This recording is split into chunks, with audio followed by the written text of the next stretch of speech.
Hello everyone, Avaira is here. Let's continue Pathfinder.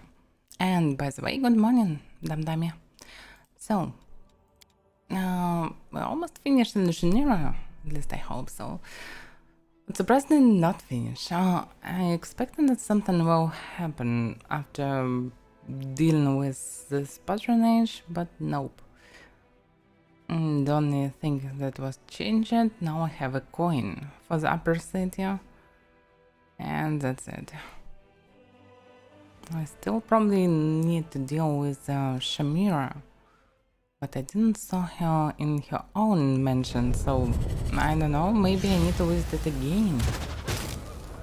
Maybe not. Damn, this FPS. By the way, I need to find Assassin's Guild and buy the slaves. Let's see.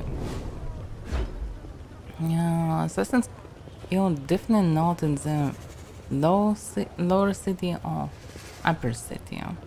So it must be in the middle city. I don't know. Check everything again.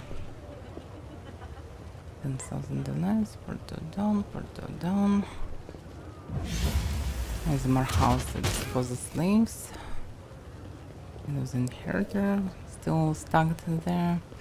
Harem of Ardent Dreams. Maybe I need to visit it again.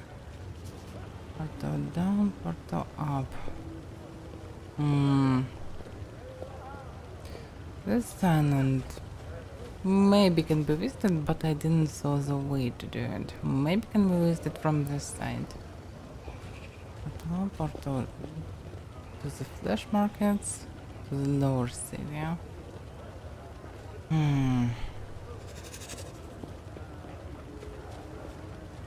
I didn't saw this corner and that one. So it can be there or there. Maybe it's not market, but actually it should be. Also this one. No, I probably cannot jump somewhere. Okay.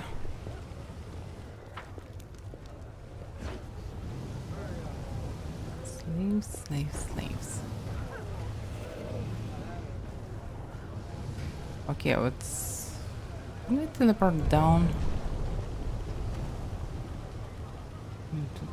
You can see the portal, obviously.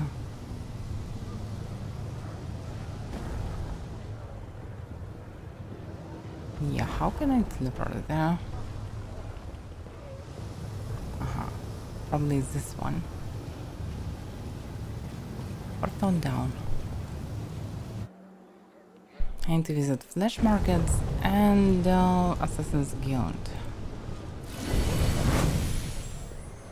Where's the Assassin's Guild? To this.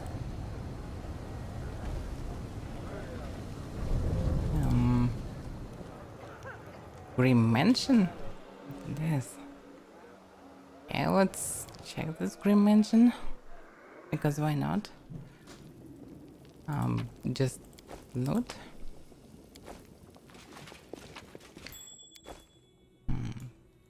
This looks suspicious. I need to concentrate. Becoming the distracted leads to becoming dismembered.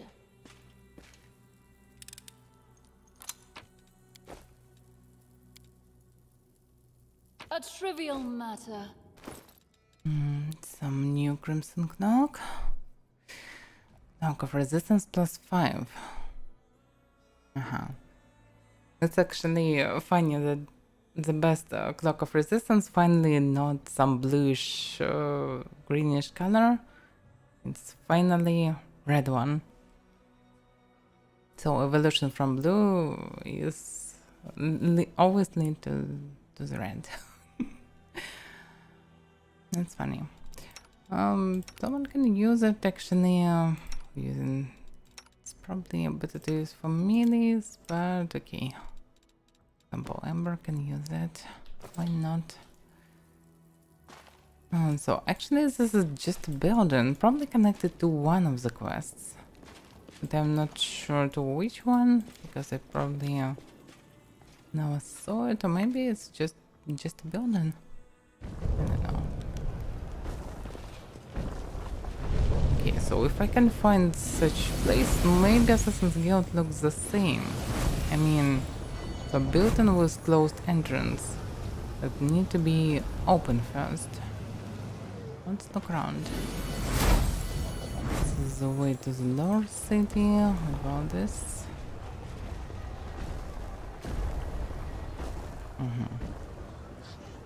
Definitely not on this level.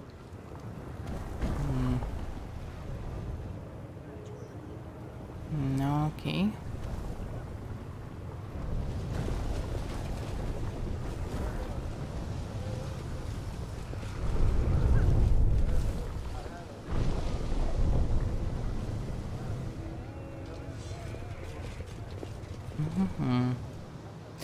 Okay, I need to go lower or what? How can I go to the flesh markets? Oh, maybe it's from flesh markets. Anyway, I need to go to the flesh markets.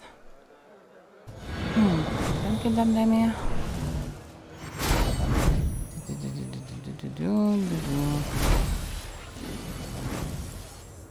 I need to speak with who actually?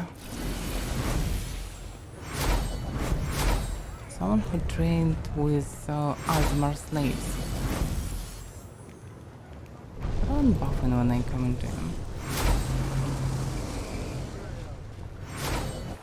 I actually don't remember. Oh, then where is the Rex? The Rex and his reward are waiting on the rooftop. What? Yeah, it's finished quest. Okay. So, secure the audience, conquer the Shinira, mercy.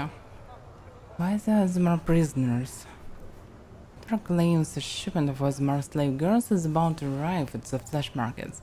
Has begged the commander to save them from the certain death they will face should they be snapped up by the most likely buyer, Shamira, the mistress of the Shinira. Now is the time to decide which is more important, saving a few innocent souls or hampering the plans of the most influential person in the city after Natiko herself. Oh my! It's connected to Shamira! But how? I mean, how can I stop it? I need to speak with Shamira herself? Because I don't see the way. Oh, Herax? His pleasure says. What? Being the slave trader. They doesn't look like Azimar girls at all. A grotesquely fat demon speaks to a demoness standing in front of him. His voice irritated yet slightly psychopathic. Psychophantic.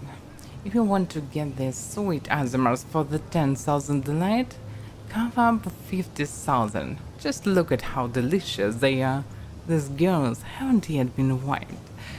Your clients will be clamoring for them, and after they become too worn out, they will make a magnificent stew. You may have played your little games with that innocent bait Chivaro, but that won't work on me. Ever since I took over her turf, customers have been lining up. I can do quite well, even without these Alzheimer's of yours, if I must. So I'm going to give you 30,000, and you're going to accept and say, "Thank you, most esteemed Herax, for forgiving me my pathetic attempt to play you for a fool." As the Azimar slaves standing nearby try to avoid looking at the angry demoness. Even in their miserable position, they retain the mark of inner purity and nobility inherited to their kind. Oh. So they're speaking about this too.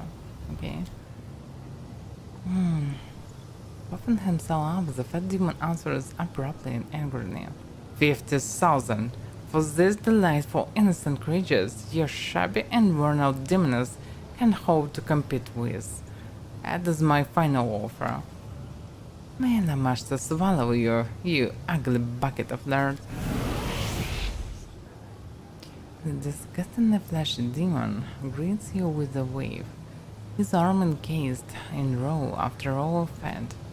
Allow me to present my living wares, the finest household slaves to serve you and entertain your body and spirit, and they can satiate even the most exquisite cravings. The demon accompanies his last claim with voluptuous, lip-smacking looking pleased.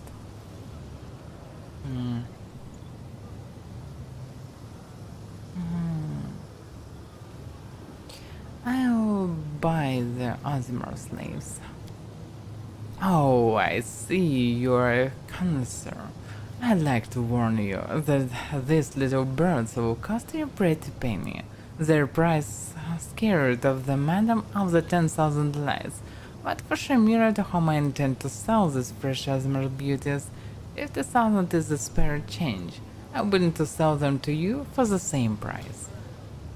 If we do not intervene, this woman will be doomed by the celestial blood that flows in their veins. There is nothing more tantalizing for a demon than beholding, abusing, and destroying any being with ties to the upper planes. We have no right to stand by and leave these unfortunates to a terrible fate of torture and death. Alright, deal. The fat demon glows with happiness. You won't regret it. In the abyss, goods like this are a rarity. I wish you the most exquisite enjoyment of your purchase. If you wish, I can give you an excellent recipe for braised shanks. Just send one of your household slaves alone to pick it up. The demon winks at you, then looks at the Ozmars with palpable longing. The slaves stare at you with a mixture of hope and fear in their eyes. Their faces drain of color as they wait for you to seal their face.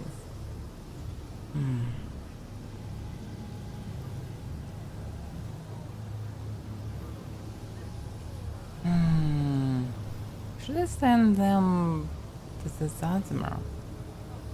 Or should I send them to my camp?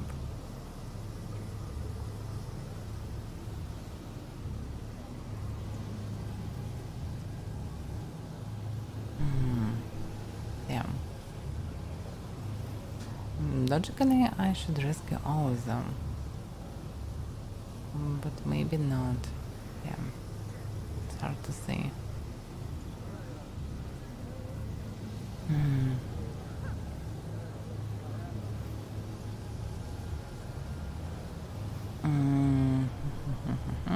Okay, I'll whisper directions to the nexus to the slave. Find the way to my camp. The Asmar won't look at you, the expression person, the same mixture of gratitude and awe in their eyes. Thank you, stranger. We did not expect any help in this terrible place. We will not forget it. You did a noble thing when you did not abandon the weak in their hour of need. You have my deepest respect. Now, what about other slaves? Show me what you have for sale. Just feast your eyes on them. The most exquisite pleasure slaves raised in comfort and luxury at your service. They are well trained, neat, docile, and stand ready to become ideal servants for your manor. All of them are young and healthy, in a perfect state of ripeness. The demon bursts you into sickening cackle and then whispers to you confidently. Of course, we have made sure that their tender flesh meets the expectations of even the most modern gourmet. They have no inkling of what awaits them, so you need not worry about fierce spawning the meat, making it tough and bitter. Beautiful, athletic, and well-groomed young men and women of different races smile sweetly at you. Their cheerful looks aren't marred by the slightest hint of intelligence.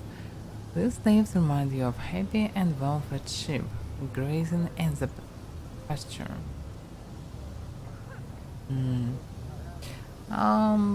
Alright, I'll buy your pleasure slaves. The slave stretched his lips in a predatory grin. It's been a long time since I last had 100 goods such as these for sale. If you know what I mean, they'll cost you 25,000 gold coins. The slaves exchanged pleased whispers, As they hear the high price their master has asked for them. Yeah, they probably ridicule us, but still, I should save them. These poor mortals do not even realize they are no better than cattle. When the time comes for them to be led to the slaughter, their minds will not grasp that their kind master has reared them for torment and death. Anyone who makes a deal with a demon looks exactly like them in the end. A naive fool, mocked by all because they do not know the knife awaits. Alright, we have a deal anyway. Excellent. I strongly recommend keeping the slaves on a diet of local ocean mollusks. This will help them stay athletic and fit. It also gives their meat a pleasantly spicy and musky taste. Demon ends the last phrase in a whisper, shooting you a nasty grin.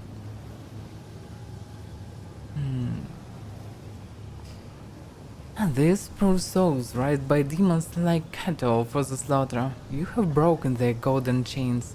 At first they will hate the harsh world you have delivered them into, but only because they are so naive. I, however, celebrate your compassion. Whether I can climb somewhere? Ooh, I can see the loot. Yeah, I can try to climb. It is finished.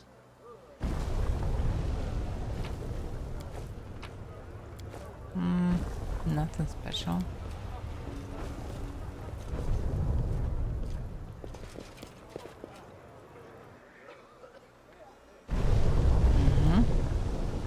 So,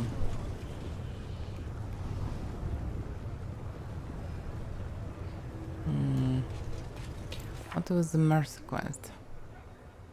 I need to tell him this. And maybe if he is in need of the slaves for something bad. Oh, it's coming to me?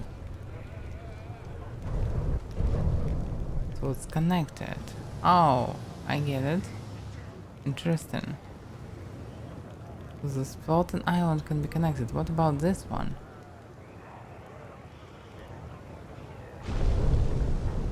Let's see. Can this be connected? Somewhere? I don't see any way.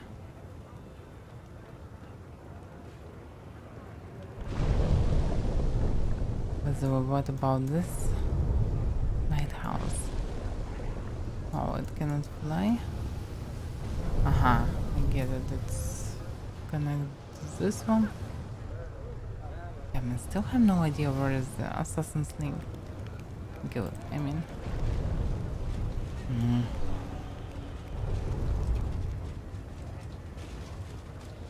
And by the way, what about the slaves from Ramisa? She's the only one who didn't sold me anyone.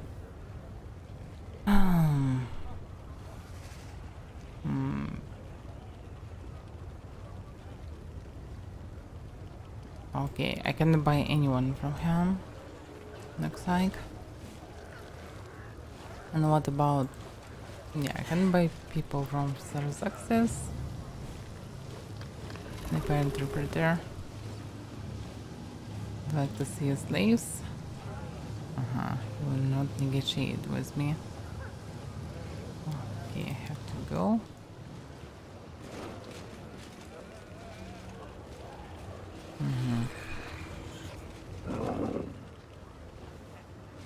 Okay, interesting. What about boss, by the way? Yeah, we mostly lost them all, probably. Yeah. But we actually need to rest. But we can still actually continue, because the main boss is still with us. On the true side, by the way. They have spells, it's not that critical. Anyway. Portal up, Curse. Okay, let's go portal up.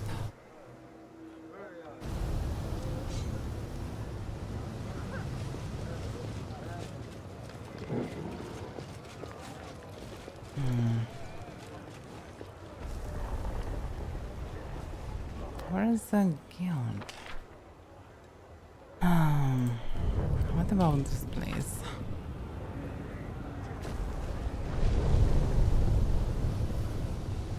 Not fly on the same level.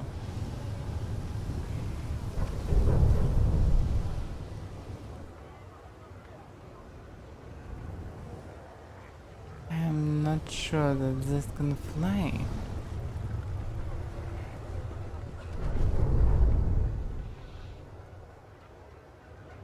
Damn it.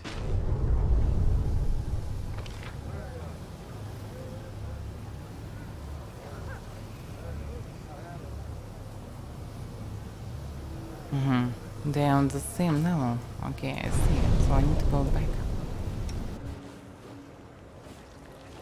Damn it, it's so inconvenient to move through the city. Yeah, so I need to go through the flesh markets.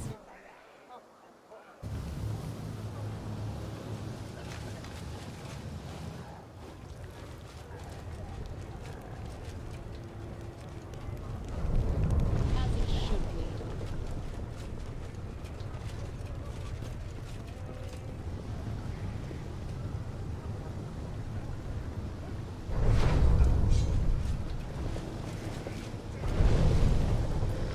Okay. Now we can teleport up.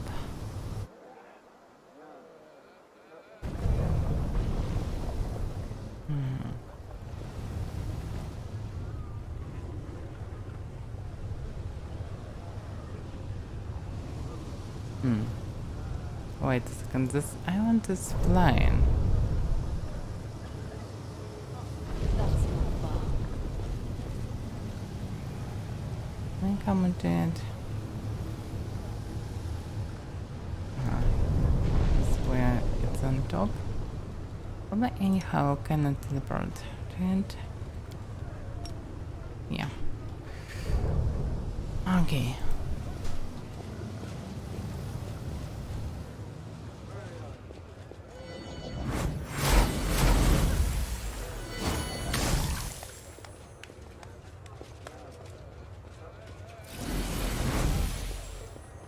Alright, let's visit Asmar.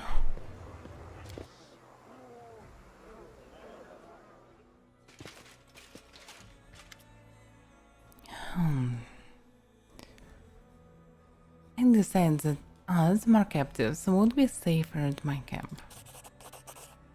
The Asmar appears doubtful. I am infinitely grateful that you freed those unfortunates, but you should have sent them to me. They survived a terrible shock, perhaps even abuse. They need a kinsman's care. Someone who can understand them, listen to them, and try to heal the scars left by the ordeal. I fear that anchoring out a meager existence in an army camp surrounded by gruff armored soldiers will only open their wounds. Yeah, maybe, but they'll have a chance to actually see them fall of all these demons. Alchemist Butcher. Demons examine you. Their gazes, both Avaricus and Imperius. The leader, a misshapen demon whose facial features exhibit not even a passing acquaintance with symmetry, issues a commanding bark. Shut up, everyone, and get on the ground. On your stomachs. Turn out your pockets. Perhaps we will settle for taking your gold and spare your lives. But you, my sweet morsel, will be living with us, in pieces. Demon grins malevolently at Network. Behind the chatty demon, a huge Vavakia stares sleepily at his feet. A large cloud of crystal thicks out of his chest. Several smaller crystals has broken through his skin in several places, like young saplings bursting forth from the earth's embrace. A slimy fringe of thick, red saliva hangs from the monster's slack jaw. He gives a surprised snort, then grunts shyly at you. I'm being threatened by rabble who dare call themselves assassins. In Daggermark, not even 3-year-old child would be fooled by this. It's unbearable professional insult. Killing them is a matter of principle.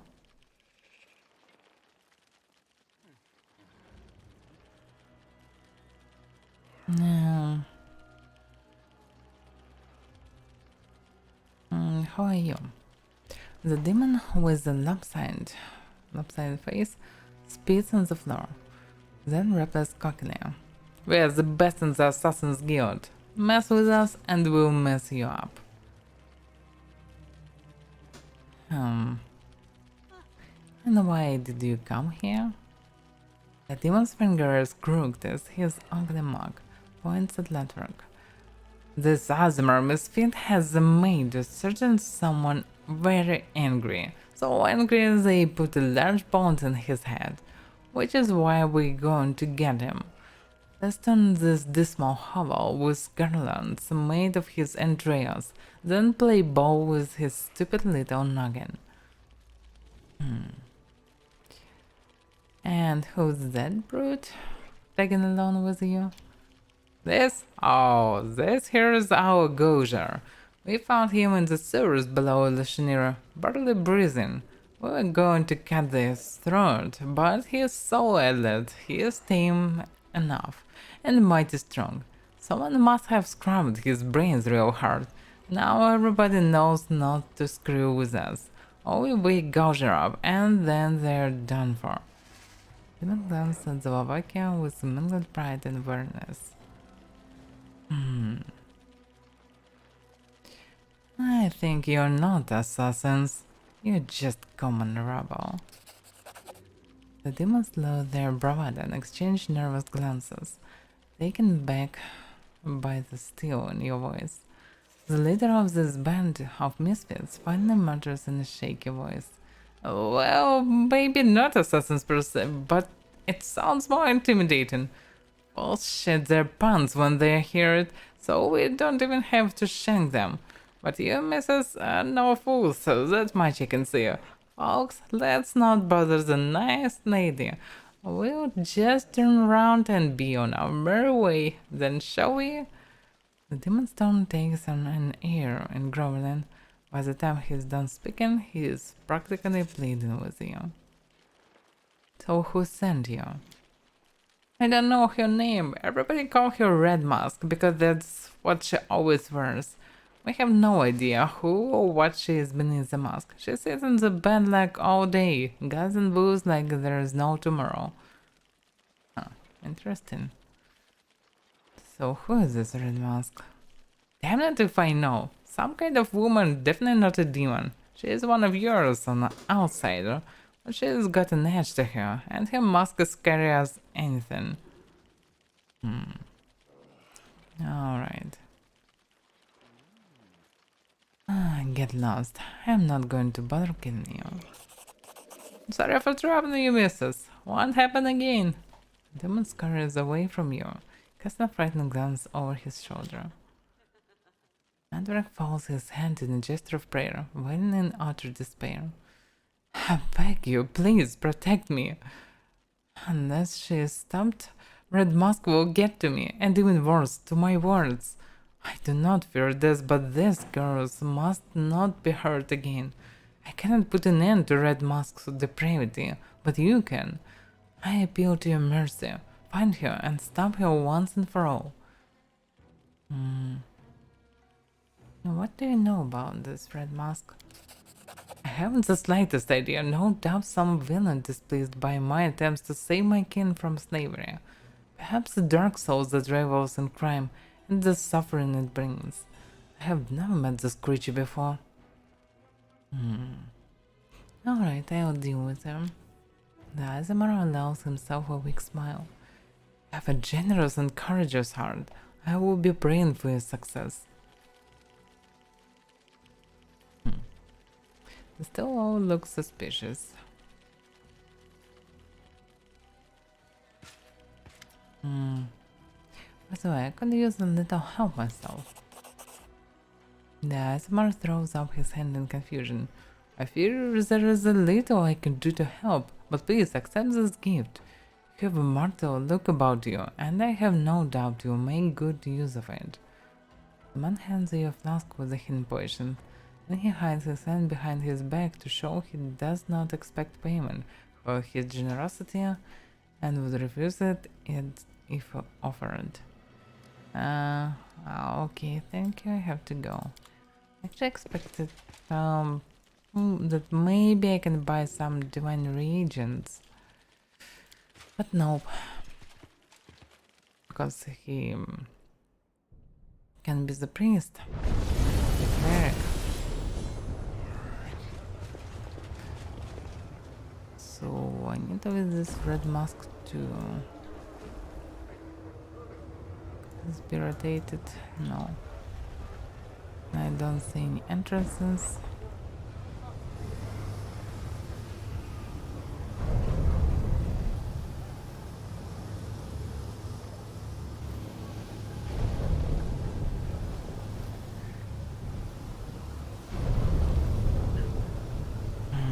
It's so inconvenient. But I probably should go rest in Nexus and then teleport back. And it's hard to say. What to do?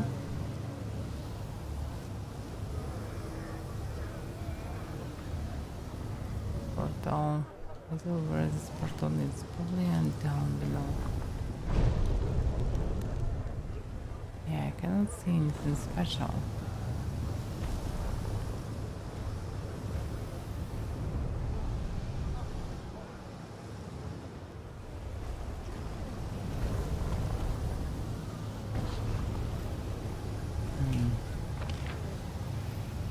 Yeah, it's just portal down.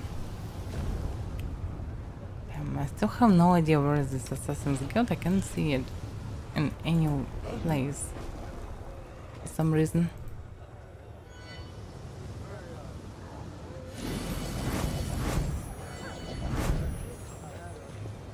Found only this ram, and that's it. Okay, I can teleport to the Padlock Tower and rest there, probably, without any problems.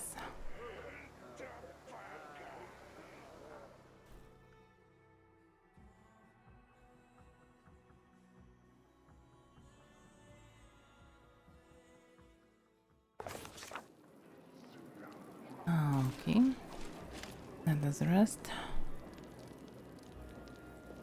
I need the room for the night. Wait a second, something changed? Wait a sec, I hope you're a light sleeper. Oh no, it's the same.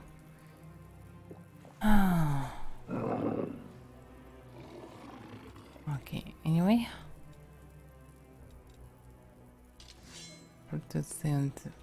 Negate the. Oh, so you can remove negate the low, you just need to roll. You cannot roll this. You can remove negate the low. Because faulted the 7. Okay, and his wisdom is ability to read 7. Damn. I can't cure it anyhow. So frustrating. Well. This war must end. Yeah, definitely. So, yeah. Let's rebuff.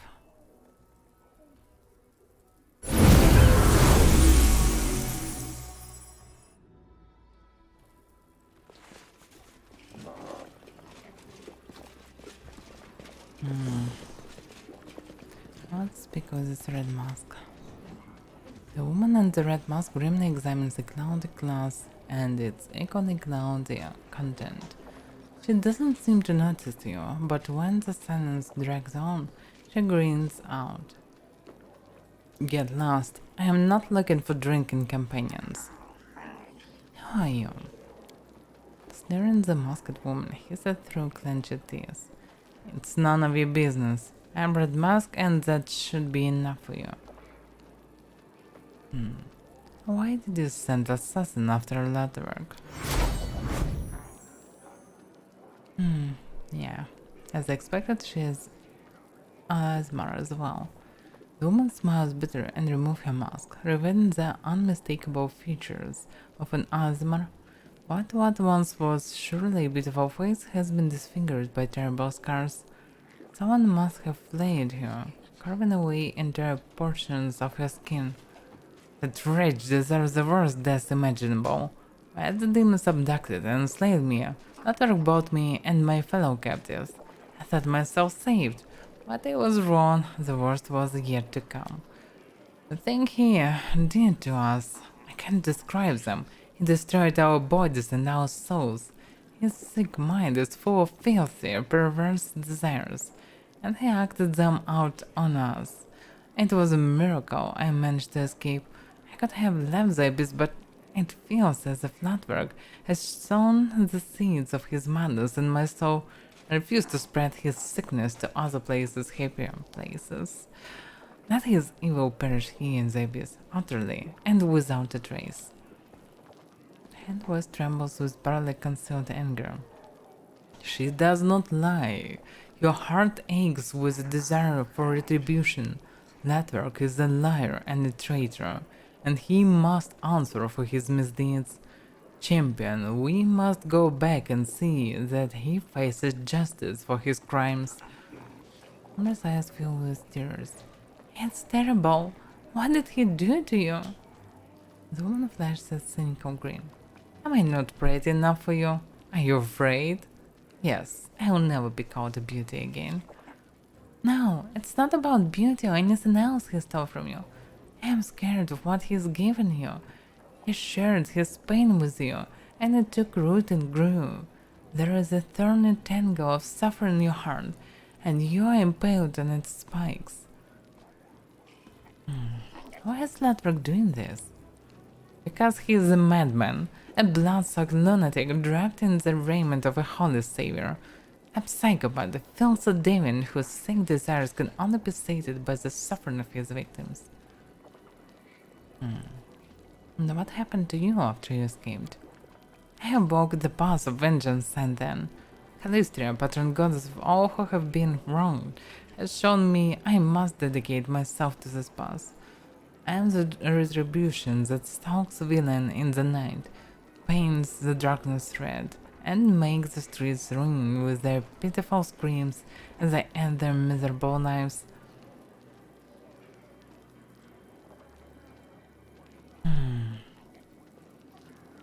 Nathan definitely deserves a fitting punishment. I will help you. Then go to his home and repay the man for his many sins. I will be waiting for you there. I will fall upon the deviant like the blade of vengeance itself. Together we will ensure that he pays for his crimes with his life. The hands and heart is pensive and sorrowful. I weep for her. I see how open and pure your heart once was, a shining beacon of kindness and mercy. But the pain and torment that befell her made her cruel. Anger burns within her, and she no longer knows what is good and what is not. I cannot and will not judge her. I mourn the innocence that has been lost. I am. Alright, let's go and deal with them then. Why? Darren is so slow.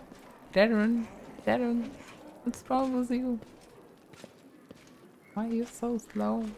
Really? What is the speed property? Speed 30. Why are you so slow? Why? Why are you so slow?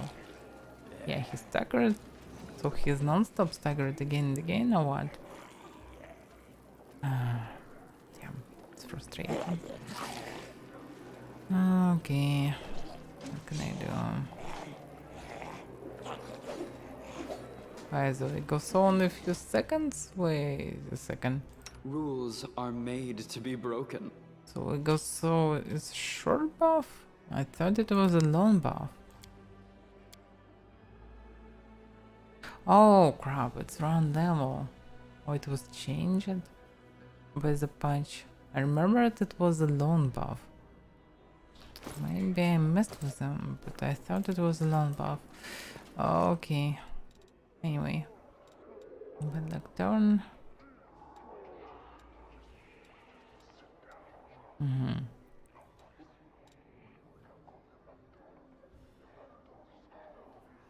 Yeah, I can go somehow really fast. Probably 10,000 delights is the fastest way.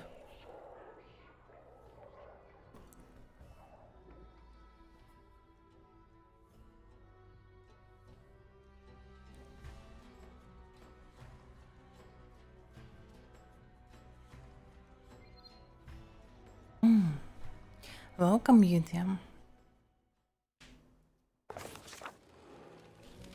So, and from 10,000 delight, I can just go back.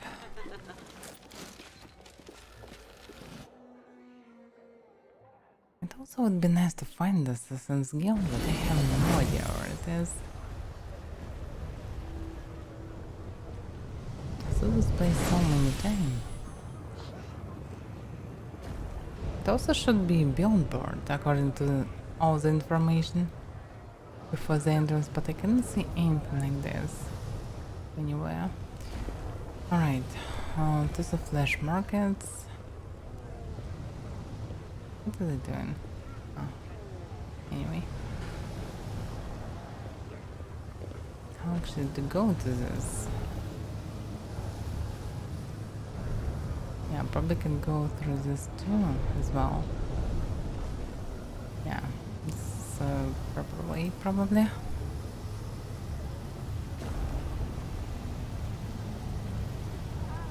Yeah, I hate this city really. Up or down.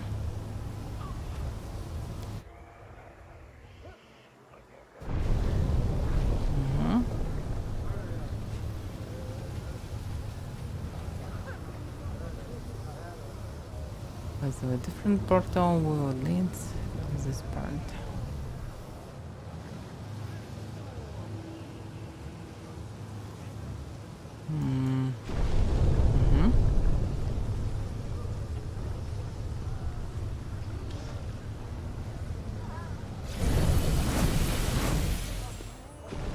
Okay, I'm pretty close. Yeah.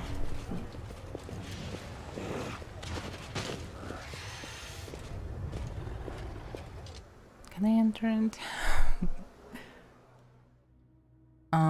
Wait a second. She should wait for me, but I didn't so. I probably should just enter it. Networks atrocities have been uncovered. The abyss attracts villains and perverts of all kinds. And it is hardly surprised that the Asmar who has made his home in the Lushanira has been unmasked as a villain. Only one question remains, a matter of psychology. Was there always a stain on his soul, or was it the presence of demons that caused the dark urges to stir? One way or the other, it is time to pay him a visit. Yeah, looks like I don't need to search for the red mask. Looking even paler than before, Lator greets you in trembling voice. Did you stop here? Is red mask still a threat to us? I know everything about you and your highly unusual tastes. The Alzheimer does not even attempt to justify himself in the face of this accusation. Instead, he shrieks, "It's not my fault. I did not want this weakness. But it gnaws at me from the inside. I know what I'm doing is wrong, but there is nothing I can do to stop myself. But I swear I was kind to those girls the rest of the time. It was I who saved them." There is a wound festering in your soul. It hurts, but you cannot share this pain with anyone of your friends. Or your friends would turn away, which is why you set out to make friends yourself. Them. Hebra points at the Azimar woman. But this isn't true friendship. You are still lonely and still hurting. I feel very sorry for you. Oh, look, and Azimar's celestial blood had turned out to be a twisted monster. What an utterly unexpected phenomenon. Darren chuckles and turns to you. Shall we kill him? This deviant makes me seem almost benign. benign in comparison. Aloud coming second to anyone. Yeah, looks like the time has come. You will answer for your crimes.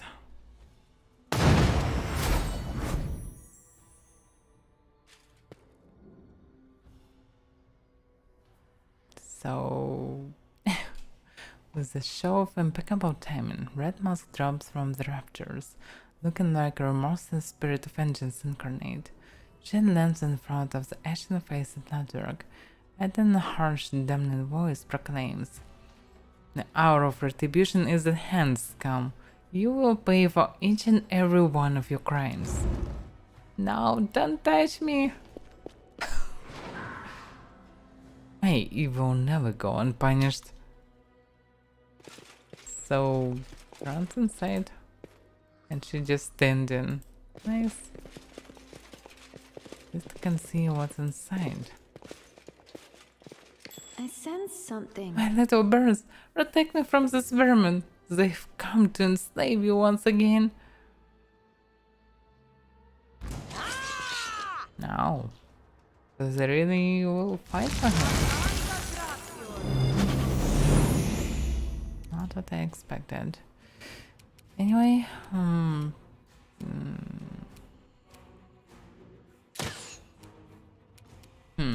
what is that? That must look so weird. Network. Alchemist Monk. 61 armor class. 61! How? I mean, really. 60 damn 1. 5 attacks with plus 46. Why am my fighters, slayers, anyone have nothing like this attack chances? This game is so fair. Anyway. Yeah, of course, so with party we can easily kill them, but still. Oh, nice.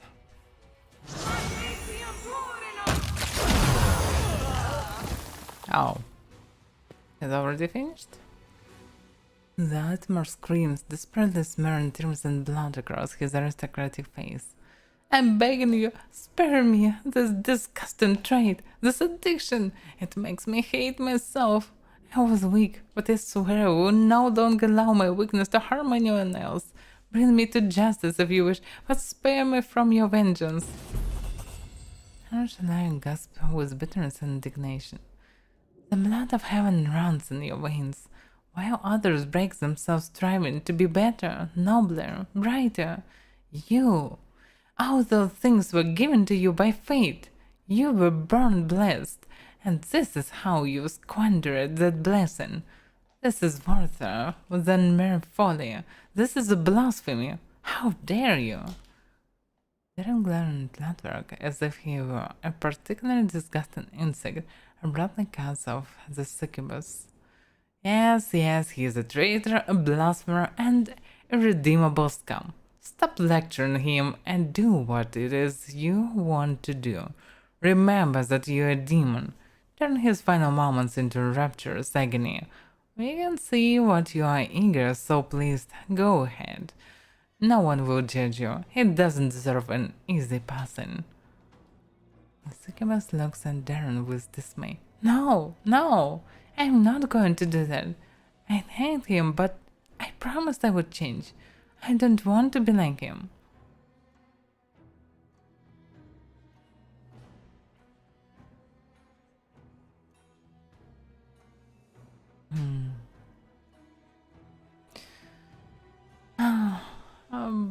Yeah, I would prefer to not to as a mother woman.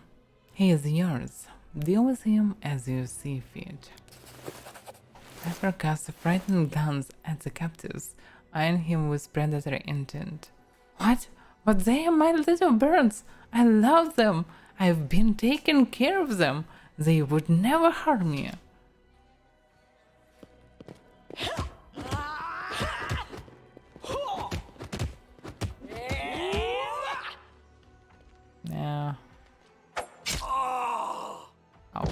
for that.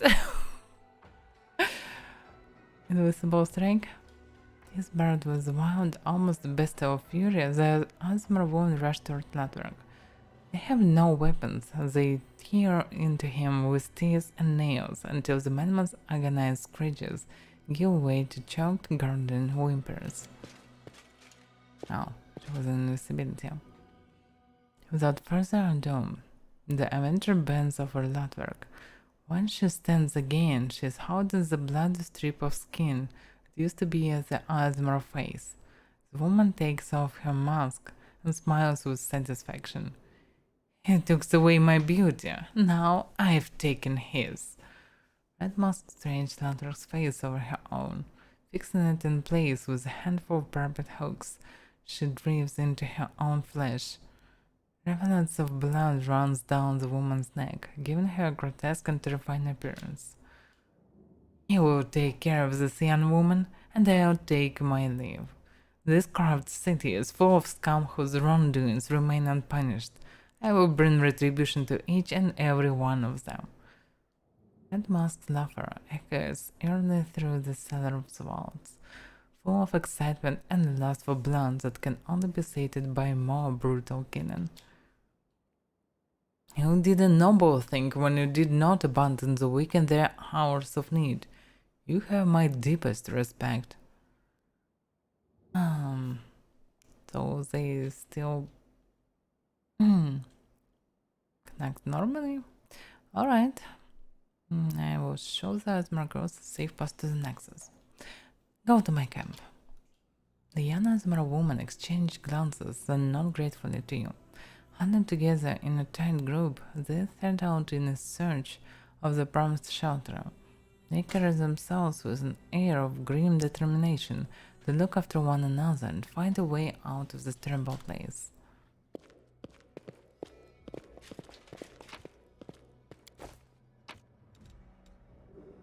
Temple Roses. Okay, this is special. Another floor. Oh. This can be interesting. Loss of Enduring Wizard. When I was aware of this glows cast a level 7 or higher spell, got temporary 20 temporary hit points for 1 minute. Okay. I don't know. Someone need this? Okay. She can use those gloves probably.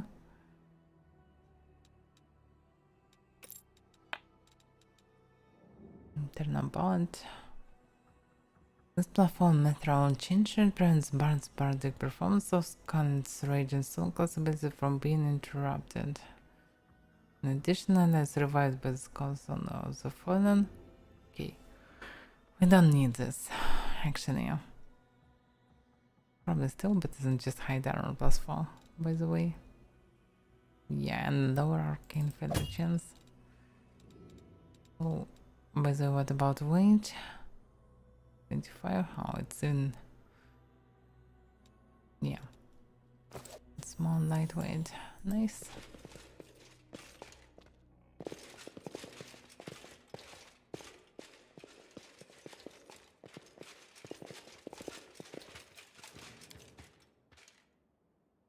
Okay, we'll deal with him.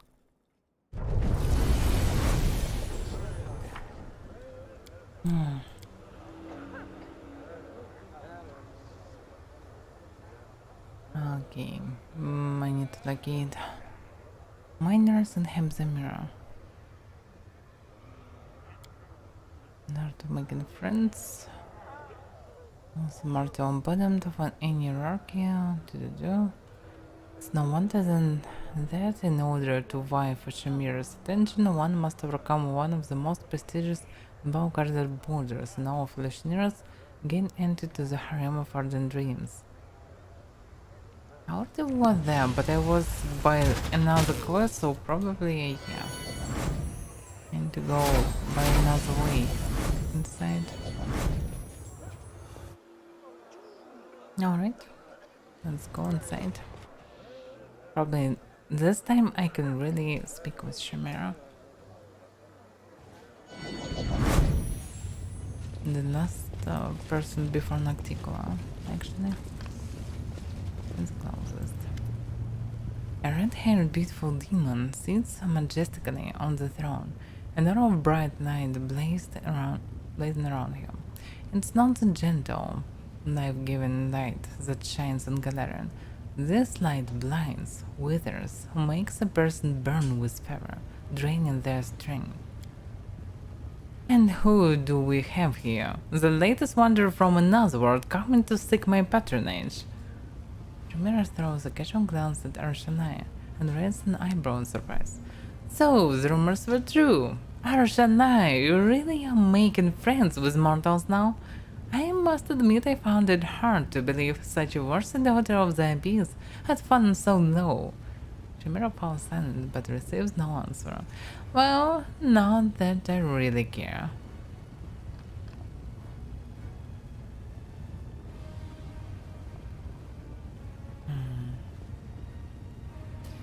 I have a few questions.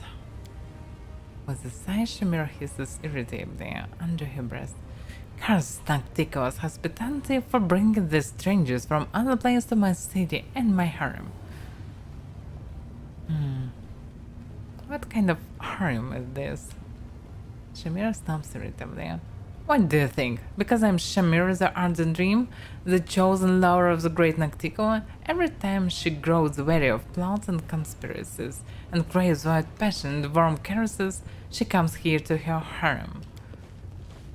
Doesn't the word harem means a group of individuals always ready to copulate with the master of mysteries of the harem? The name should accurately describe the function of the establishment. For instance, residence of a former angel intended for copulation between the above-mentioned angel girl and Lady Nocticola, which also performs the function of a city hall. City hall of harlotry. So modern, so naughty.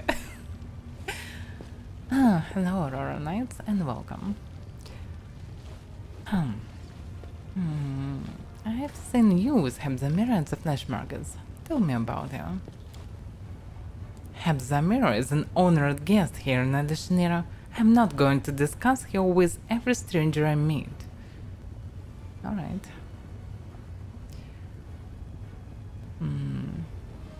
So, how did you achieve such a high standing? You don't know my story? This explains why you are not on your knees before me. I was once a celestial being, and my fiery winds carried me from the upper planes to insignificant little worlds like your Galarian. I gifted fantasies and dreams, kindled flames in the wild minds of dreamers, and I loved it. Sometimes these fantasies took shapes too daring and unbridled, or so it seems to be, but I made no effort to stop it. A dream is a bird, not a horse. You can't restrain it. You can only hurt it with your reins. The dreams I sought were becoming more daring, bolder, and with them I changed it as well. One day I rejected the limits imposed on me by my masters. In the world I was visiting, a wildfire of dreaming broke out. A dream so daring and bold it could come to fruition only through great atrocities and monstrous, immortal deeds. Immoral deeds, probably. I could have stopped it, but I didn't. I was mesmerized by this great vision. I didn't return to my world, as I would not be accepted. Instead, I descended into the abyss, looking for someone who would truly appreciate me and the dreams that I bestow. Nocticola noticed my flame blazing over the dark waters of the ocean. She came for me and shrouded me in her shadows. That night was very memorable. Since then I have served her and have been her closest friends and her right hand. I want to know more about Nocticola. Pursing her lips in a smug smile, Shamira answers with venom in her voice. What exactly are you expecting to hear from me? Beyond what any other resident of Alishinera could tell you. Yes, I'm closer to Nocticola than anyone else. But do you really think I'll spill her secrets to you? No lady in shadow doesn't like to be discussed behind her back, and the scope of her realm, the entire Midnight Isles, proves that her anger can be extremely dangerous. She is worshipped on many planes, including Galarian, right? At night she sometimes comes to insane rapists and murderers and paints in their minds pictures of immortality and horror, masterpieces of lust and despair. She is the first succubus, the most powerful and most seductive, the murderer of countless demon lords, and the usurper of their abyssal realms. Over the bodies of her victims she climbed to unbelievably heights, and now she stands far above her loathsome brother, Sakad Bennett. Thus she has proven her victories were gained not just by the means of her power, but also by her great intelligence and willpower. Oh yeah, she's definitely very dangerous. Hi, Omni Knight. So, do you really hate the immersed and killed them brutally? Shimmer smiles, looking very much like a large and hungry cat that has just spotted its next victim. Oh yes, it is an incomparable pleasure to gradually deprive them of everything they once had. First their hope, then their noble appearance, their innocence, and finally their life. When they scream, renouncing everything they once believed in, their masters, their gods, their heritage, it is music to my ears. Shimera's eyes narrow, her expression unkind. Do not for a moment think I am unaware of who stole that bunch of young Azamar women from you, the ones who'd been shipped to Dianco in the flesh markets. I remember that Galarian. Okay. Looks like we have a bad start. Alright, I have no more questions. Shimera responds with an icy smile. I was happy to satisfy your curiosity, you annoying and talkative mortal. Yeah, the thing is, I come here seeking your patronage. Shimera looks you up and down with a continuous expression, then answers with a scoff. So what use can you be to me, you foolish little mortal? The most powerful demons serve me. What can your pitiful self offer me that they can't? In your mind, Shamira's voice sounds calmer, though it is still arrogant. In truth, there is one thing you can help me with, Galarian, but the others mustn't know about it. Work for me, and I'll grant you a share of my attention and patronage. No doubt you have already heard of Nahendrin crystals, objects of astonishing power that grant their own incredible abilities. Everyone in Elgenera knows they exist, but no one knows what they are or where to get them. No one except for that smug cowhab Zamira. I want you to find out what they are. My advice is to start searching in that pile of refuse known as the Lower City. Ask for Zephorian, my predecessor, now a beggar. If that pathetic wretch is still alive, he may know something. Now go, and don't bother return until you have the information I need. Here, take my mark. So the ark near my palace will let you in. I don't want to waste my time waiting while you wind your way back through the streets of my city with valuable information. Your bunk becomes a bit heavier, as if some new item has appeared inside it. Shamira's gold coin. But I have a coin for the last part of the city. The hand of the inheritor addresses you, an undercurrent of alarm in his words. I see greed in the eyes of this fiend. She is ready to offer you a deal, and I sense that more than idle interest lies behind it. We both know 100 crystals can make demons immensely powerful. We are pursuing Hebzamira to prevent her from creating and unleashing upon us an army of mythical monsters transformed by these crystals. Yet if you reveal the secret of the crystals to Shamira, we risk simply trading one enemy for another. Our mission demands that we make concessions. but it does not mean we must blindly obey every demon's request.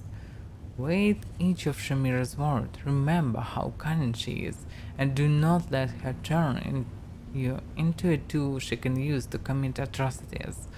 Armor your heart and do only what you must, not what she, with all her promises and charms, would try to convince you to do. And be prepared to find a knife in your back at any moment. So you and Hepzamir aren't friends, I take it. In a mind, Shamir's voice answers with an arrogant scoff. Be friends with that miserable cow? Of course not. I'm courting her to learn her secrets, but it's a constant struggle not to put her in her place. Baphomet's minions are far too bold here in El Shinera.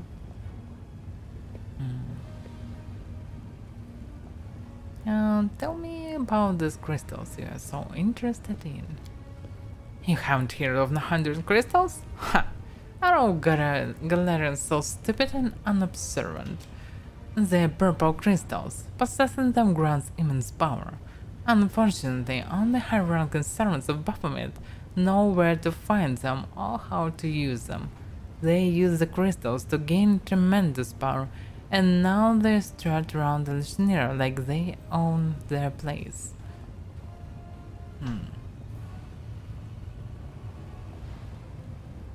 Alright. And why should I look for the foreign? When I first heard about the crystals, it reminded me of the last days of the foreign's rule. He was Noctico's right hand before me. He was plotting a coup, and I was spying on him to turn him into Noctico and take his position. And remember that he was trying to get his hands on purple crystals of some kind, and that he eventually succeeded. I didn't pay much attention at the time, but the current situation makes me think. Perhaps it was an 100 crystal he was after. If so, the foreign might know something about them. And why should I look for the foreign? There is a note of disgust in Shimir's voice. In the depths. If he is still alive, the gravity of Noctico's punishment would have dragged him to the very bottom of Alushinira. Dig through the garbage, talk to the vagrants and beggars. You surely don't expect me to do it, do you? And why did you choose me for this mission? Chimera answers with an exasperated sigh. Because you are neither demon nor resident of Alushinira. You are a wild card, an insignificant Galarian. No one is interested in your exploits, and you will not draw any unnecessary attention. You are not bound in service to any demon, and therefore if you dig up any information, you will bring it to the one who will pay you the most for it. That is to say, me. You won't run to your master because you don't have one, at least not here in the Abyss. If I gave this task to one of my servants, I could be sure of only one thing, that they would sell the information about my interest to my enemies, and then if they learned anything about the crystals, they would use this information to benefit themselves instead of bringing it to me. Yeah, of course, sure, I will not try to use this information to benefit for myself. Alright, everything's clear to me. Wonderful, because this conversation is beginning to bore me. Alright, I have to go. Go now, and come back when you have something useful. My time is precious, and I can't waste it on every mortal who fancies a chat. Actually, she probably has the same weakness that other succubus. Just pretend to be really powerful.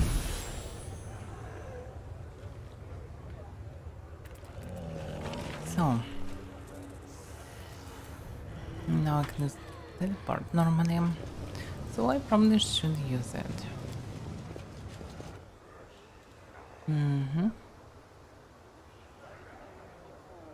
Yeah.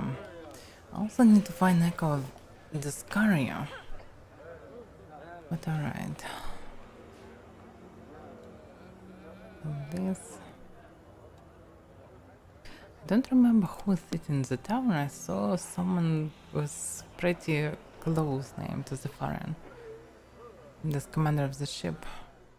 Maybe he was previously. Yeah, Nocticola. It looks like you can get close to Nocticola just by your position, not by your power.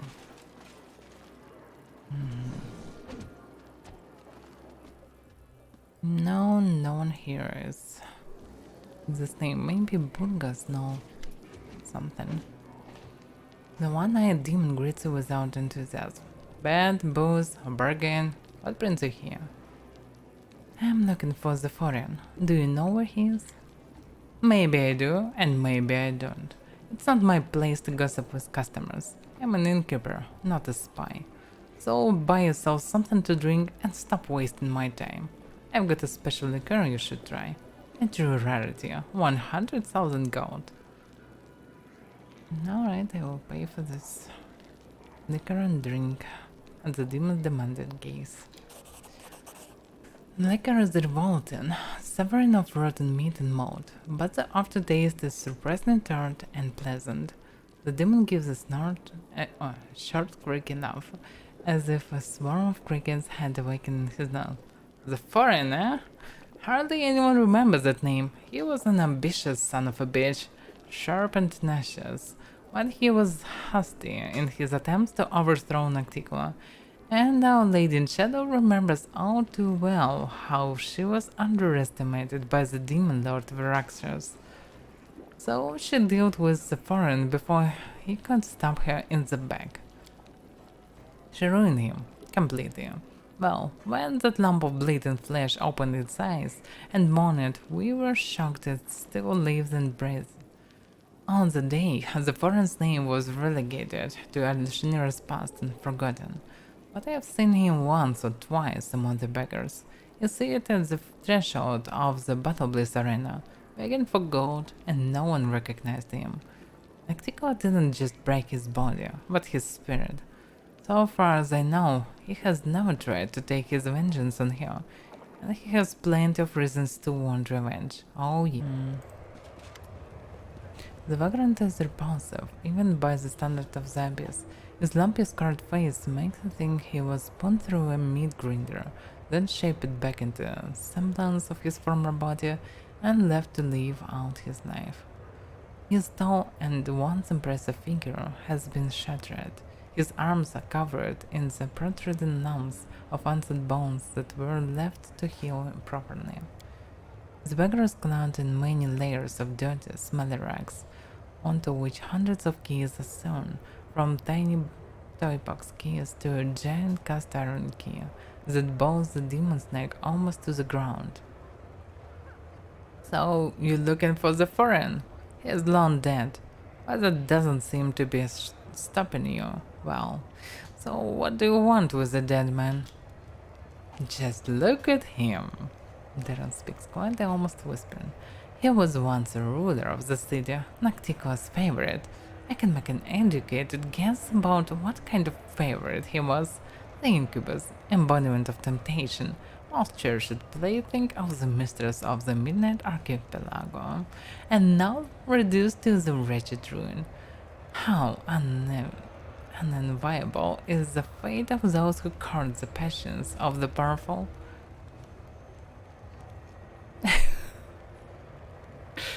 You're not talking about us, are you? No, Darren answers, looking into your eyes. His glance at the kid shows how insincere he's been. I'm just thinking out loud.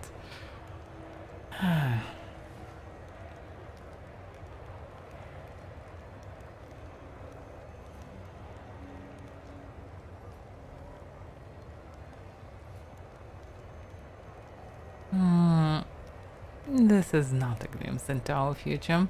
You have nothing to worry about.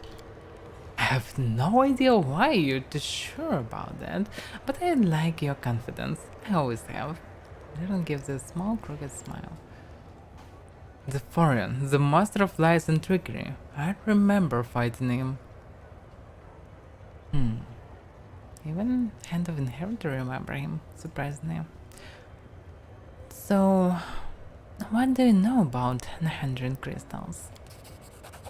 There is a tale told in the dictionary, a tale about crystals that grant immense power. But what exactly are they, and from where do they draw this power? No one seems to know. I have seen something like it only once before. I found the first crystal on the Isle of Vasglar, and it seems useless to me. It contained a great deal of power, but it was of no use whatsoever. I meant to give it to my patron, as he would have found a way to use it, but I never had the chance. Some feeble mortal mage managed to steal the crystal from me.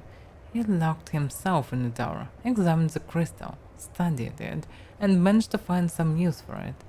But he was under Noctico's protection, so I never tried to hunt him down. The demon grins pleasantly. I bet you're thinking I'm just going to tell you the name you seek, and then you can rush off to have a chat with that mage. Not a chance. The mage wasn't a demon.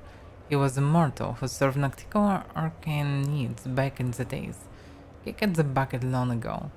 All that left of him is a tower in the upper city, locked and protected by magic.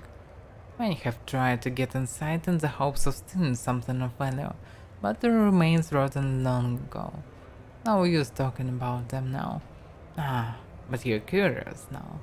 You'd like to have a poke around in the tower, wouldn't you? Perhaps you can find something of use in there, yes? I actually remember this place. The place with 2 keyholes, and I cannot find the keys. So, looks like keys with the foreign. The foreign gives a mocking grin as in size and takes a single key from his racks, handing it to you with a sweeping gesture. Take it while I'm still feeling generous. This will open the way into the tower. When I wrote the Shinira, I made sure I had a key for every hideout and tucked away nook in the city.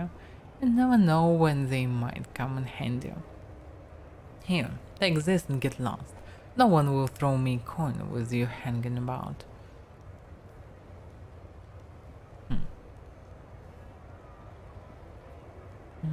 Okay, let's take a closer look at the surprisingness of this demon.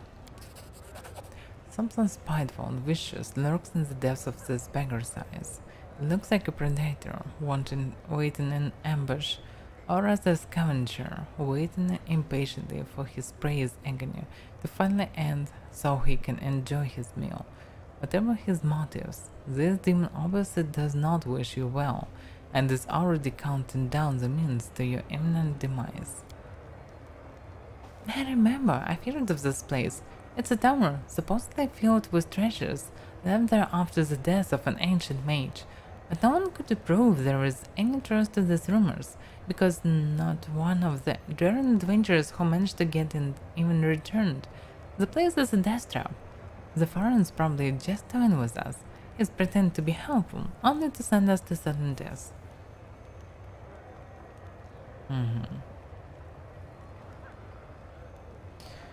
You're giving me the key, just like that? With a philosophic shrug, the demon answers. Yeah, why not? I don't need it, and I don't need anything from you, except for you to leave me alone. Now, go on, get lost. No, not so fast. The Isle of Vasglar, where is it? Yes, Vasglar, a wild place and an island in Share, deserted. No one really cared about it. I had a secluded lair there where I kept all sorts of nasty tricks for Nocticoa. Anyone who'd found my den could have made a tidy profit, but not so long ago the island sank unexpectedly. No point trying to look for it anymore. Interesting. And why are those crystals called Nahandrin? Who knows?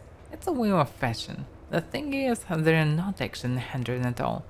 Nahandri was a demon lord, the master of treasures, dungeons, and shiny trinkets. If he'd had crystals such as this, I really doubt Noctico would have been able to kill him all those centuries ago. Back then, they were just called purple crystals.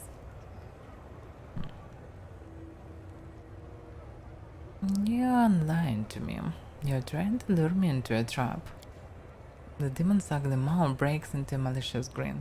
You'll probably die there, or maybe you won't, and you'll find out what Shamira wants.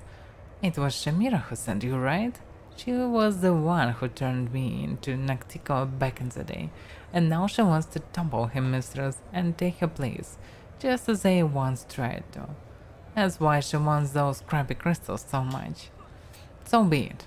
I say, whoever loses this fight, I will be the winner, and I'll savor the outcome. You, Shamira, Noctico, may you all drop dead, tear out each other's throats, and strangle each other with your own intestines.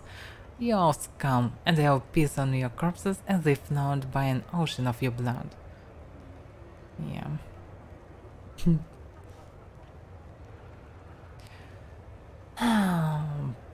Okay, can you share some knowledge with me in addition? I know a lot about Alushinira and about its current ruler too. Trust me, staying in power in this city wasn't easy. What would you like to know? What did you do to fall so low? I was already hasty. I had power back then, and it grew with every peasant day. The much to belch, I was just a step away from becoming more powerful than Nocticola and topping her from her throne. And why not? After all, that's exactly how she got where she is now, after she took down that toothy old freak Vravaxus. I was about to start my camp, had even found a powerful patron, Second Bennett, Noctico's brother, who held a serious grudge against her. But before I had time to start, that slime mortal mage stole an important thing from me. A thing that could have shifted the balance of power. And then that red-headed little bitch learned about my plans. She turned me into Nocticola, and she struck before I could. I fell, and the red-headed harlot took my place. Ah, Shamira, I should have strangled you the moment you appeared in the abyss. You were stripped of everything you once were. That's terrible, I understand. I really do. But why did you decide to become like this? When someone takes away your past, you are free of it.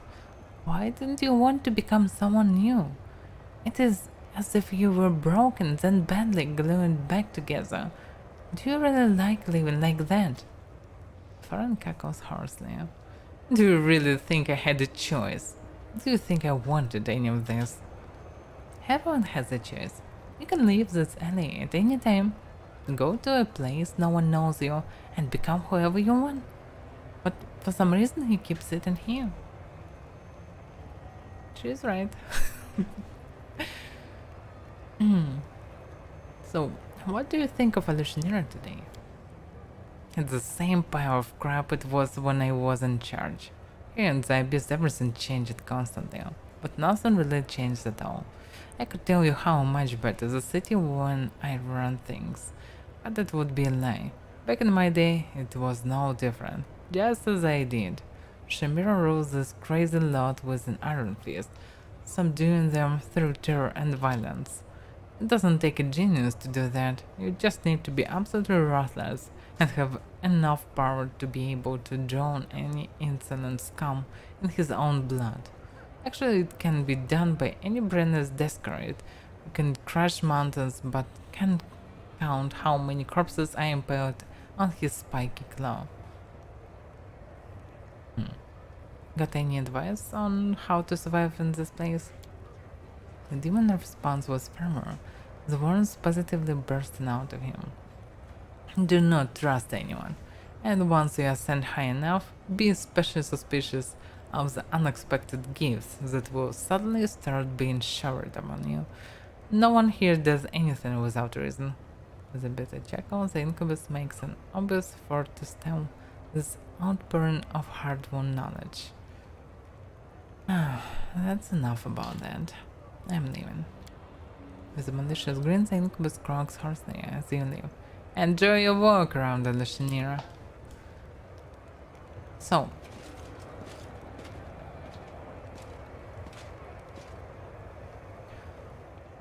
Yeah. The only way is through this tower. Whatever I will find them, I will decide what to do after it. Yeah,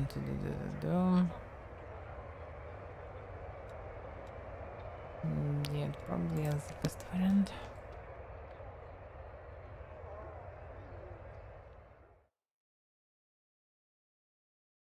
Yeah, probably need to defeat this Shamira. Because exchanging Nactico with Shamira is definitely not the best way. Plus Shamira, Nactico is also against Baphomet and Discaria. So she will not support the war. So better she than anyone else. The demons around.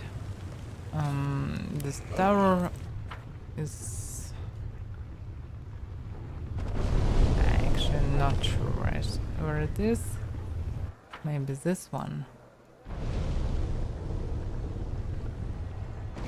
Everything flying. I so hate it. There was some sort of pedestal. Yeah, this one. This is the way to the tower, probably, or not. No. There's something similar to this place. I don't remember where it is. Stand flying islands.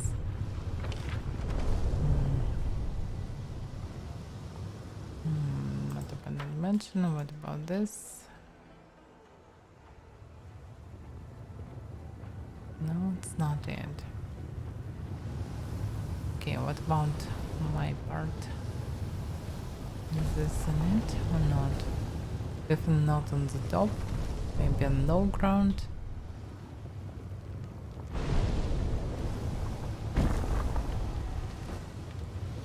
No, it's not on this part. So it probably can be in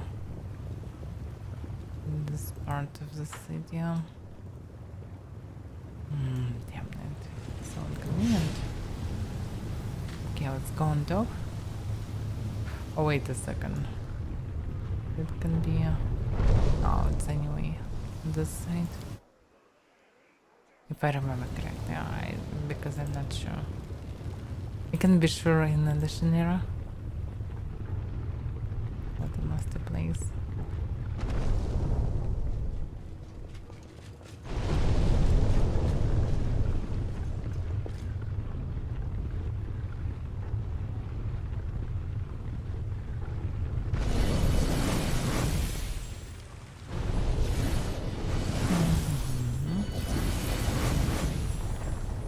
Go up and down, if I remember correctly.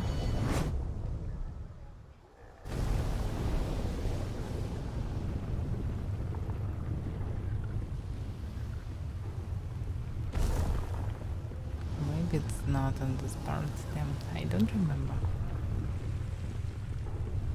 Yeah, it's probably not in this part. Oh crap.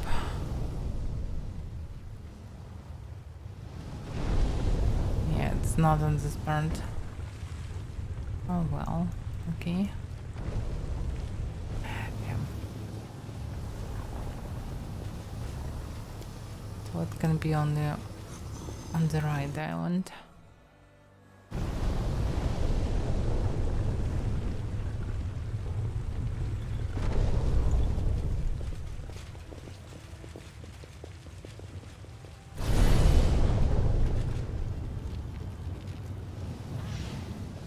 I really hate this place.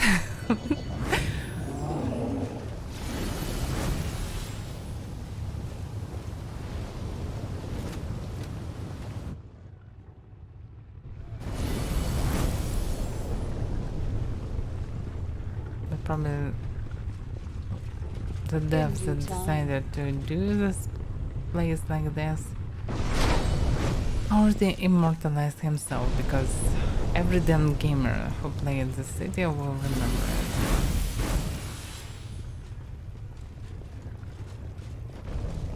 So I actually was right at the beginning, damn. Just wasn't sure. So this is it. No, that's how it works. It's a mage tower. Okay. Finally something at least. Not just run around and speaking. This inscription is written in an archaic elven script. You recognize the words stranger's home. I see you and I implore Calistria. It appears to be some kind of protective spell against thieves, but it has lost its power over the years. It definitely is the tower of our elder elf.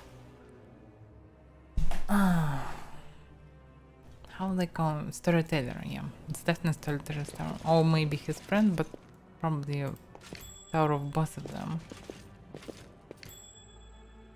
So many traps, yeah. It is finished. The wreckage of what was once a magical golem. Judging by the many dents on its remains, it was destroyed in a fierce fight. Oh yeah, some demons tried to enter the tower. The corpse of a demon who was not smart enough to avoid a magical trap. A trivial matter.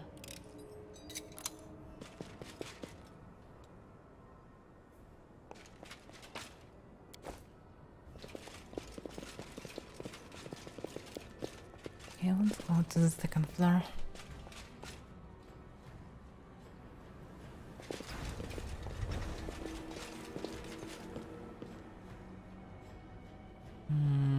Okay, some Mandamandin golem still alive. And well. Oh, yes, what? Probably. Oh, yeah. I welcome your company. I forgot to buff Justine because I don't have diamond dust. Buff it on everyone.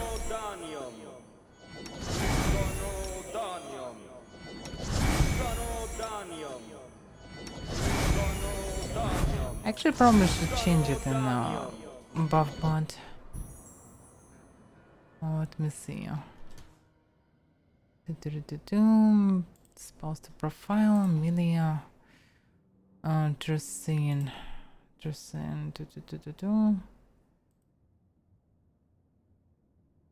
Dressing, yeah, and not communal. Caster. Yeah, ranged. Dressing. Neither. I don't need communal variant. Let's keep basic Dressing because I have enough spell slots to cast it on everyone. We really need it. Okay, we don't need turn-based on this, but the traps. So yeah, wait a second.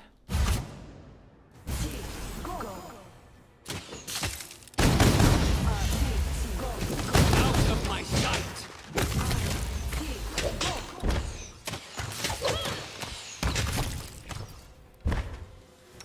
Yeah.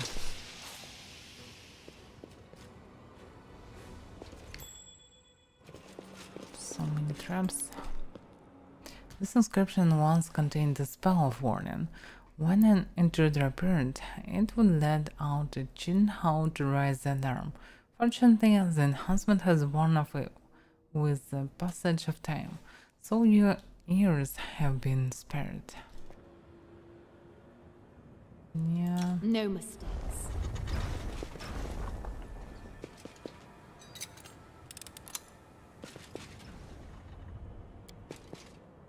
The wreckage of what was once a magical golem. Yeah. Let's look around.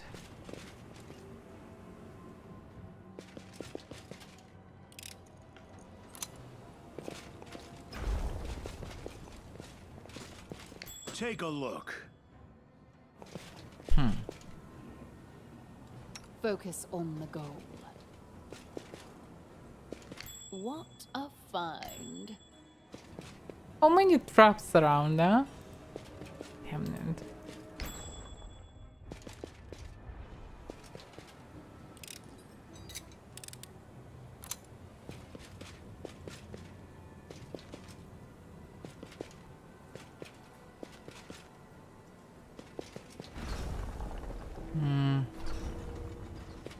Oh fuck.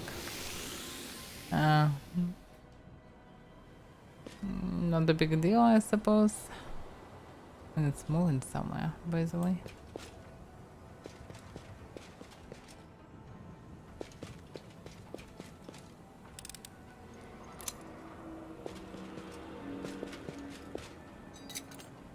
It is finished. Okay, traps are moved. Interesting.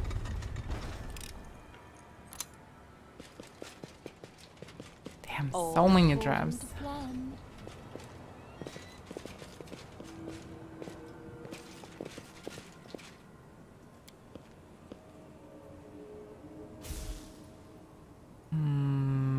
What we did? We did something.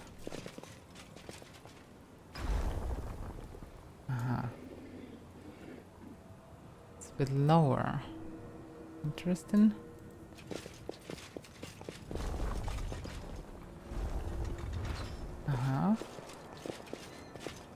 Now this.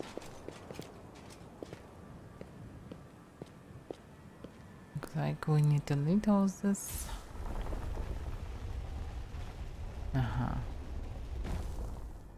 This exactly 100 crystal or what? Whatever it is. Oh, it's just left. Okay.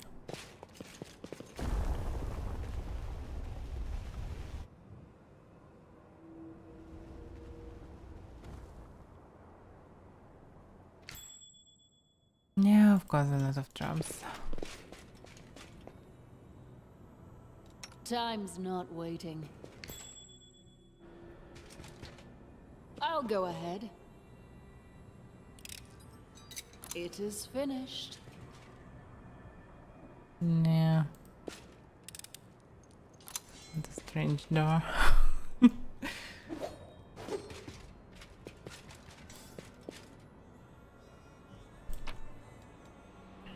Yeah, we will not. It's definitely the same tower. There's a pedestal of faint purple gloom and it's from a crystal-shaped hole. Its edges are chipped and cracked, suggesting that whatever it contained has been forcibly removed. What a find.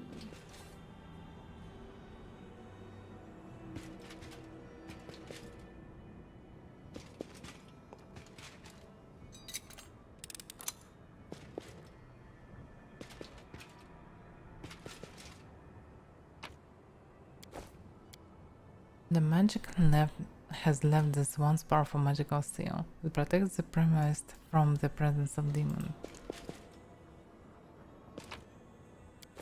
We actually can rest in this tower.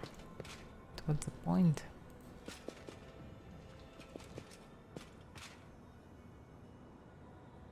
Yeah, I have pretty low chance to read it. These strange scrolls are impossible to decipher. Because I rolled 3. Damn it. Okay, what behind the door? You see a study drawer set in the stone arc in the middle of the room. The location seems rather odd, to put it mildly. Attached to the door is a tiny little metal bell with a braided paw. Alright, let's examine the door to determine if any spells has been cast on it. Yes, there are spells enshrouding both the door and bell. Judging by the nature of the spells, they belong to the conjuration school.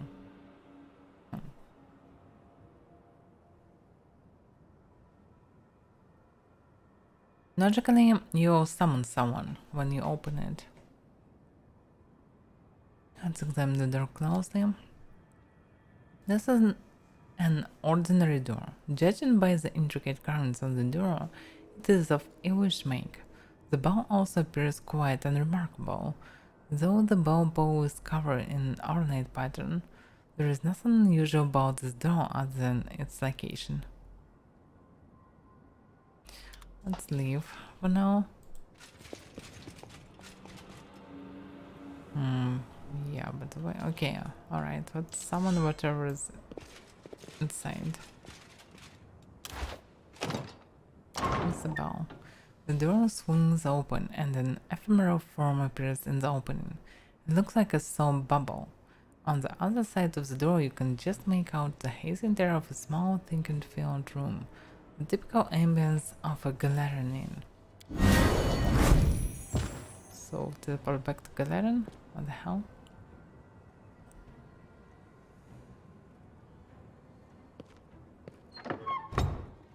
Touching the door handle, a skinny figure falls through the soap bubble. The bubble contracts and then pops, dissolving into thin air. The door slams shut. Cautiously touching the stone floor, the unexpected guest rises slowly to his feet. It seems that the storyteller, for it is undoubtedly him, is quite surprised. Huh. I didn't expect to see him there. Probably I should, but still. The storyteller head swells around in bewilderment, his hands reaching to examine everything around him. Where am I? How did I get here? Who there? I remember the sound of that breathing. Avaira, is that you? Thank the gods it is you. Where are we? And if you don't mind my asking, what brought you here? Yeah, so many questions. How did you get here? The storyteller listens intently to the sounds coming from the city. A good question. Judging by the demon speech I hear, we are in the abyss, correct? Then I suppose I was brought here by a portal. It was most likely activated by you. This portal must have been charmed specifically to deliver me from wherever I may have been. I hope it will send me back the same way. You're unlikely to have charmed in this way. If you had, you wouldn't be so surprised in my appearance. This means the spell was cast in the past. In my past, the one I'm looking for. I have to admit, this finding is quite intriguing and perplexing. But this place where we are, it's a tower, isn't it? Yes, I am right, a tower. So why did I need this portal? In my forgotten past, I must have done something that required regular visit to the abyss, or regular visits from the abyss to Galarian. Such a portal is quite a convenient means of transportation, and it is also well secured against uninvited visitors. Looks like not enough secured. I came here looking for the information about certain purple crystals, but I found you. The storyteller nods with understanding. You were looking for the heart of the tower. Yes, I studied its capabilities here in the Lushanira. You must have seen the socket it was placed in. Unfortunately, the details of my research are hidden from me by the gloom of oblivion. Perhaps if I laid my hand on such a crystal, I would see something else in my past. Do you know where to get one of these? Do they come from mines or maybe from the bottom of the sea? The elf takes out a delicate compass from his bag, the needles of which is slowly but constantly spinning. I sense the power we are looking for. My hands have touched it in the past. In the past I do not remember. I think a little divination will come in handy. I can send this little trifle to help you. Explore the caves here. When you are near the crystal, the compass will let you know. Interesting.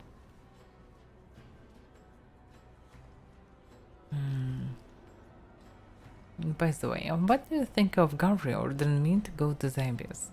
What's on Galarian? The storyteller pursed his lips. I am not a politician or a military leader, but I have seen all sorts in my life. That's why I have some experience and know different stories. The story I'm watching now, it did not strike a chord with everyone. There are many in Dresden who are saddened by your departure for the abyss. There are even some among them who say, though in a whisper, that Gabriel was envious of her commander's glory and was in a hurry to be rid of her. But most do not think this. The majority prizes the queen and expects her to lead them to new victories over the demons. It's quite possible that she will succeed. Right now, as far as I know, Gavri is actively preparing for an advance to the west. It's the heart of the world wound. I see. The sense of recognition, it's truly astounding. I definitely used to live here, and if there are no other claimants, I'm ready to become the owner of this tower again. Be my guest anytime. I want to discuss your past with you. Yeah, the same stories, I get it. Alright, I have to go. I suspect it's difficult for you to carry out your mission surrounded by enemies. I would like to help. Unfortunately, I will not be able to bring you allies or reinforcements through this portal. Supplies, however, when I return to Galarian, I will buy some travel necessities. If you need anything, just ring this bell and I will deliver them to you. So it's now my tower. Okay. But the problem is entering and exiting this tower is pretty tricky for now. Maybe I'm doing it wrong, but we'll see.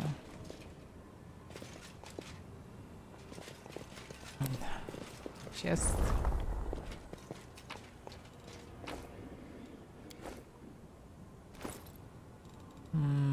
By date. But righteous training, wisdom +6. And allows its wearer to declare perfect strength 5 more times per day. Meh.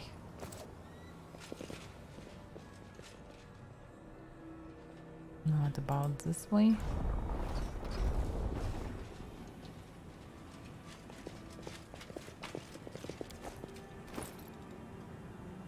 Metal conductor, dagger.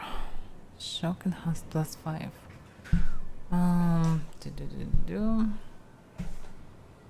Captain bonus on use magic device skill checks, +4 captain bonus on touch attack rolls. So, it's actually useful for casters. Addition to force damage per dice rolled. Yeah, and of force. She actually can use both of them, why not?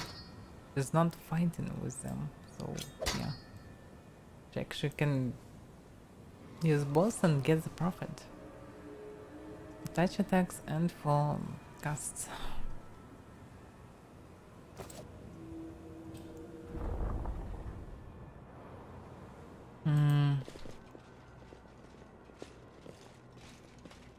Maybe after activating all the floors, it's not that hard to run back. It's interesting. Okay, what if I will speak with him again? To replenish my supplies. I got something for you from Gaia, take a look. Let's see, probably the way to buy, yeah, to buy diamonds and diamond dust and some other stuff. Finally. No date price in Descendant.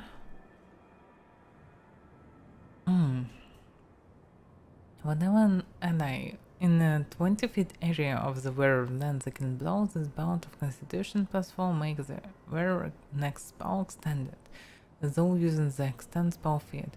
It also grants the wearer +1 bonus to wisdom.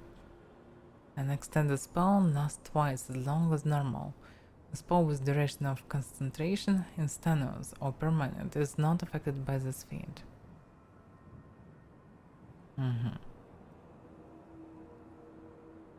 Interesting. Interesting, good one. Oh. Spirit treasure, quarter staff. Now the wearer of this +4 the automatic quarter staff expend points from the keyboard. Okay, it's for monks. Nordic welcome. Has burst, frost, and has one +4. Throwing axe. Now the leader of this +4 is burst throwing axe. Hits an enemy for the first time in a round. The enemy must pass for the same throw or suffer -3 penalty to damage rolls. Comes load. Not bad, but no one needed. Crushing presence. Charisma +6 grants Avaira an ability to push all enemies in a 15 feet area 10 feet away and suffer 1d8 plus casual bludgeoning damage. It can be 3 times per day.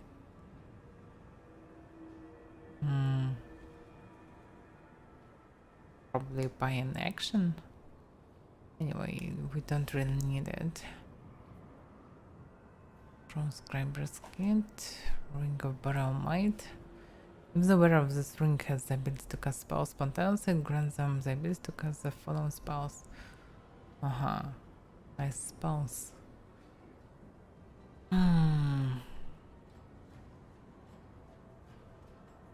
I'm not sure that anyone needs this ring.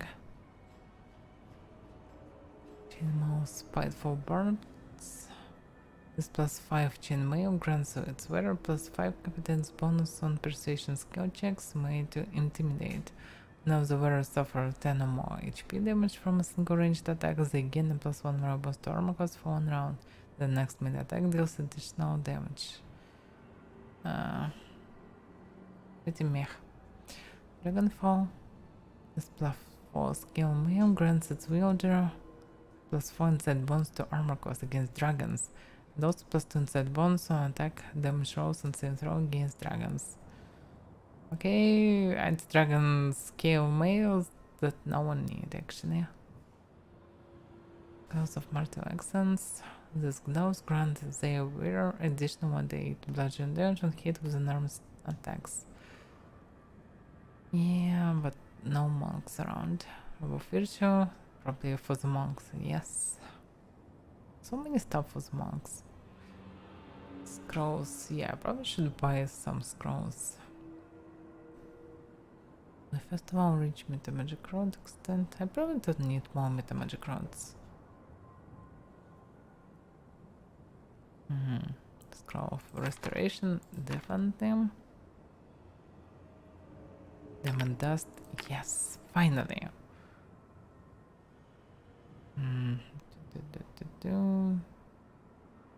Spinal recovery. Restoration greater. Raise that scrolls. Because why not? Diamonds.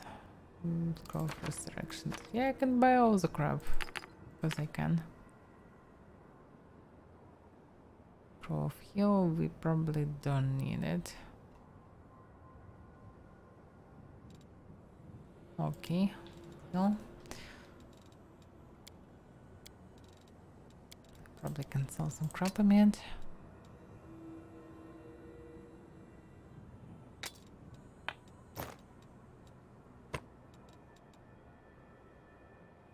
Yeah, we don't need this.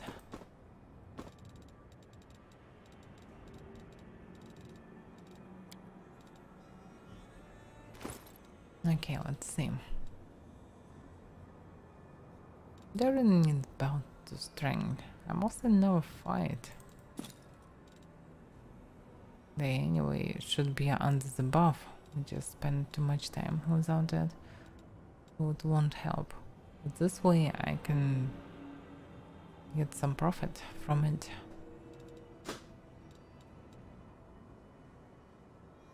So can you wear this mask? No, you can.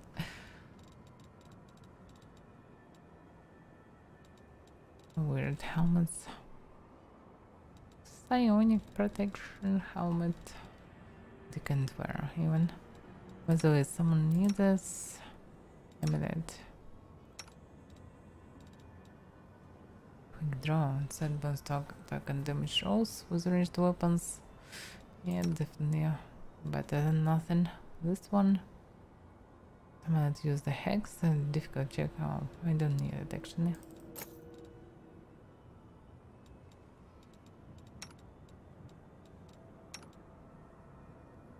So in theory he can fight in melee or not. No, he cannot with soul strength. Only crossbows.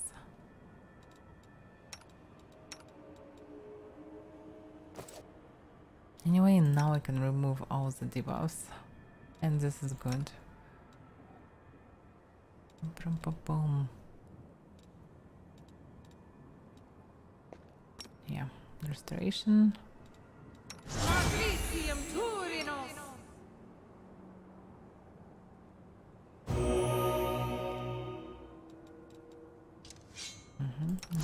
No.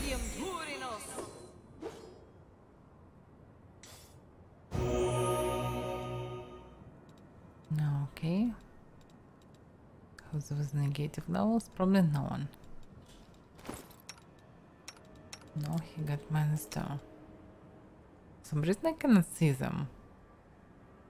I can see them between these icons. I just remembered this problem.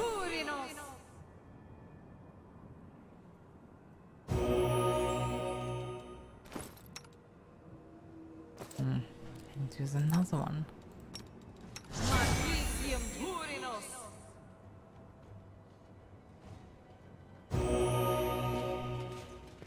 Okay. Can we rest here, for example?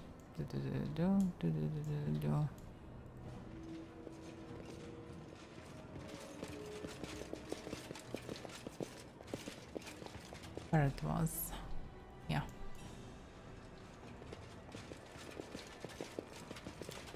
Yeah, looks like we can rest.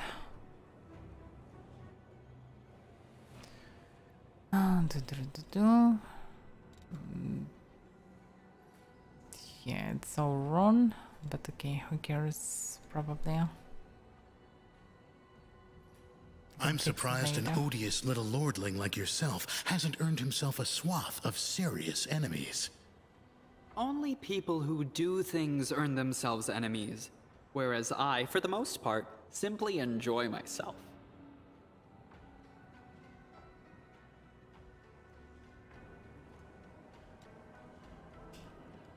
Okay. So rebuff.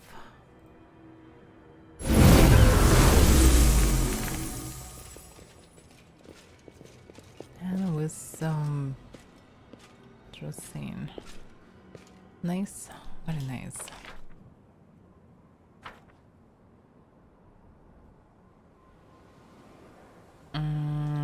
Yeah, now we probably just need to use the lift.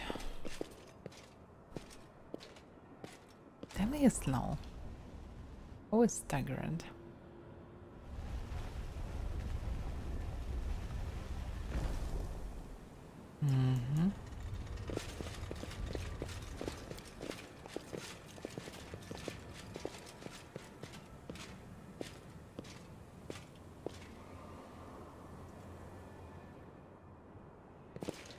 Looks like he staggered each time we enter new location or something. Not sure how it works.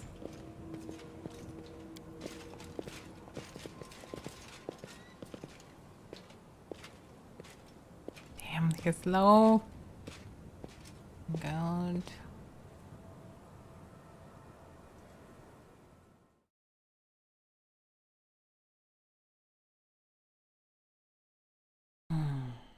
So now I know the place where to find this crystal, but I'm not sure where is this place.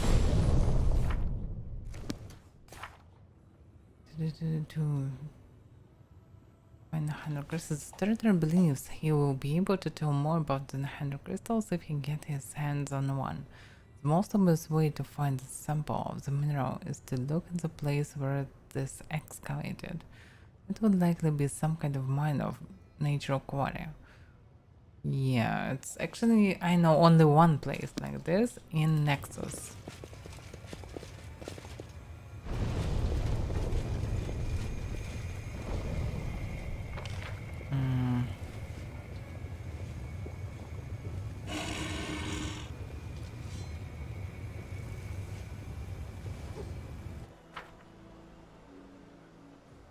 No, yeah, you probably can collect it from on top of the tower. Anyway, didn't mention portal up, portal down. Yeah, I should use teleport.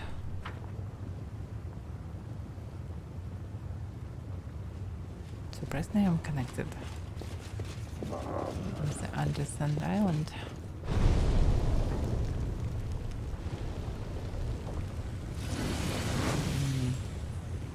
I probably need to teleport back to Nexus.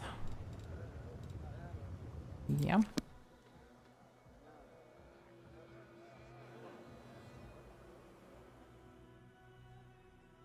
Nexus.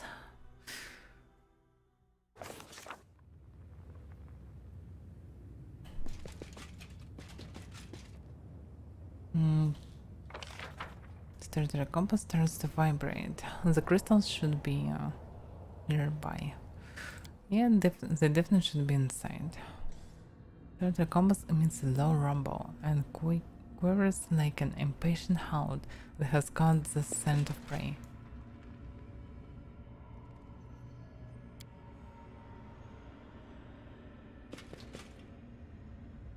Yeah, logically. Oh. I need to grab some people with me. Well, still the same dudes. Or even buffed.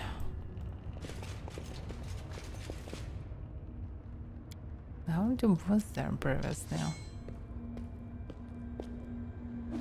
The strategy combos buzzles periodically emitting a green grind and screech and shaking too hard, so hard you can barely hold it. Crystals are very near. Yeah, it was pretty obvious.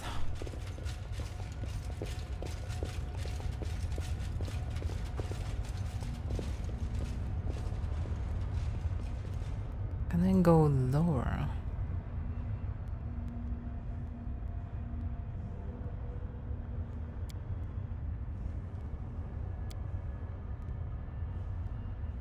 Because I already was there.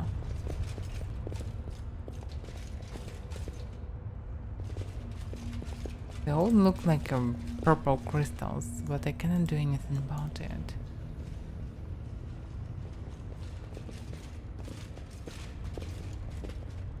That is not far. Oh.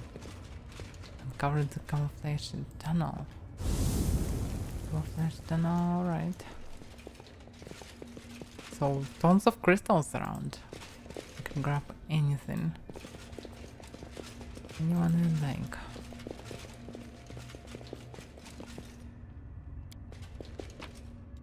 Actually, the city of Arshenira is full of these crystals.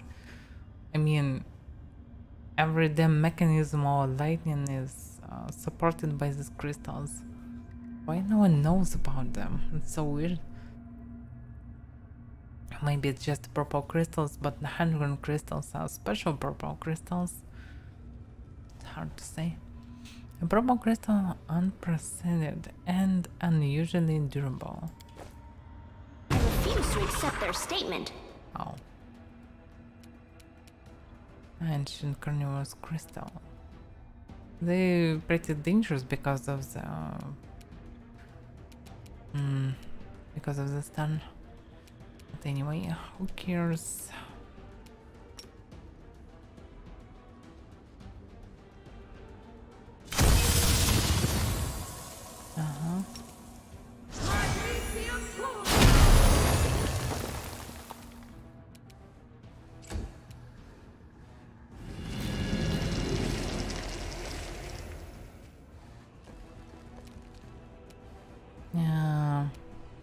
Yeah, I'm not sure, but maybe you should run a bit away from this, because who knows? Well,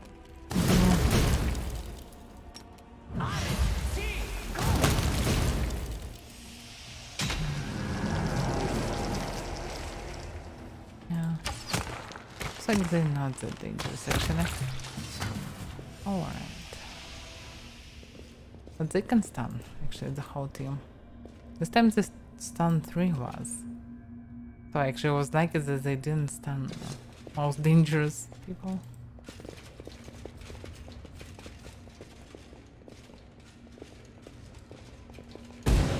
Yeah, I expected to see more of them. And so they using stun at the beginning. I get it.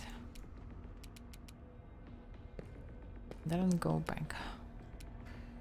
Ember, I don't know. I see God.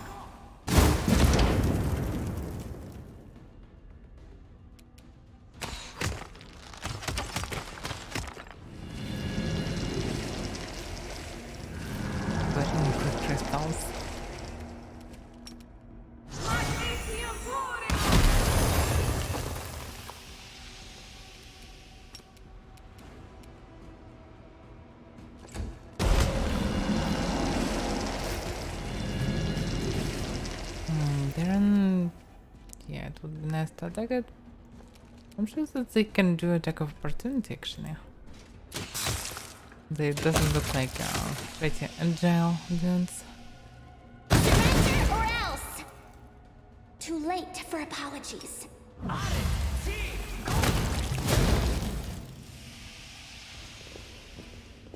Grabbers turned again.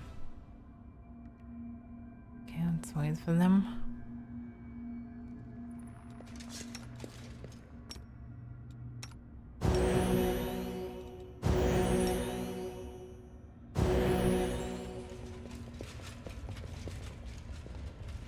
Alright, I have a crystal.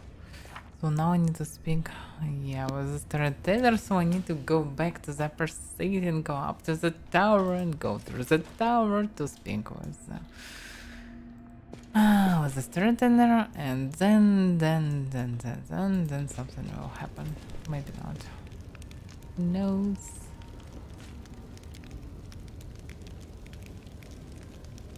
Sometimes I want to be like you, Nenio. I want to learn how to forget things I'd rather not think about. Some of my memories are a heavy burden to bear. In my expert opinion, you enjoy contemplating your past and the results of your actions, and conducting self-analysis. If you truly wanted to forget, you would have done it already. Interesting conclusion. But it doesn't work like this anyway.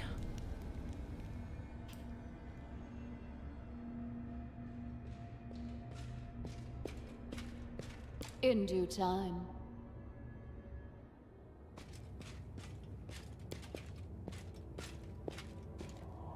Okay.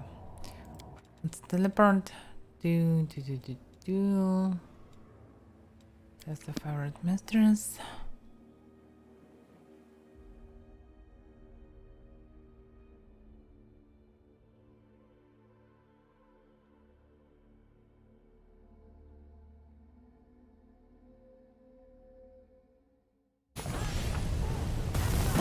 According to plan.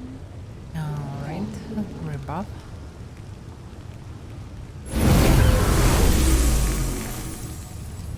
So to the tower. The tower was yeah, this way.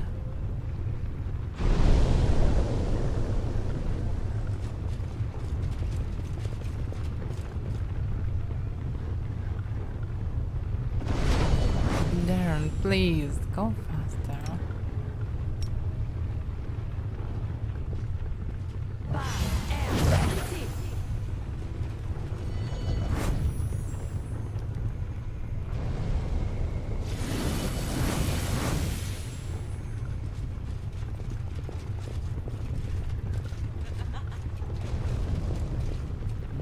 Okay, can I...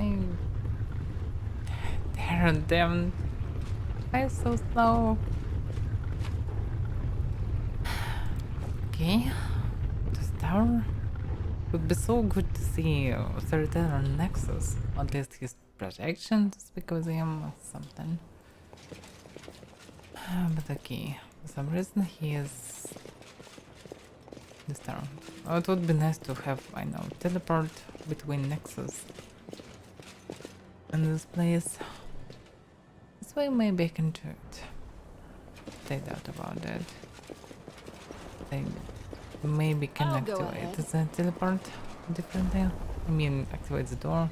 Actually, the door connects to the Galarian, so probably no. And that's probably why you cannot leave the door. Why he cannot leave the door. Anyway. As it should be.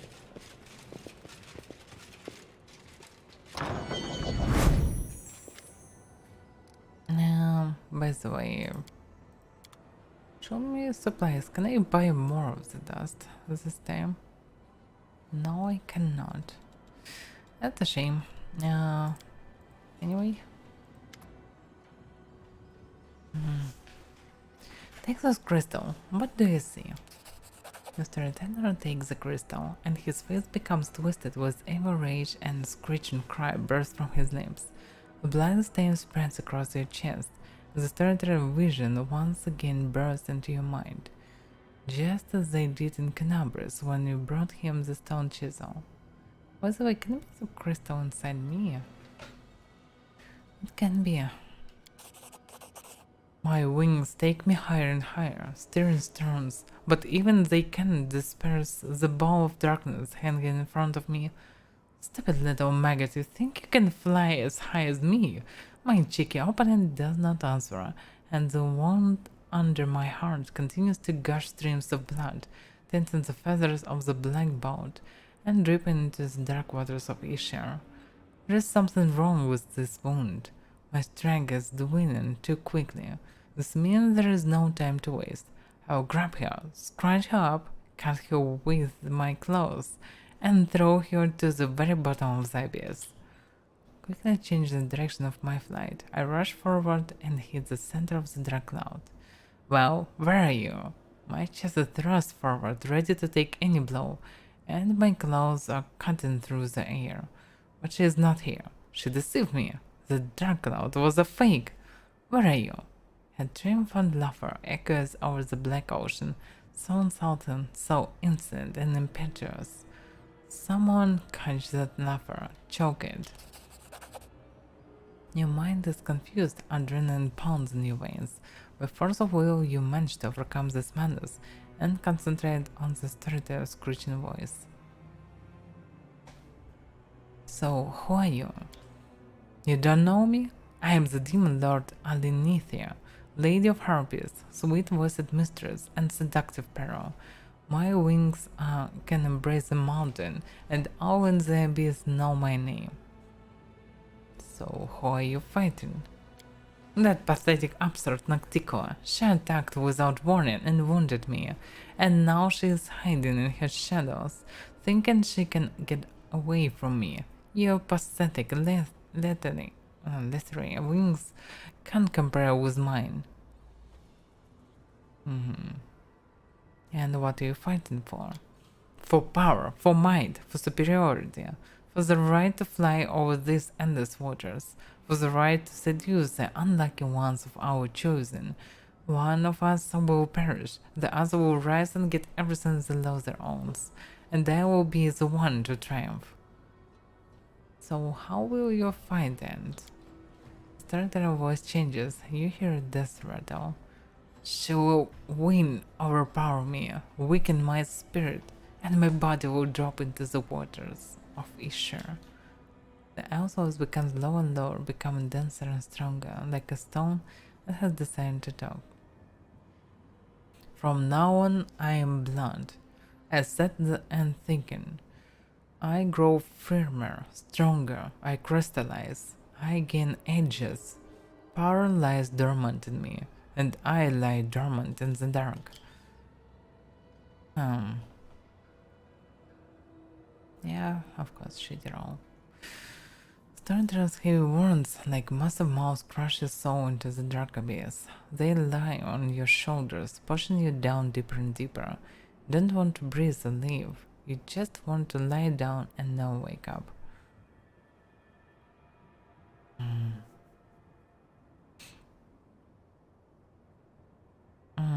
I use the island of Alinithia, the one that Engineer is built on.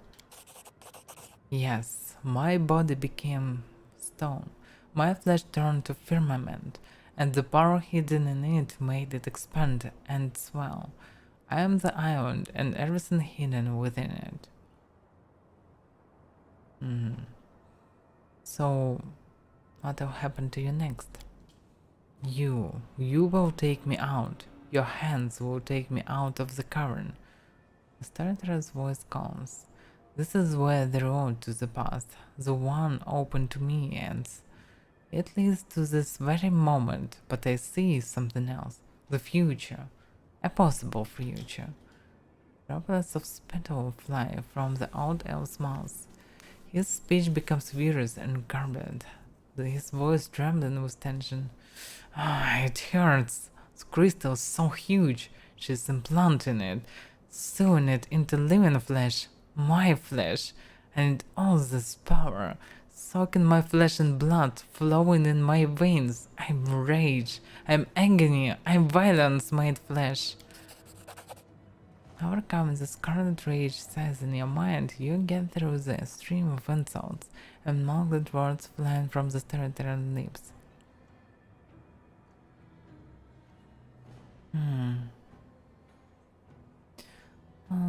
Let's try to listen to the storyteller's voice, try to understand why it's trembling.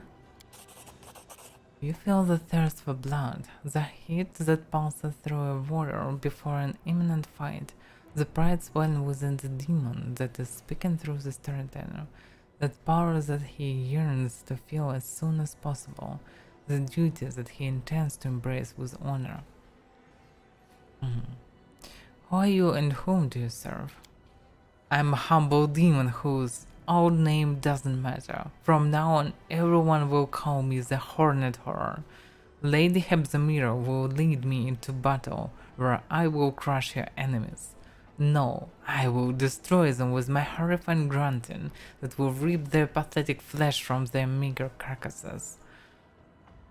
And who is implanting the crystal into you? Mutasa Fan.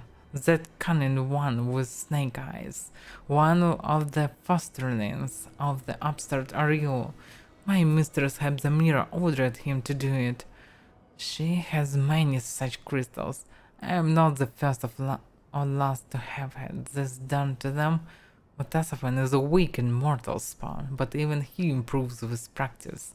You see, I am alive, unlike the pathetic unfortunates who went first. And what fight awaits you? We are going to fight Nocticoa. That winged upstart has been troubling our Lord Baphomet for too long. Time to remove her from the board. Oh my. And how do you expect to defeat Nocticoa and her dominion? We have followers in Alashinera. They will strike from the inside, cripple her, drain her blood, and then our army will bring down all its might given to us by the miraculous crystals, and Nocticoa and her pathetic servants will fall. Enough, storyteller. Storyteller vision fades, and with it the terrible heat in your chest. The old elf comes back from his dreams with a helpless sigh. What a horrible vision! I'm completely exhausted. I never expected to touch the memories of a fallen demon lord who had never found peace in the Rift of Repose. I shared a vision with you again. Like when you brought me the stone chisel in Knabras. Strange. Could it be that those two objects are connected to each other or to you? So the crystals are demon blood. Yes, hardened blood in which the spiritual power of the perished demon lord is sealed. In this case, the power of Alinithia, who was killed in battle and locked in her own remains in this unusual way. Interesting. So, actually, all the demon lords defeated by Nocticoa transformed into islands full of these crystals that actually blood of these demons. Huh.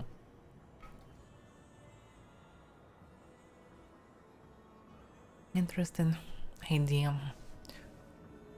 So the city is built on Adenithia's corpse. In the manner of speaking, yes. The spiritual power of Adenithia did not go to the Rift of Repose. Nocticoa began to transform her dead body, forcing it to expand and assume a more solid, static form. I can only guess what a nightmare this imprisonment was for Alenithia's spiritual essence. And how can the stone grant powers? I suppose that it happens as a result of some merging process, after which the unspent power of a demon lord will literally flow into the body of the one who uses the stone. And what is the Rift of Repose? That is where the souls of fallen demons lords go. After death they usually return to their own abyssal realms, but if death finds them again before years passes, the abyss dumps them in cemetery. In this stone rift, full of fog, the souls of the grand demonic dead turn to stone statues and stand for an eternity, slowly becoming threaded with cracks and gradually falling into ruin. It is a kingdom of decline and decay, and the wither there might serve as a good lesson to those who believe in their own might and deem themselves invincible.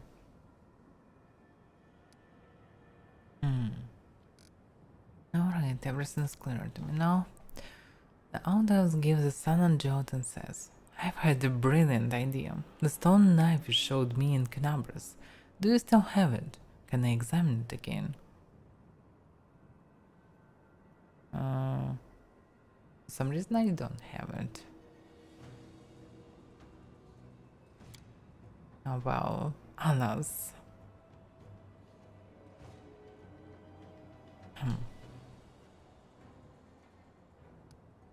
Okay, I have to go.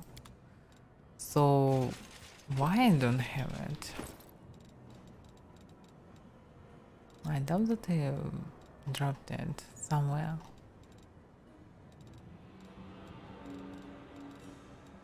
I don't know.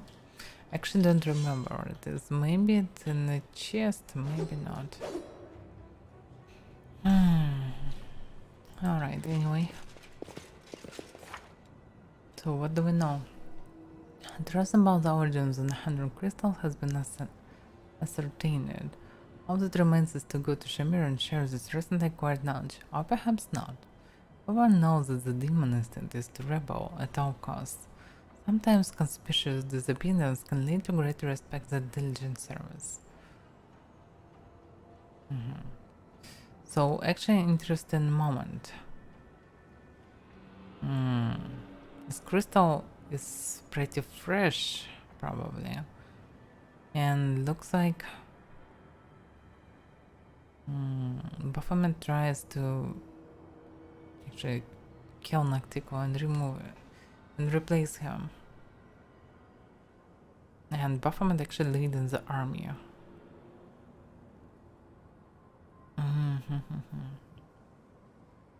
So I definitely should support somehow Noctico and definitely not overthrow him. But because of him, they actually have these crystals.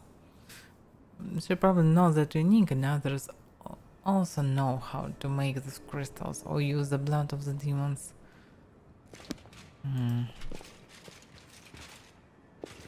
Anyway, I probably should speak with Shamira and confront him, I suppose.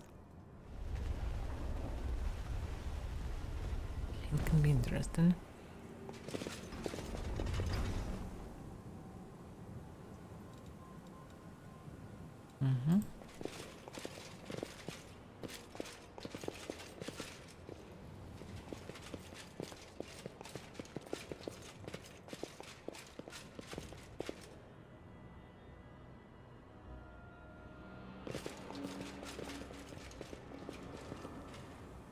It's so inconvenient to run through the tower.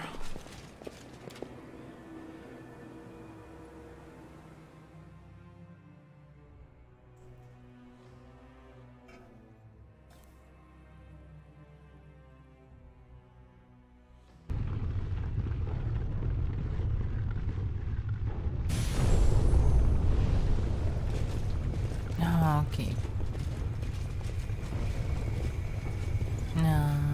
Where should I teleport?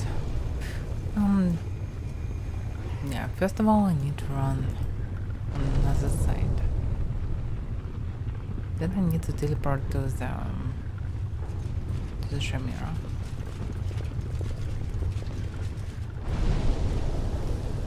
Without the paladin confronting her will be probably hard. Maybe not.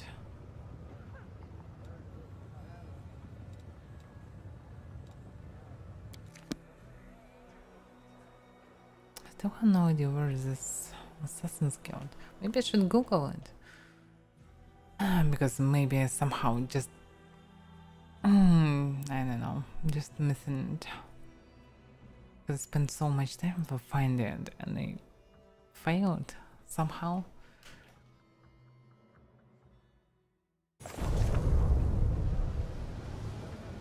That's not far.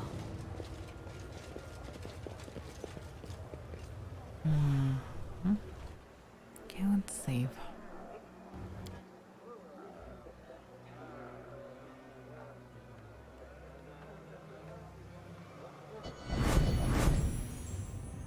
Okay, can save inside too. And I probably should use haste. At the beginning.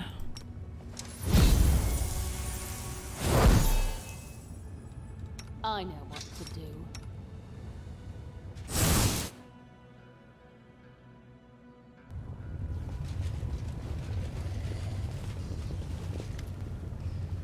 After she notices you, Shamira gives you a displeased frown and irritably asks, "You again? Have you no friends that you must keep coming here to chat with me?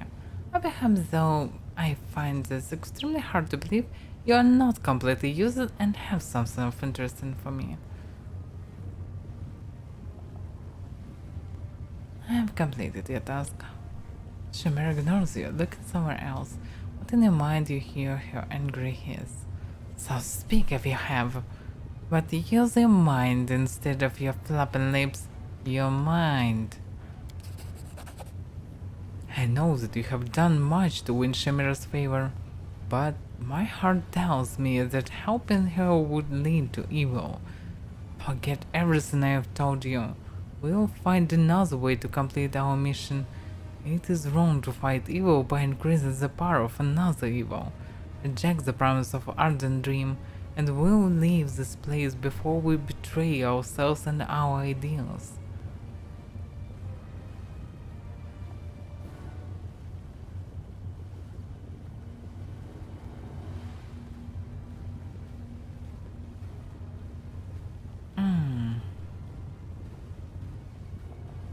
Yeah, I will decide shout so everyone can hear. Screw you! You can steal in your ignorance. What? You little piece of filth! A painful spasm twists through your body. Mercenary crush through your will. And they failed the will check, really? How? Because they're all... What? Why? Why is only +1? I mean, really? Why am I rolling pure roll? Of course I failed. I have no idea how it works like this. Okay, in the heat of Shimmer's magic, your mind melts like wax.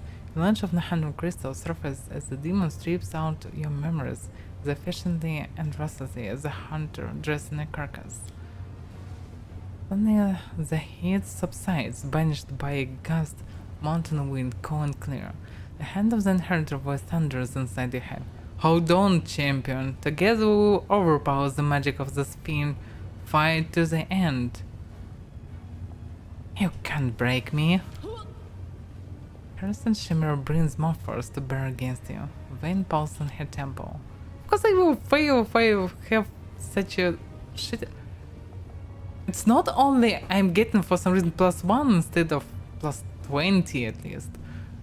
I also roll in shitty rolls. What the fuck is this? Can I see explanation why I cannot get my pluses to the will save? Why I have only +1? Really? Why every damn stupid demon have will more than 10? Why I have 1? What the hell? The heart of Shamir's magic, your mind melts like wax. Okay, it's the same stuff. Finally, she smiles satisfaction. "I've learned everything I need, now get out." The demons in the crowd murmur and exchange whispers. You hear disappointment in their voices. It seems most of them wished you to emerge victorious from this confrontation. Not the arrogant Shamira, whom no one has humbled in a very long time.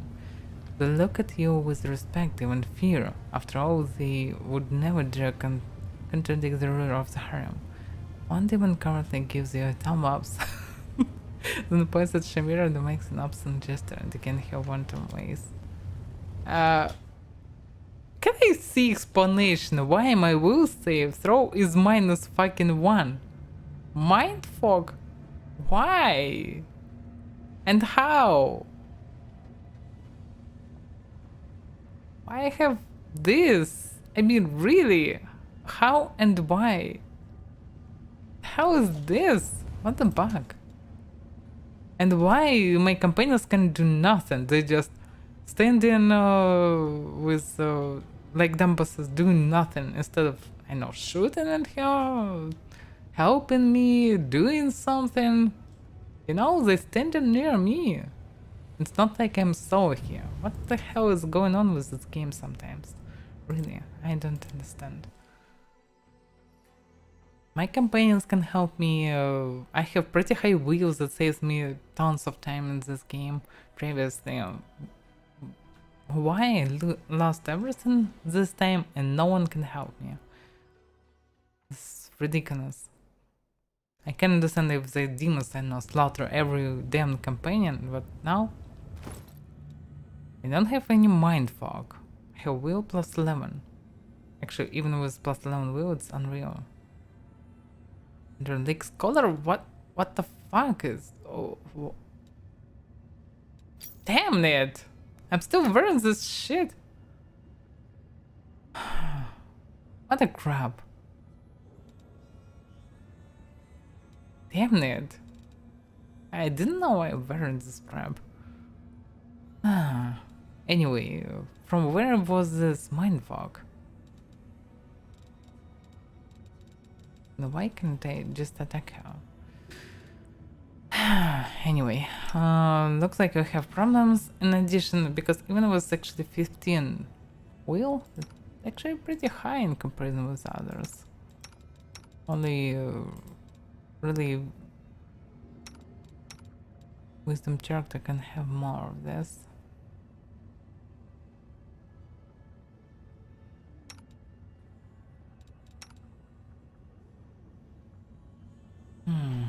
My wisdom surprisingly low. Damn it. Can I buff it somehow? I'm not sure. But maybe for short time. But actually, yeah. I would know that my companions cannot help me for some reason. Even if it's enormously stupid. I should prepare otherwise. There must be short buffs that can raise my stats like this. Something like this. It's just regular protection, but something else. Or chains, nope. Just blessing. Vampire, Holy Aura, Greater Heroism spell for 1 round per caster level. Okay. No idea what it does. But yeah, it raises my will. Okay, now when I have plus 20, not plus 1, I can probably try to do something.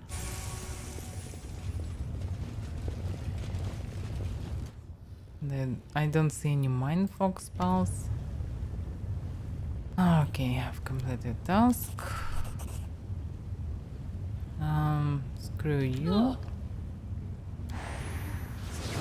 First your will, and I fail in. Because my skill check plus 10, because she using this fog somehow. And yeah, to overcome this I need really high roll. Okay. Can break me. And I failed shit rolls again and again. Okay. She's doing this because she can use Crushing Despair and Mind Fog, and I cannot do anything about it. And actually there is no Mind Fog around. It's just spawned this effect just to cheat. Why can't I use spells like I know kill her on the spot? I have no time for a stranger. Stranger, what the fuck is going on with this game? Okay, what will be if I will kill her? I cannot kill her. Really? Really? I can cast on her? Why? What's the point? How? Just how?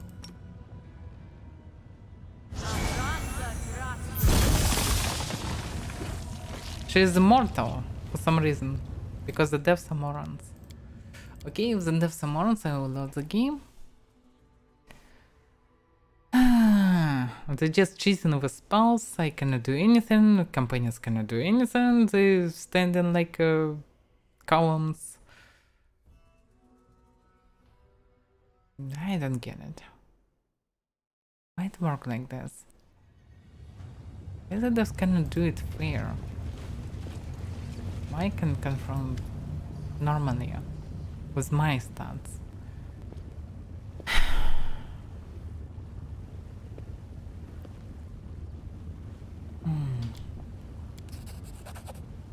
I will try till I win if the devs cannot give me a chance.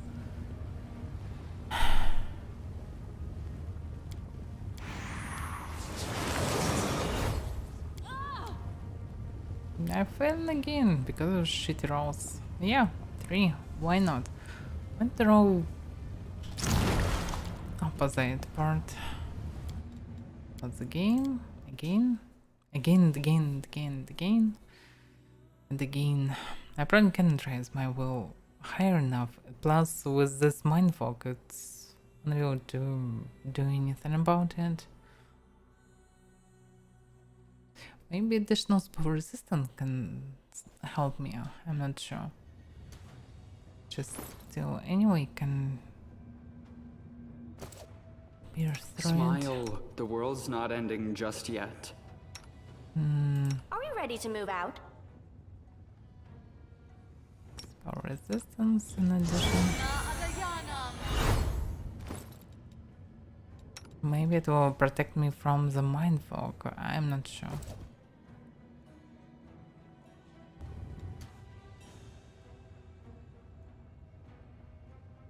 It actually can be cast for long.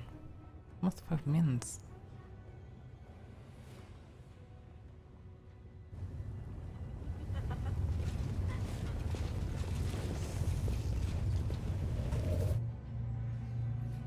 Okay, let's try again.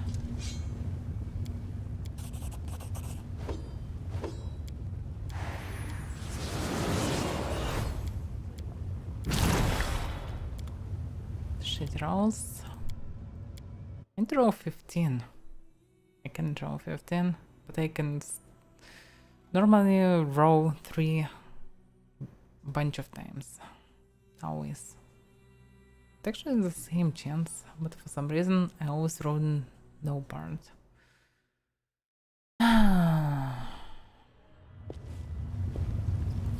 So frustrating.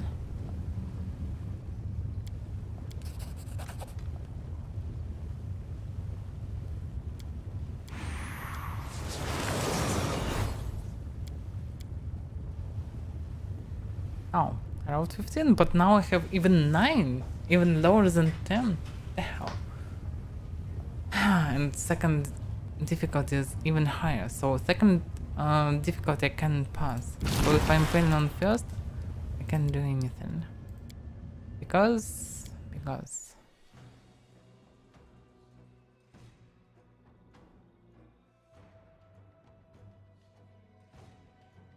So she removing 11 of my wisdom.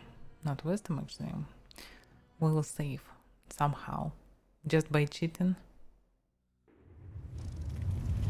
I actually can cast the fog, this fog by myself. But it doesn't work like this.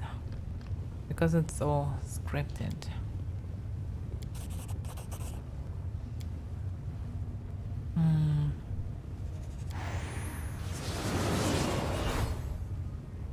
Yeah, shit roll. And the first difficulty I can do only with 17. Looks like. Oh, not 17. 18. So I need pretty high roll. Because this fucking demon removed my chances. And I'll tell you everything just for reason what will happen. And what is this? What the hell is going on? Who was this? What's going on? When appears beside you, is it from thin air? Actually, he really does appear from thin air. On the native rapid package tied with the cord is red Shamira's hair. Your whisper in the crowd of demons. Okay. Some scripted shit. Why can't I just, I don't know, shoot her? I can't even try. The game just ignore any attempts because the scripts. I just enjoyed the game half an hour ago when I heard this information about crystals. It was pretty clever to do this, but this part of the quest is so stupid that it's actually remove everything good from the game.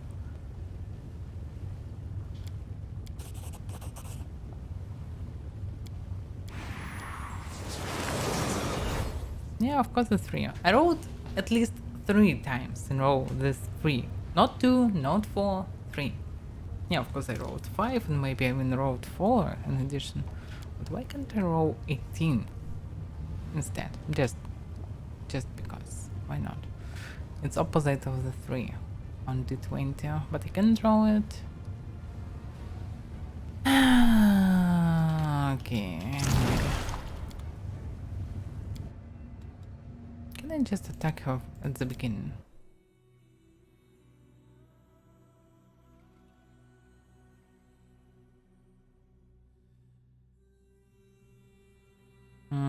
By the way, maybe I can do something else if I will try to third variant. Just doing nothing, maybe it will help somehow. I don't know. Maybe it's scripted differently. Let's see. I do not serve you and I will not tell you anything. Roma gives you a venomous smile and you can read the sentence in her eyes. That's right, you don't serve me, you are an outsider and by Noctical will, no one can lay a finger on you. Who stop me? Magic curse on your will. They finally succeed. Because finally I have plus 20. So she using this cheating stuff if you using second variant. Now I have my full plus 20. So actually I can pass it even with 7. Stupid game. Alright, fine. Oh, you can break me, yeah. Oh, so you anyway need to pass both variants.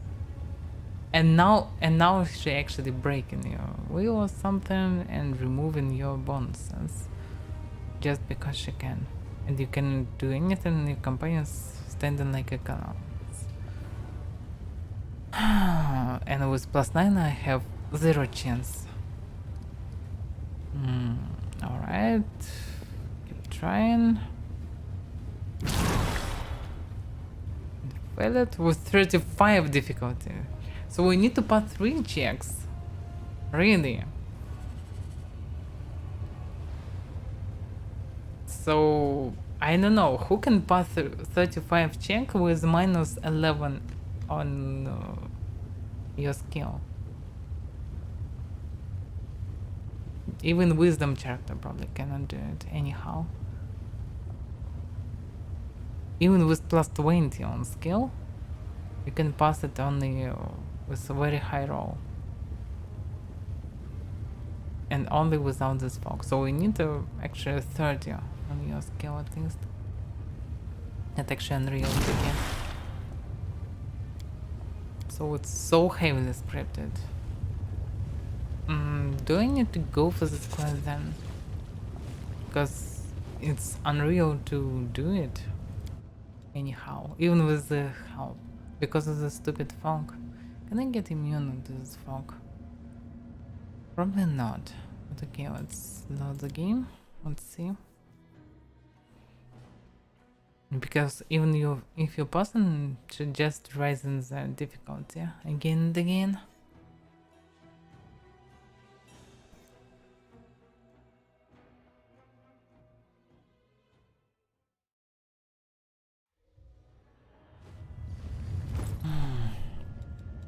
Fucking scripts. How the mind fog works.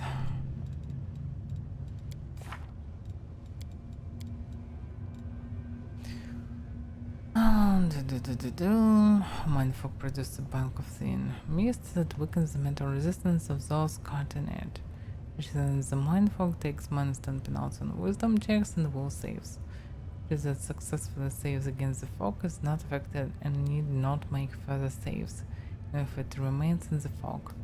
Affected creatures take the penalty as long as they remain in the fog. Affected and for 2d6 rounds thereafter. So you can't actually protect your mind anyhow, or can you?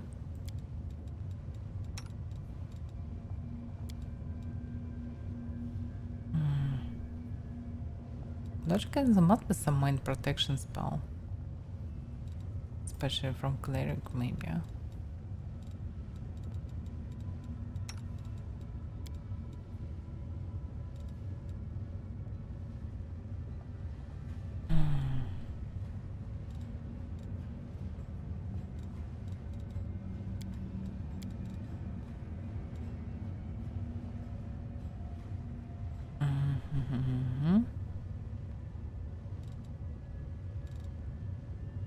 Yeah, for some reason you cannot use your spells to heal yourself. You can't do anything.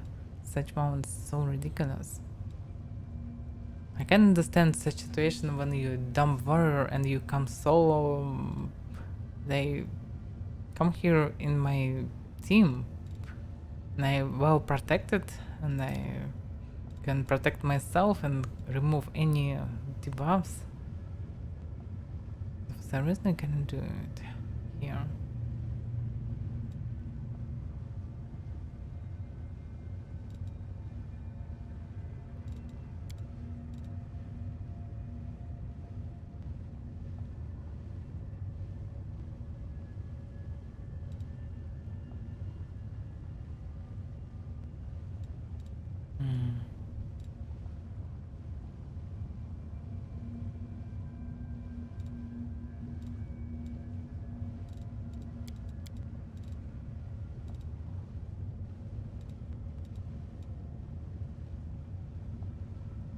Yeah, no, it's the most powerful blessing. It doesn't save me completely.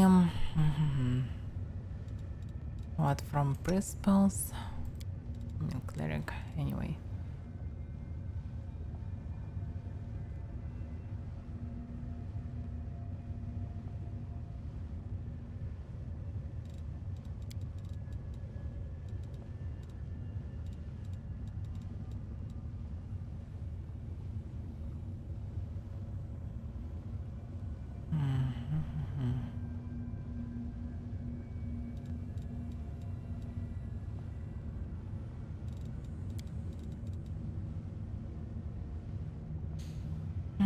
I don't see anything that can help. Something like this. Anyway, personal.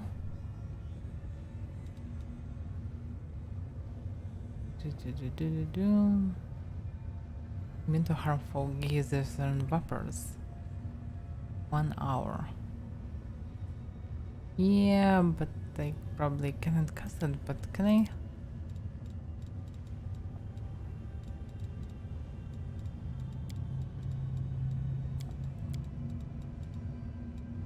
No, looks like I cannot. You, I need to prepare all this. I probably cannot cast anything like this.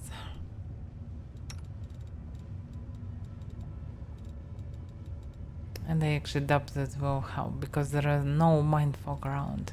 It was just a script. It inflicts this on you.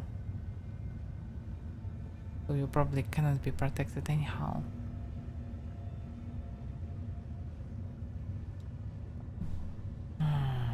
So frustrating. You just scripted this.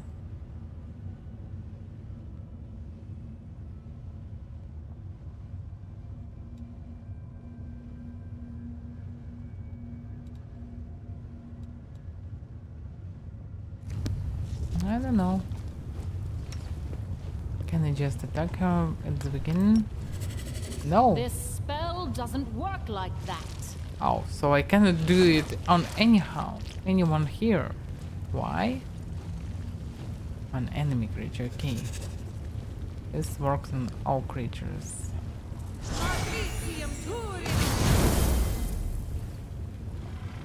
Reflex savings.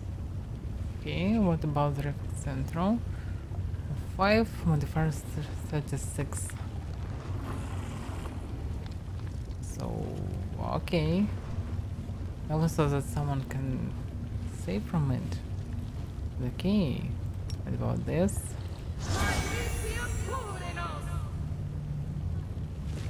Immune to rift fluid. Nice. And now what about shooting?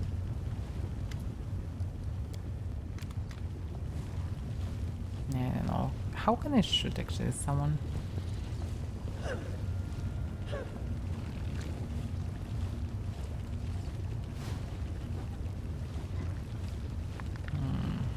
I'm not sure how can I do it. Trust in yourself. Okay, can you cast something?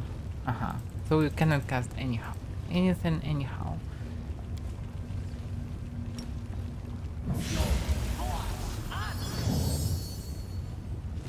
Foresight. Actually, foresight, but that's actually funny. You can remove everything. Probably nothing will be against you. Okay, not much you can do. You don't mind? Am I doing it wrong? No, I cannot do it. Oh, skip the pleasantries.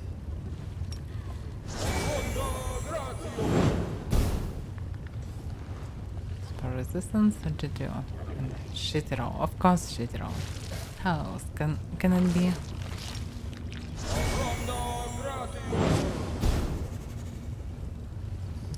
Yeah. One day You require my unbiased opinion? Ember can penetrate everything, but for some reason, because it's on enemy. Apparently all the spells work on the enemy. You can target not enemy. For some reason. Okay, reflex will do half damage. Reflex save. Must be half of the damage, but for some reason it's 0 damage. Okay, I don't know. You're a good person. I like you. Can I do something?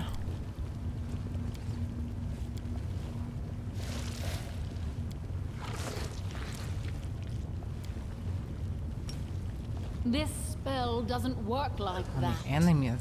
Damn, everything works on enemies on there.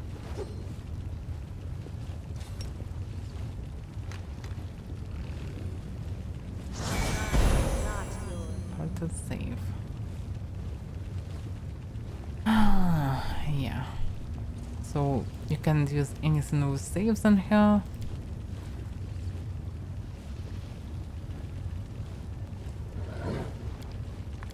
Cannot even start the fight if I can actually. I don't know. I'm not sure that I can.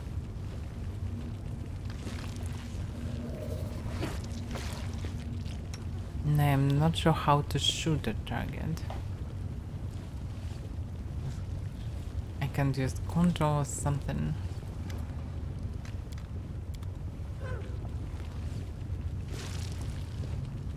So you can start the fight, surprisingly. Press started.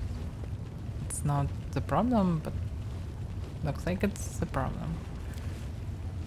Ready Damn, to it's so serve. stupid. Maybe have Shall some help me ability sway from my features. path. Yeah, it all works on enemies, surprisingly. The devs actually fixed it of sorts. It all works on enemies. Oh. So weird.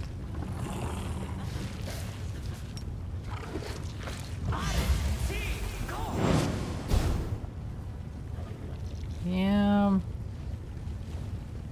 Actually, roll. Wait a second. Overcomes. And nothing happens. Oh, so she's just immune to everything, even if you will overcome. So it's cheating anyway. Okay, I get it. I don't know.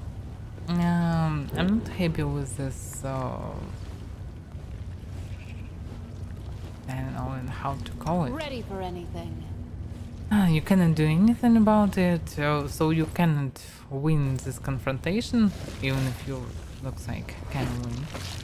Plus, so logically, it's better to not waste time and do not bring to her anything, because you can't confront because of the cheating spells that you cannot do anything about.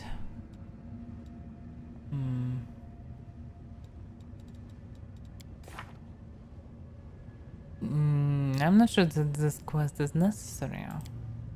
I probably can ignore it. I'm not sure.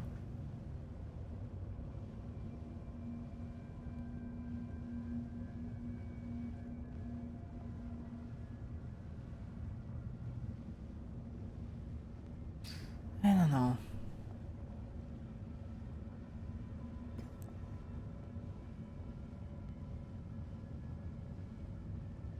I'm not sure where it leads, but I'm definitely not happy about it.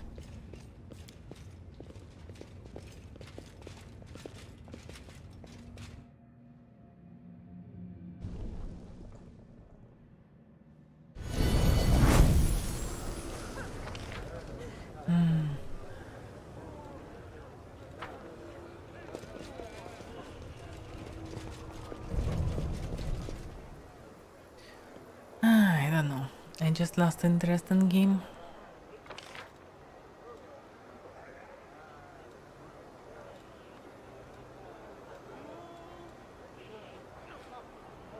I probably already did everything. Maybe it's enough? I don't know. Maybe they at least scripted something for the dude near the arena. Maybe I can use his, I don't know, hatred for this. Something.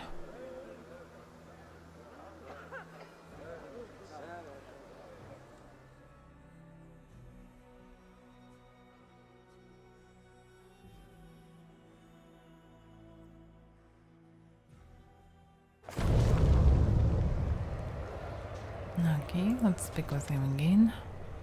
No, nothing. So I can't use him to actually do anything. Ah, it's so stupid.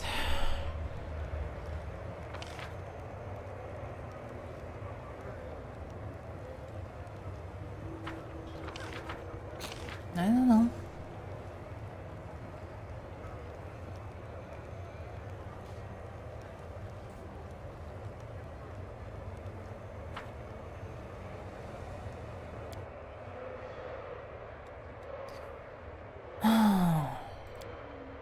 Okay, let's go by the scripts. We'll see how it ends. I don't give a fuck anymore.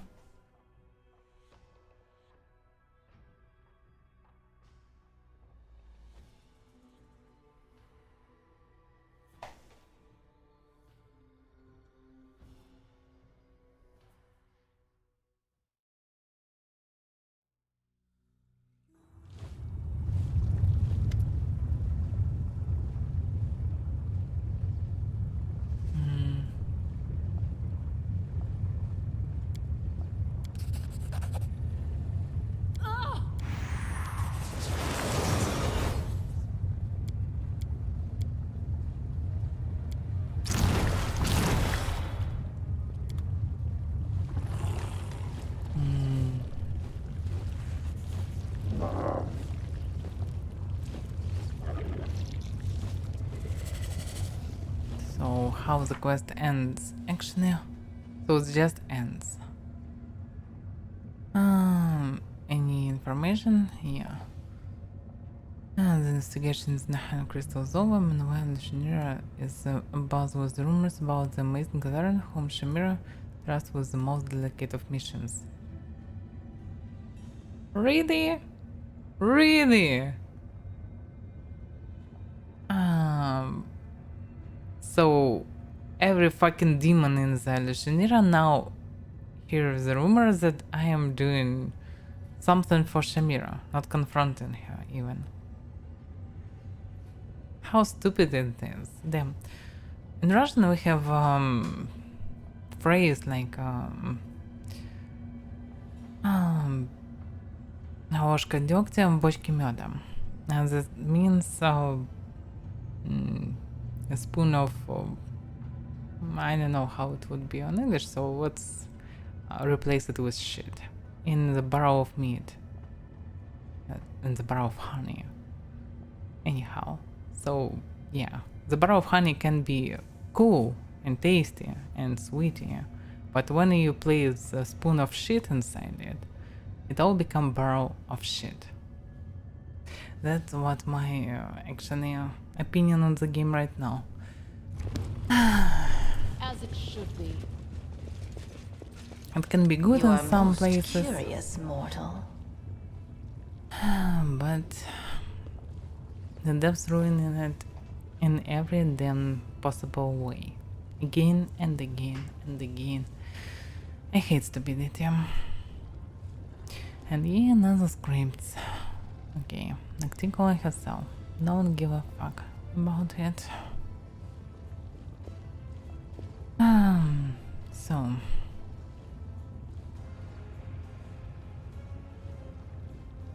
And what the stupid answers I have. Logically, after crushed by Shamira, you definitely shouldn't be in a good mood. And you have answers like, oh, you're rather intriguing yourself. What the shit. And who are you is also ridiculous. You looks like really know who is she. And get out of my head is most logical, but definitely will lead to stupid scripts that will stop conversation. And also stupid. So, okay, who are you? I am the one whose attention you have been seeking for so long. I am Nocticula, ruler of the Midnight Isles.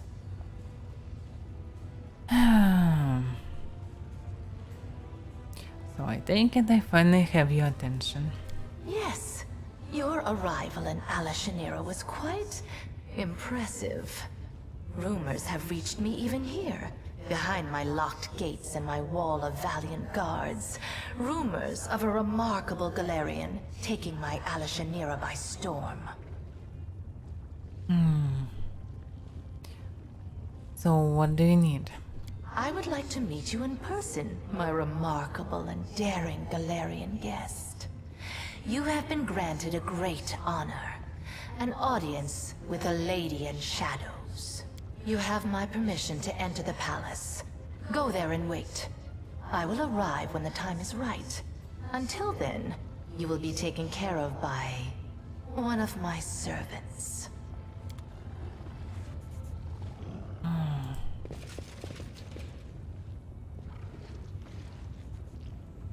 Okay, what was quest? It was just finished. 10,000 Nocticola Palace. Okay, what was this matter of reputation? I'm so hated. This quest? Where this fucking Assassin's Guild? Assassin's Guild at Middle City, below the 10,000 delights. Take the portal down to the left and rotate the camera to see the entrance. Enter the guild and speak with Harzala. Let's see.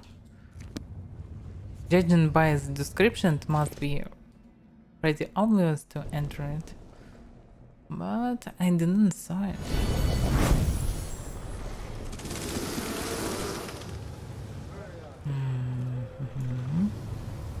Use teleport this.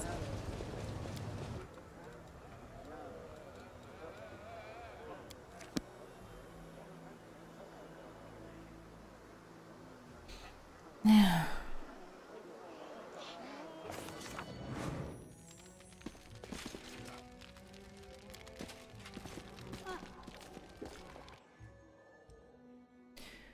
Hopefully there will be less stupidity in the near future.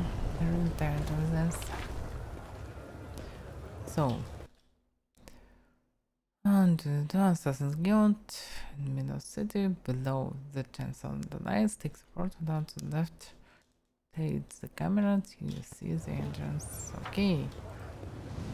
Portal to the left. This one. Portal down.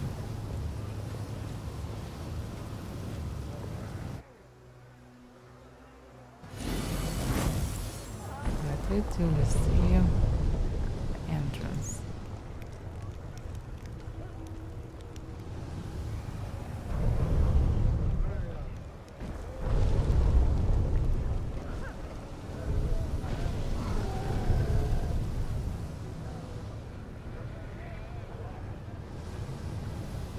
Oh fuck. Oh what? Okay. I get it. Probably. Okay. How should I rotate to not lose it? Okay.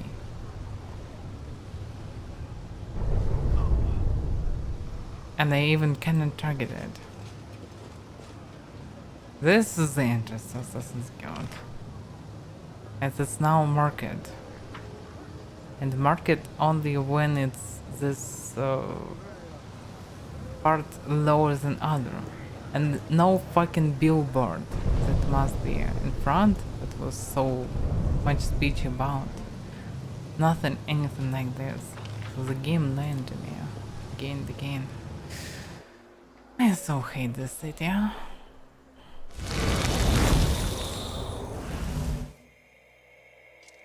Yeah, assassins won't work with this, blah blah blah, no one cares. That's not far. Anyway, can I just destroy this place? The demon standing before you clearly has a penchant for jewelry. His fingers are covered in rings, 3 gold chains encircle his neck, and 4 bejeweled earrings sparkle in each of his ears.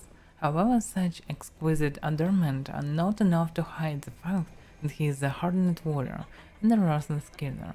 His face and hands are covered in long belly-hair scars, and he moves as gracefully as the most skilled swordsman. The demon's lips curl in a satisfied sneer as he greets you loudly. Look who's here! It's the arrogant Galarian who disposed of our poor wielders! He catches your eyes and frowns slightly, giving a pointed glance toward his bodyguards. You aren't about to do something really stupid and start a massacre here, right? Can we just talk? Yeah, actually pretty close to massacre. Okay. I will nod towards the projection. This hornet thing is one of yours, isn't it? Hordos? Yes, this little demon girl is one of my most useful servants. Besides, it's so very prestigious to have a daughter of Baphomet working under you. Just glanced at the horned demon with a mix of condescension and possessiveness. She stares fixedly at the floor. Yes, master, I'm your servant. For a fleeting moment you noticed a shadow of angry displeasure cross her face. A spark of fear flashes in your eyes, like a boy who realizes he has gone too far when tasting the patience of his parents. So who are you, the leader of this gang of assassins?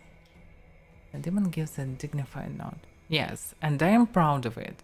The abyss is full of butchers and monsters, so anyone who chooses to be an assassin among monsters and butchers commands a high level of respect, if they live long enough to make a name for themselves, of course. My guild attracts assassins from many planes. No one hires us for simple things like murdering noisy neighbors or cutting the throats of cheating merchants. As I'm sure you know, it's easier and cheaper to do that yourself, and there is no need to get assassins involved. Now, if someone turns to an assassin, it means that the victim is a dangerous, cunning, and well-protected target. I've heard a lot about you, Yoz. You're the head of a a highly reputable guild that operates on many planes besides the Abyss. Many of my colleagues would consider it an honor to work alongside you, unlike myself. Tell me the truth right now. Yours raises his hands apologetically. Several rings glitter on his finger. Oh yeah, several rings glitter on his fingers. Fine, fine. I was the one who actually gave Greybear assignment. I needed to light a little fire underneath this cauldron where so many minions of demon lords are being mixed together. I ordered him to murder those demons in Canabras. Then I put a hit out on Darazand, although that ugly idiot didn't bother me at all. But he was an ugly idiot indeed, and a vengeful one to boot.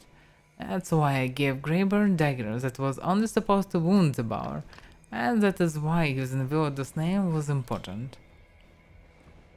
It was the perfect hand of cards. Darazan survived after suffering a painful, humiliating wound by a mortal's hand. No offense, of course. The bower couldn't simply let that go, and so he started a vendetta against Vilod's, dragging other discards into it. And that was my goal all along, because Vilod's was my real target. A target that was very difficult to reach. He seems to revel in his own cleverness. He smirks and smiles with smug satisfaction. Edvard gives a grim chuckle and whispers loudly enough to be heard. People like you or why assassins have such a lousy reputation, no respect for agreements.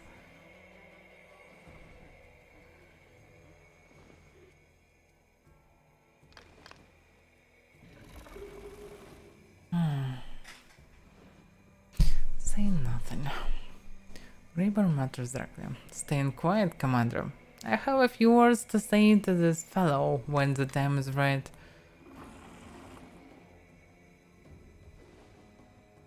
You are the head of the Assassin's Guild. Why didn't you send your underlings after the orders? Yours grimaces slightly and replies with visible displeasure. Who says I didn't? I lost a number of capable killers. He connects with them quickly and the arrogant smile returns to his face. And yet, as you can see, I found a more elegant and economical way to execute this plan. I won't lie to you, this kind of plotting makes me very proud of my own guile. Robert snorts derisively. So these are your guild's finest. They hardly seem professional. Yeah, it looks like Greybear and I reached builders before you killers. Neil smirks and gives a dismissive wave. Oh please, I had no intention of sending anyone after him. But my assistants made sure that every larva in the city knew about the bounty on Vilda's head. I knew that Greybear returned to Adeshinira and decided to use him once more. Just like poor Darazan, he had no idea he was merely a pawn of mine. Just as envisioned, you didn't linger and paid him a visit before anyone else could. I had no doubt that paranoid Vildas would try to kill anyone who crossed his doorstep, but I expected you to overcome him, and I was right. So why did you do all this? For money and power, of course. This has been my primary motivation for many years now. Somebody wanted that Aunt Woodlow's dead, and clever Yours has fulfilled their wish, with the expectation of being showered in privileges and treasures. You are getting a share of those privileges and treasures, by the way. I trust you are not going to refuse the reward provided for freelance operatives. Trust me, the sum is considerable. Just turns his attention to Greybear and adds, I haven't forgotten about you either. You'll be rewarded in proportion to your truly astonishing lethality.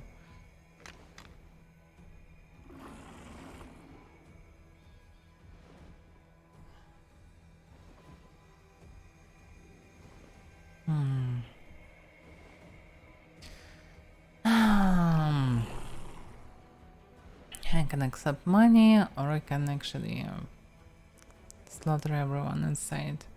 But probably, obviously, you can probably switch him with this Baphomet daughter that actually should be killed.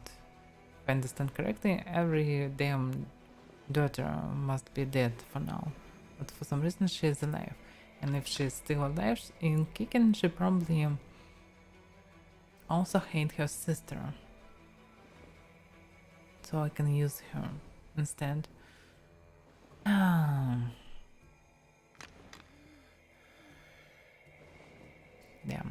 Killing the Assassin's Guild. Should I do it or not?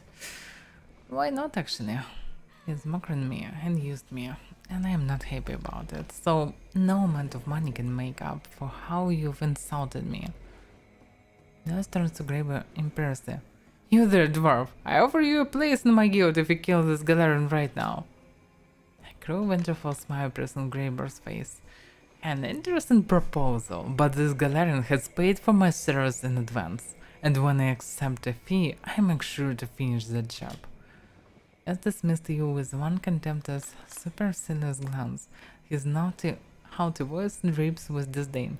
You shouldn't have picked a fight with me, outsider, especially here on my turf. Yeah, but I don't have a choice. What the hell is going on? He crosses his arm contemptuously and does not even touch his weapon. So, you want to find me, outsider? What makes you think you deserve such honor? Yos looks at the assassin crowd in the hall. Hear me, all of you. Whoever brings me the outsider head will receive a generous reward and become a personal bodyguard. Assassins exchange glances and encircle you like predators, clearly wanting to take a closer look of whoever was impotent enough to change their leader. Many of them already have their weapons drawn and ready.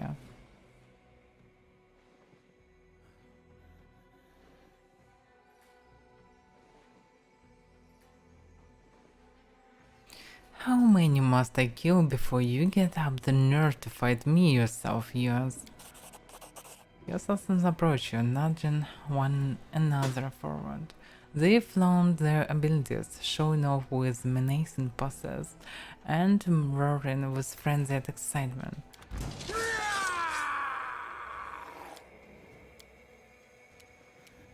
So, only two of them? Oh, three of them. Is the third variant? Behind. Yeah, I should expect this.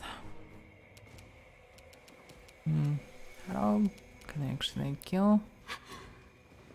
Yeah, I'm not sure about this one. I will resist!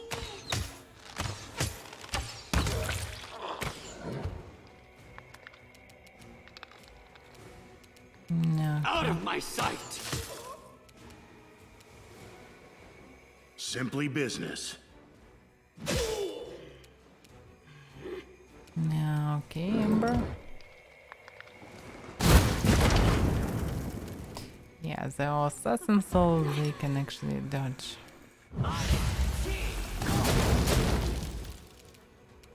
Still alive, surprisingly.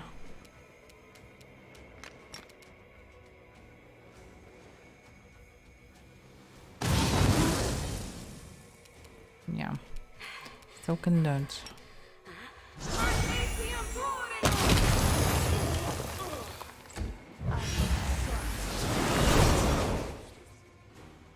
Of course they're using confusion. They so like the spell. Darren always win. Damn Darren. Okay, then you probably cannot use break enchantment.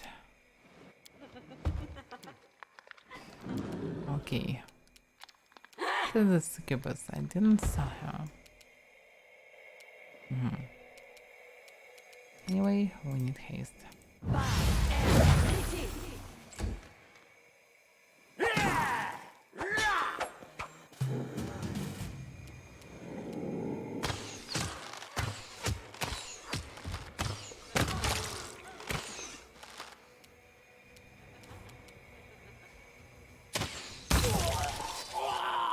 The crowd of assassins looks fearfully, and the pile of corpses at your feet. None of them are eager to share the fate of those brave few who attacked you, no matter what price the Yos has offered.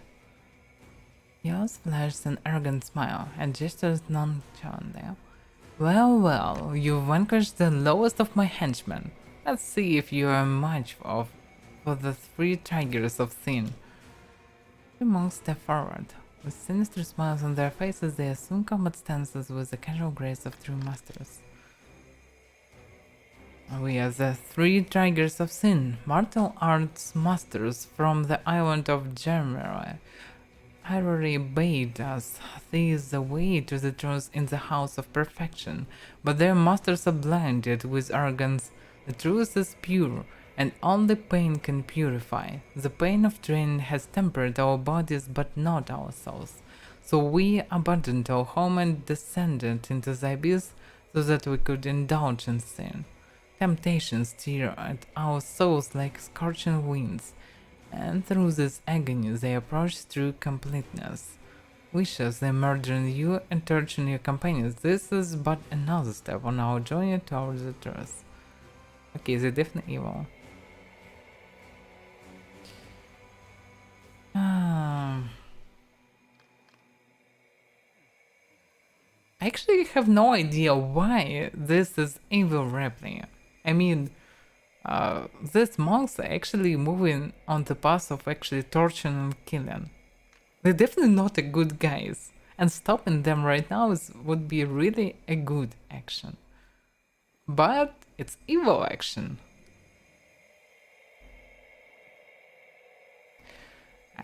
So the only way is I shall prove to you the superiority of my skills. A true professional is always glad to face a worse opponent and defeat him. It's an invaluable experience. It doesn't mean that you need to fight with every damn enemy, and with every damn potential enemy especially. Okay, they probably have enormously high reflexes. They're just 16 levels. Oh my. There is something special like this. The spell just all little Christian's area.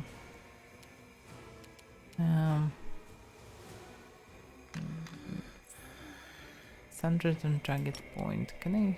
Yeah.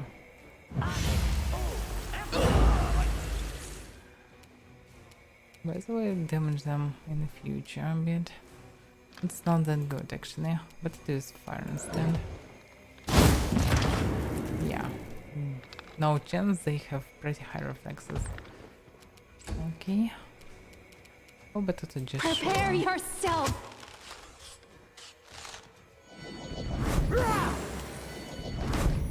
they can do sneaky damage. Alright.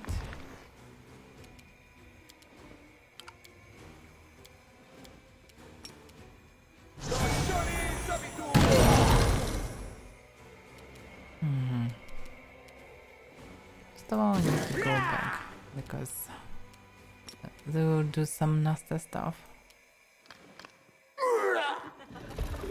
Yeah, it's pretty good now.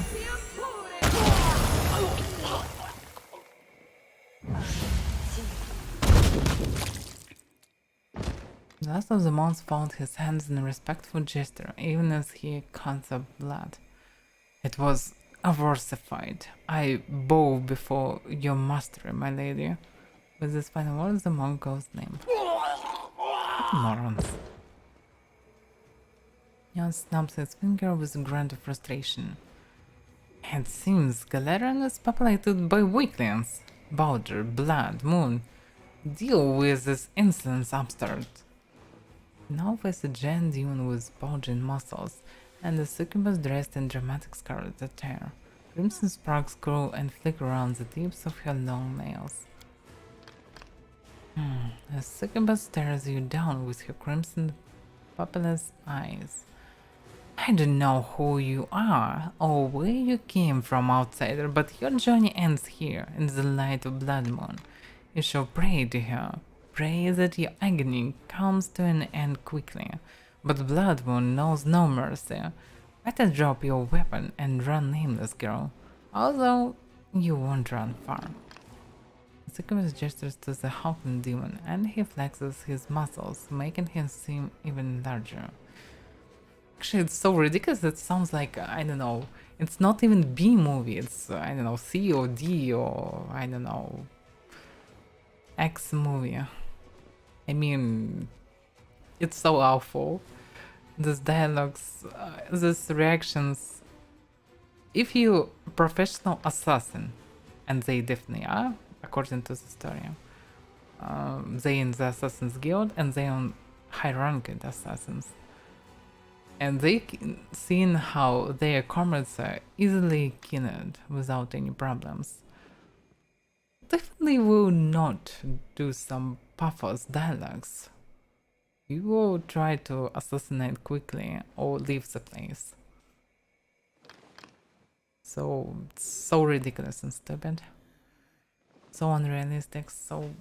Yeah, of course, it's stupid to expect some realism from the game about purple crystals and tons of demons in moving city, but still. The champions of Gathering do not back down from a fight. Herbert knows what is turned from. I agree, I've earned many scars in my lifetime, but none of them adorn my back. Yeah, some stupid demons.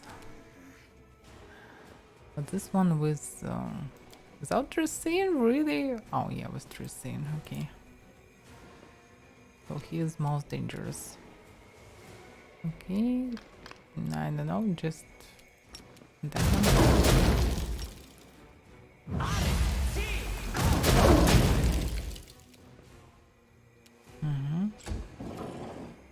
It's your time to cease to exist. Looks like no. It was surprise round, really? I didn't expect to see surprise round from Ember. But she just solidly killed him. Even Ember can solo kill this demon. Yeah.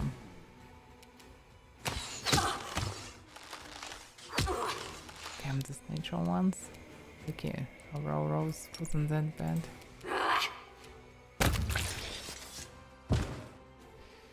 Bleeding profusely, the weakened sorceress reached out to the giant motionless body of your partner and whispered through gritted tears. Powder, protect me! I will survive! I will! You're not. House grabs his blades, hissing furiously. Never has anyone humiliated my guild in this manner. Do you think yourself invincible? I have been king the invisible for hundreds, thousands of years. As Yost prepares for battle, his movements become smooth and imperceptible. Okay, as if there were quicksilver under his skin instead of blood and bone.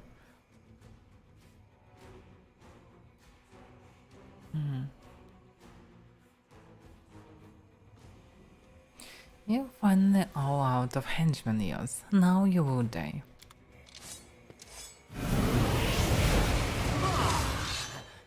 I expected to run for him, but he comes willingly. Yeah, of course. When you have so many additional attacks, you probably try to act like this. Just human. Because his attack was a bit unstoppable, and I'm not happy with this.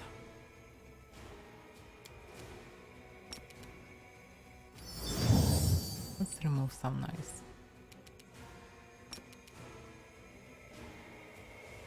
And another one.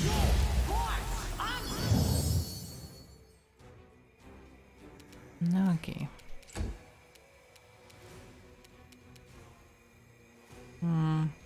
Don't want to stand close to him. Oh, sorry, Graber. Shit happens.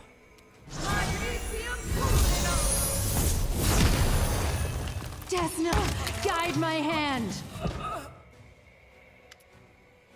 Just props himself up on an elbow and tries to snap his broken, ruined fingers, but they refuse to obey him. He sneers at you with a mixture of anger and fear. You won this battle. Glory to the victor. I admit my defeat and I am willing to ransom my life. Believe me, I value it very highly indeed.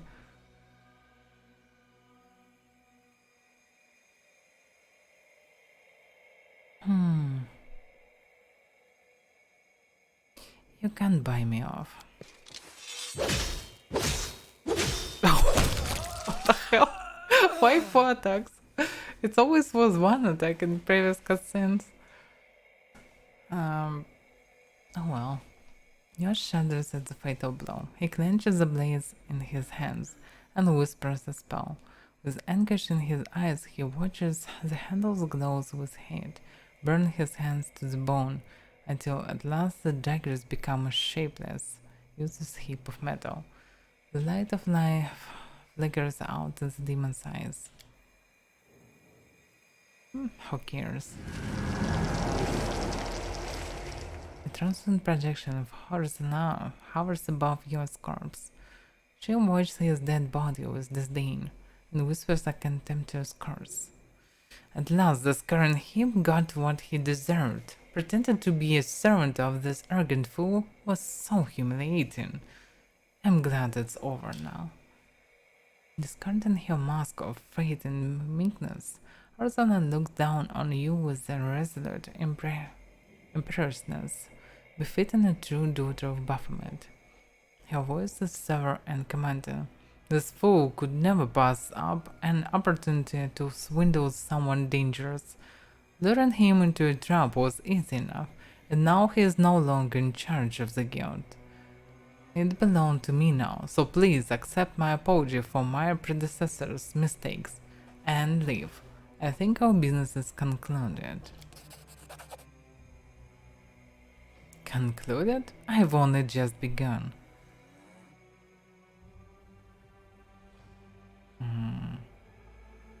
Perhaps we can talk in the flesh face to face.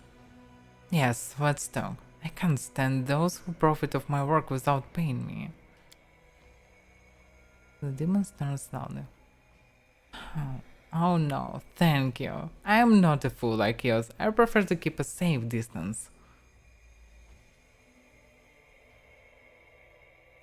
There is something I wish to ask about you. The cold stare of Baphomet's daughter clearly shows she is not keen on conversation. Frustration flickers in her eyes, and the seals that mar her skin begin to glow more intensely. If it means you'll get out of here faster, I shall answer your questions. Instantly the seals burn to the demon's skin. I recognize them easier. They are the brand that the demon lord Baphomet and his inner circle use for punishment. The seal drains one's power and inflicts excruciating pain, making the victim eager to do anything to atone for their transgression. It's scary to imagine what it must feel like to be covered in a multitude of such seals at once.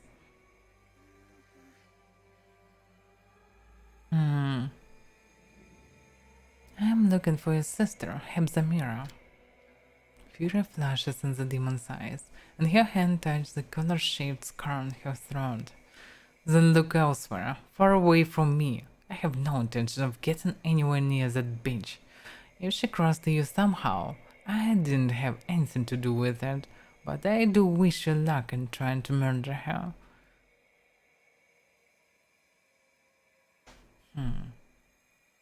You bear scars from wearing manacles. Who dared shackle you? Horizon lies silent for some time, fixing you with a piercing, hateful gaze. Then she explodes. My sister! That bitch Hebzamira always envied me. She was dumber and weaker than I, and so her only goal was to destroy me, crush me. That piece of trash.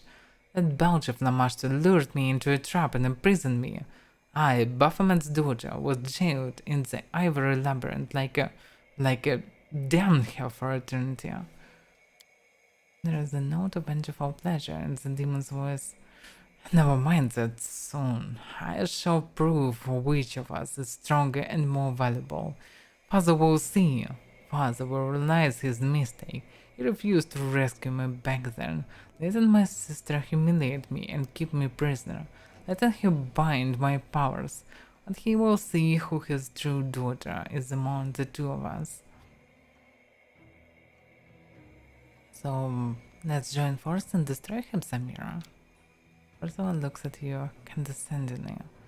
If you have truly decided to change my sister, you're already dead. So don't expect me to jump into the grave with you. So her words is just a blubbering. And why did you pretend to be your slave? Ursula's voice trembles with barely contained fury. That's what I was. Yours made a deal with my father, and I was an advance payment he managed to procure. You thought that a Nephilim concubine would rise his status, and my father did not value me highly. Dark flames awakened the demon's short, evil eyes. And so I, the great Harzala, was forced to serve him after my father deprived me of all of my powers. Oh, how I dreamed of tearing off that overdressed fool's head. But I found another way. Yours dearly loved using others to do his dirty work for him, and it was such a pleasure beating him at his own game. You served me well, Galeria. Ursula cuts off abruptly, realizing that she has said wasn't she intended. Admitted, this was all a part of your plot. The demon gazes back steadily. It would be foolish to admit such thing. What good is a plot that everyone knows about? Here's some advice for you. Be careful with schemes and plots. One clever fellow has already plotted his own demise. I have no more questions. Excellent. Then go away and leave me to my business.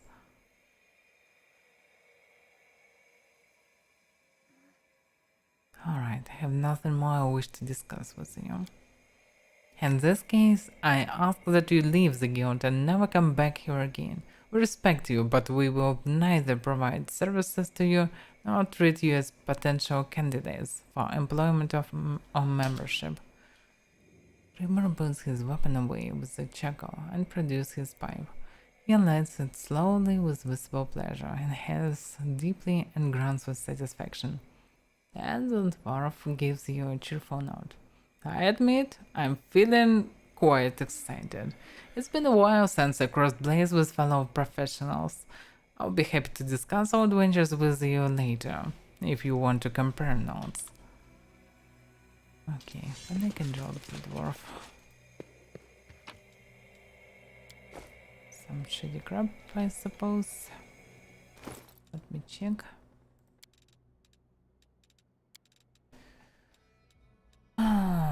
Nature armor 5, yeah, everything will be better than previous. And by the way, I don't have a ring anymore. For some reason. Oh yeah, because I don't need it anymore. Okay, what next there?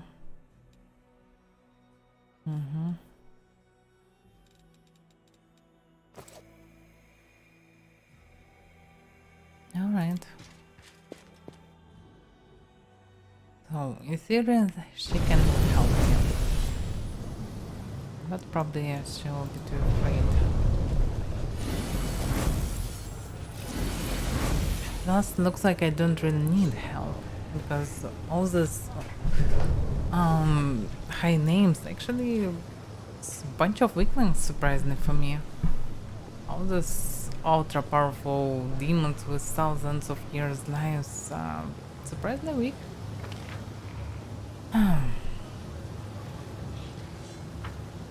This dude actually even traded with Baphomet and was not bought by Baphomet, and he was so weak, so probably even Baphomet is weak. But because of the script, sometimes you cannot do anything about some dudes like Shamira. I hate this. By the way, this conquerors looks like you can fight with them, because you can see them on the map. If I understand correctly how it works. I'm always open to I ideas. probably understand it correctly. Time's not waiting.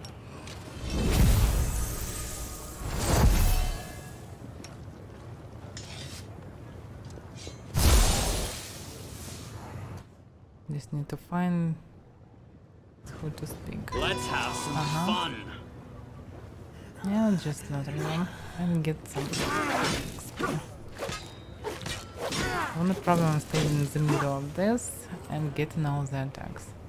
It's not good. You're in my way.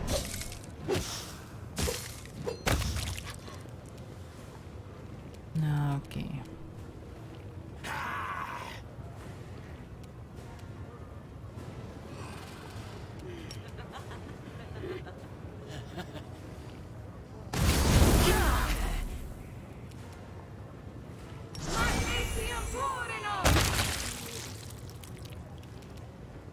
Yeah, a bit of damage. And it's for me better to go back.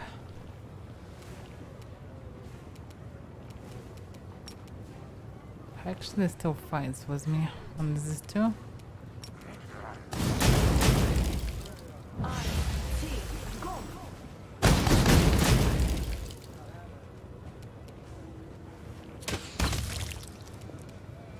Make your peace. And that's it. I know what to do. There's some experience. And loot.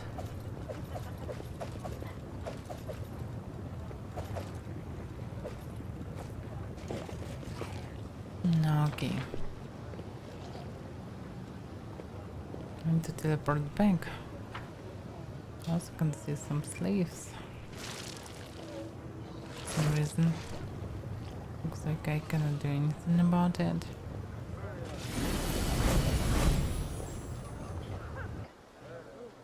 They really can fight with everyone.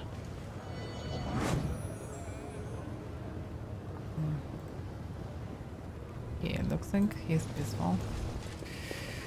Anyway, how can I return back?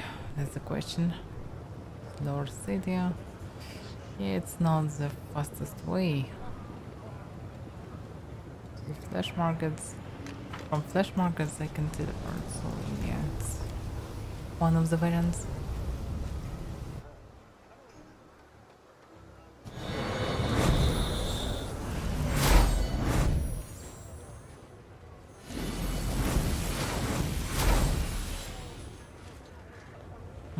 Into sell scrap.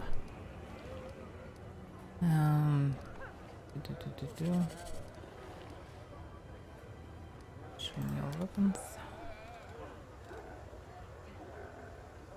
Great sword, +3. Meh.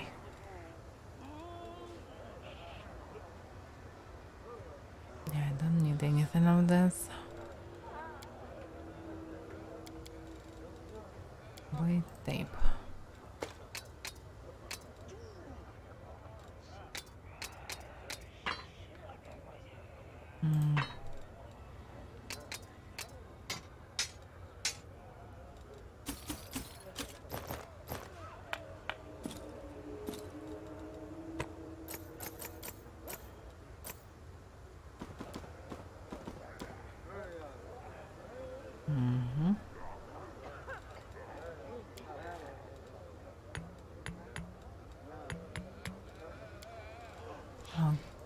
Okay. Probably I found everything I need. Now I can teleport. To the Nexus.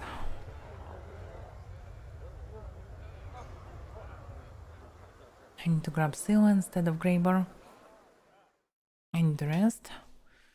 And then I can go for the Echo of Discaria. And then I can visit Nocticua.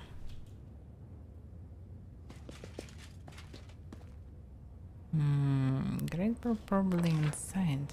Yeah.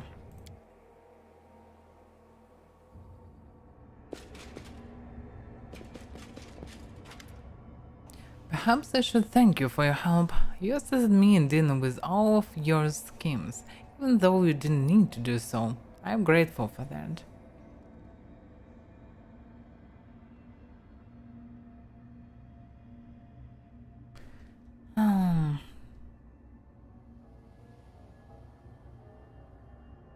Your reputation has been restored. How do you feel?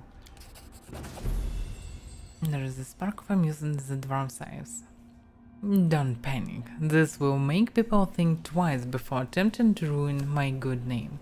But I'm grateful my companions didn't leave me to deal with this by myself, even though they had every right to do so. So while I'm used to working alone, I appreciate a team I can trust. It's good to have someone who's got my back.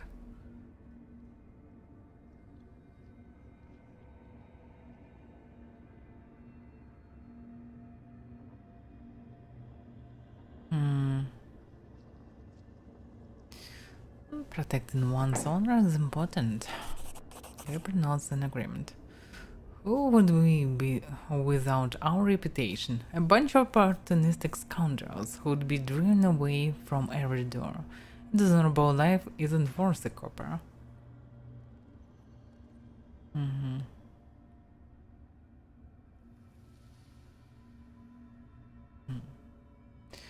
By the way, I really willing to work with demons and follow their orders. With a heavy-sized dwarf looks you straight in the eye. Is there really much of a difference between me and them? They are the product of the worst parts of our mortal souls. They are sin incarnate. Many say the same thing about me. I was never coarse, so I am able to admit that my soul is black and evil. I murder others for money, and I shall never become a respectable member of society, a friend or a father, but I am tired of asking forgiveness for what I am. Here, I will not be judged for my profession. Grimmer clenched his fist and muttered through gritted tears. I am not the freak of monster that you think me back on Galarian. How dare they hire me to murder their enemies and then despise me for my profession? They'll treat me differently in the Abyss. The demons respect my skills. They will treat me as a professional, not a criminal or a blackguard. It's strange to say this, but I don't feel out of place here. Have you thought about quitting the business? And become what? A farmer? A butler? Or maybe an innkeeper? One of those who tell tall tales about their adventurous years to drunk patrons. My soul is that of a wanderer and a killer. My art is my only source of pride, and abandoning it will make me useless in my own eyes. Believe me, I already tried to settle down and find an honest job, and nothing good came from that. I shall quit my profession only when I am judged by Pharasma herself. Yeah, probably he lost his family, and now he's just assassin.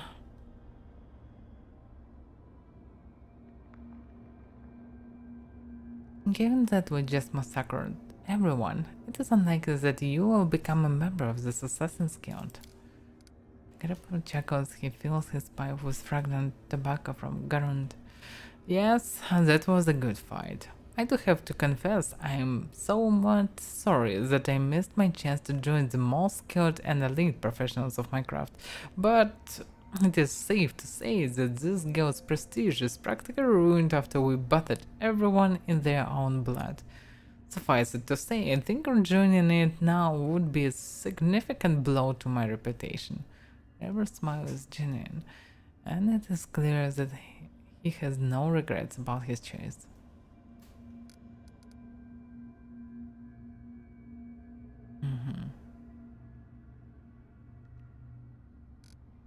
Alright, I think everything is clear now.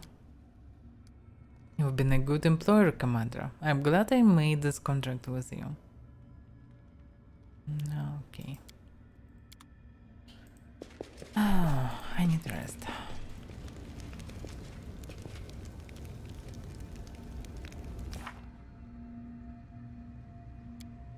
Devastation, walking course. Okay, 2 quests left.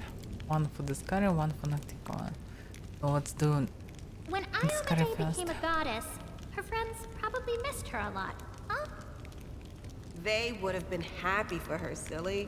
She turned into a goddess. It's not like she moved to Garen.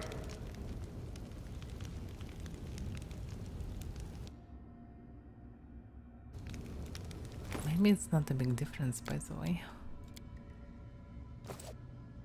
So, Paladin, next. Oh, what I should rise? Charisma, it's probably enough for casting spells. So, Constitution is mostly fine. She's really tough after all the feats that I taken. So, yeah, strength, strength, and strength. Trickery, stealth, nope. Religion, I don't know, perception, for example.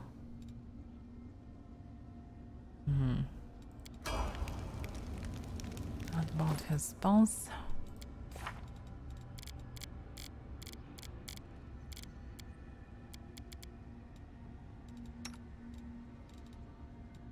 By the way, character class, how it works. She can cast only 4 level spells. And she already know about casting.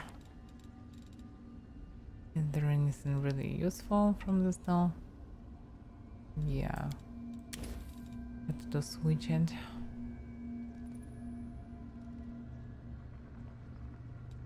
Okay. Nothing really special.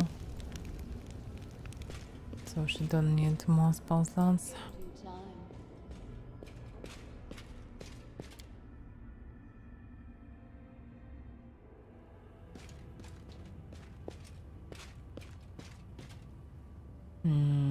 Okay, let's save the game. And it's time to go through the basic portal. And try to visit the Echo of the Sky. According to others, Echo of the Sky is actually a weakening. In comparison with the others. Maybe not, we'll see. We can say for sure.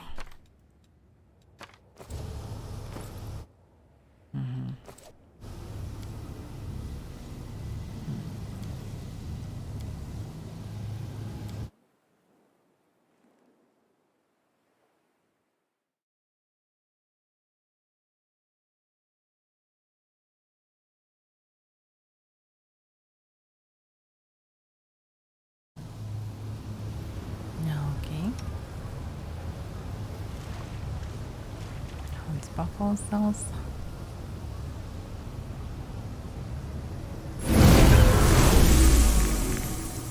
Together, we stand. Yep, and burst can. But her weapon is not keen. Oh yeah.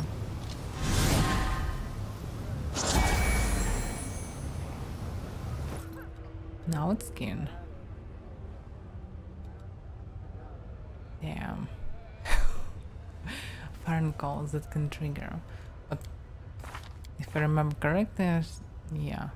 And after next mythic level up, she can take as a trigger of divine damage. It will be additional divine damage with every hit, and she'll become enormously powerful. Oh yeah, Dracona.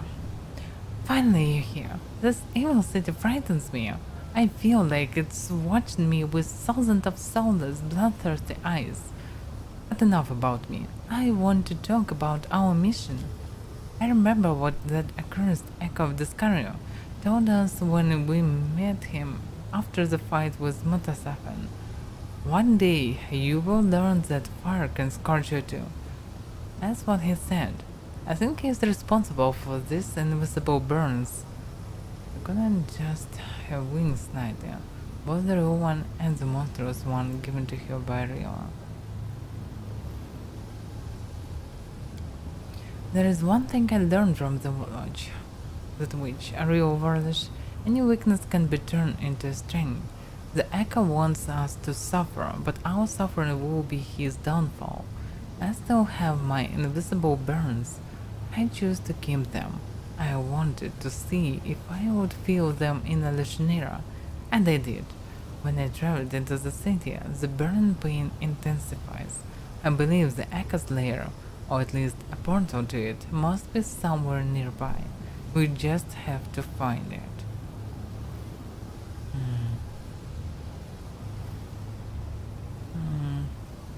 I don't feel anything. I have not had any new burns. Although the hand of the inheritor healed you in the Nexus, I still bear my invisible burn wounds. I'm gonna give them a sad smile, and they will lead us to our enemy. So how are we going to find this place? If you can keep me safe from the demons, I'll try to find its exact location. Alright, let's go. So just like this? Really?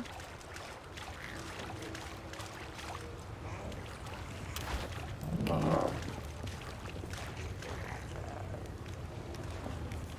Him there is so slow.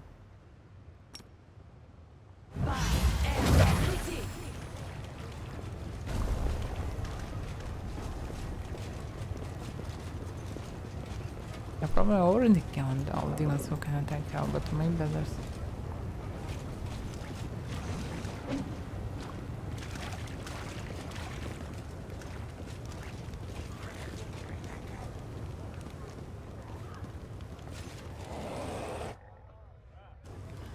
And the fight? Just look at that! An angel with the wing of the abyss! I want to have her, I want to taste her. They have traded an entire army of souls for this oddity at the flesh market. Okay. Let's see. I will see to your demise. Yeah, nice shot by the way.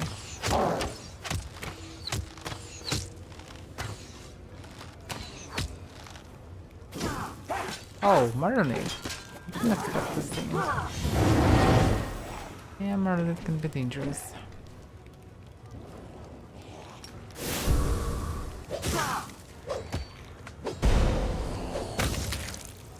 But our paladin is the damn main carrier, actually. Damn mirror images.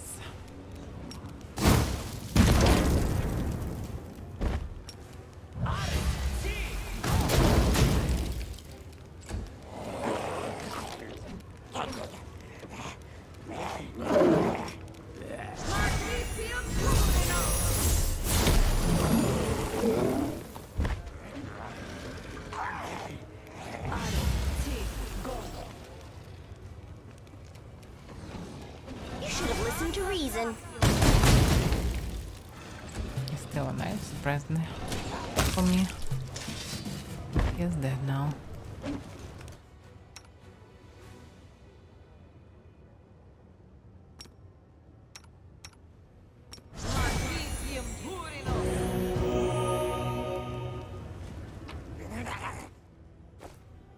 Done with this crap.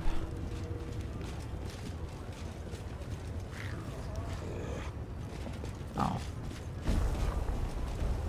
Oh. Just like this. Dragona looks at the portal arc and her eyes burn with fury. It's here. This serene agony. I can barely stand, but the portal is closed. It's sealed shut. This portal is similar to the one you used to draw from the Nexus. It looks far more ominous. From a distance, the pattern of symbols on the arc resembles the swarm of insects. The keyhole is equipped with shiny metal mandibles that look as though they are ready to snap shut at any moment. How do we open this portal? It's been enchanted. It can only be opened with a special key. The Echo is careful. I should have known he would never leave a path open into his lair.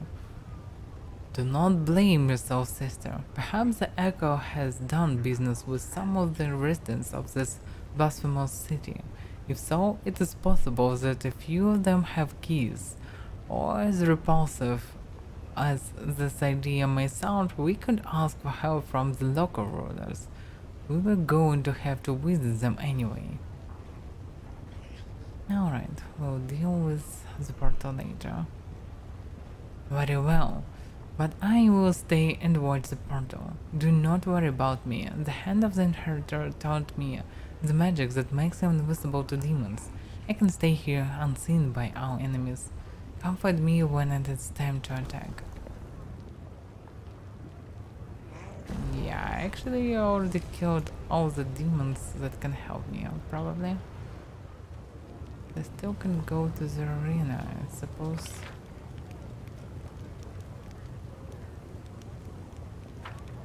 By the way, can I use portal?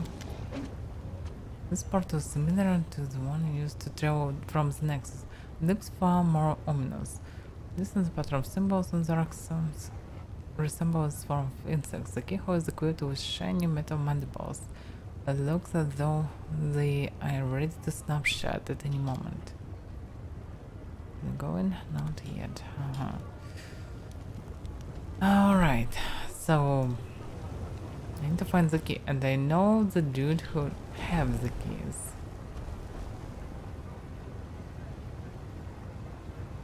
Maybe I can use his help.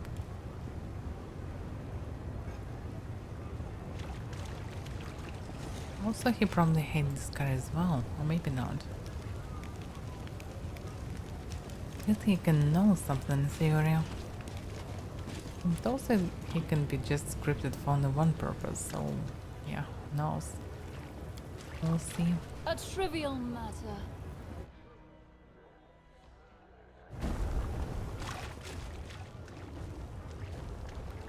Plan.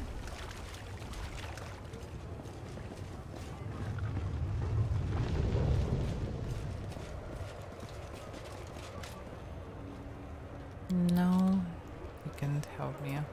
But maybe someone on the arena can help me actually. I'm actually in advance here, so maybe at least new ruler of the arena can help me. He definitely has some connections. And probably he's my only friend in this damn city. I'm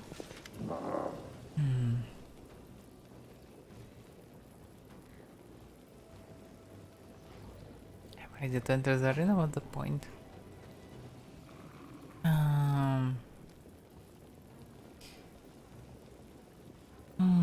I'm not sure what to do. Yeah, looks like I can't ask anything about it there, so logically I should try my chances in other places. Also, actually, yeah, my other friend is in 10,000 nights. 10. My kitten wanna some attention. Please don't go there. I'm happy to see you, but it's not time. So, I can actually teleport to Bad Luck Tavern. Let's see. Maybe I can see something about the echo.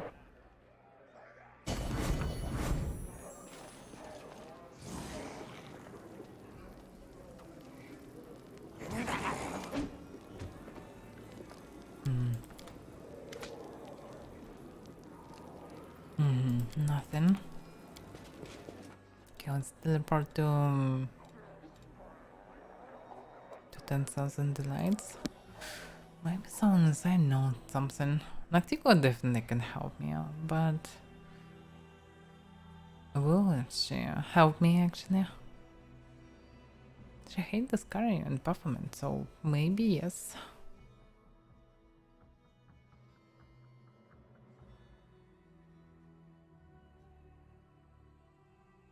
Nactico is the main trigger here.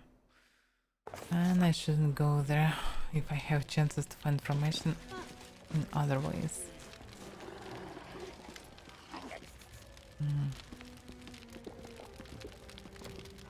No, nothing special.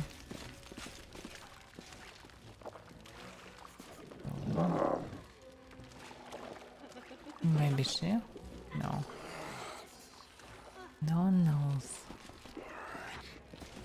Shimera will not speak with me. Damn. Actually, no one can help me normally. What is the quest?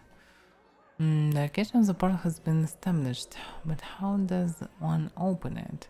The echo of the scar is hiding somewhere nearby. He has captured someone from Padora's Fall. But how can the commander find his hiding place and get inside without alerting the enemy?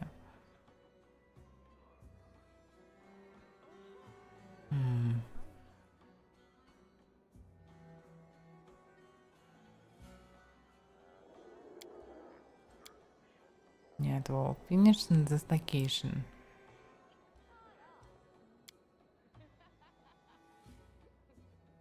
And I ruined my connections with almost everyone.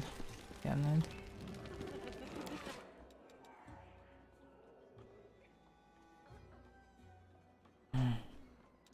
Look down.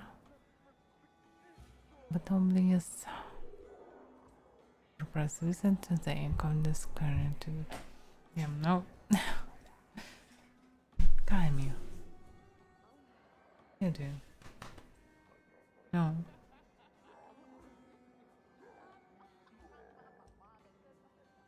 Will you jump? Damn.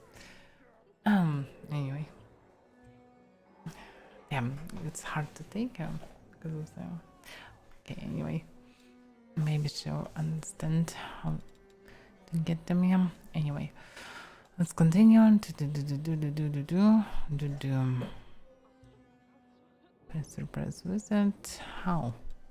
That's the question.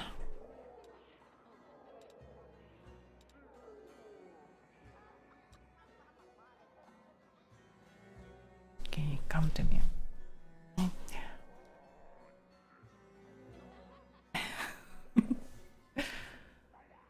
Okay. I'll have my get on my nails. So, But where can I go? Who can I ask? Yeah, of course I can go into Harem. It's the only huge demon left. But I'm not sure that I will get some information. At least I can try. In theory, I can find some information on the flesh market, but I'm not sure about this. And Assassin's Guild is ruined as well. Ah, damn. I killed too much demons. No one knows now. And I doubt that our storyteller knows something. This place is too special for this, I think. And he actually don't know any fresh connections, I suppose.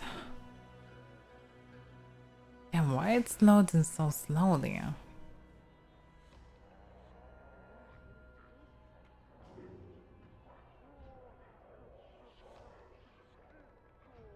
Really, why it's so slow? Look at this. By 1% of loading. Percent by percent, what the hell? I never saw something like this in this game previously.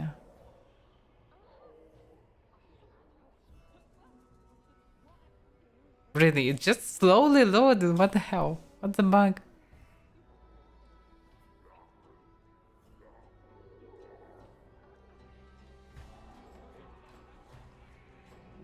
It's ridiculous, really. It probably would be faster to restart the game. Because it clearly is a bug. Okay. 24. What the bugs?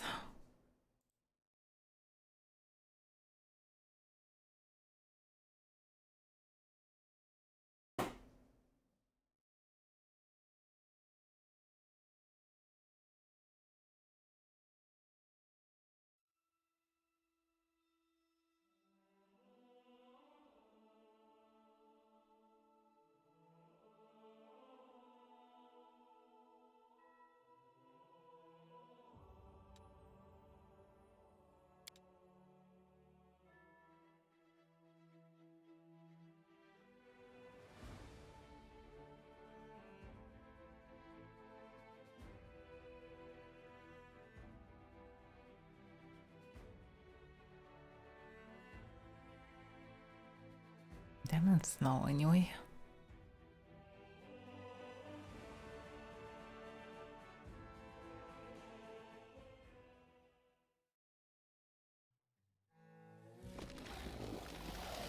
Okay.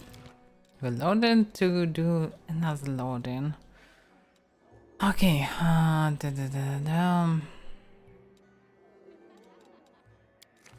Sorry.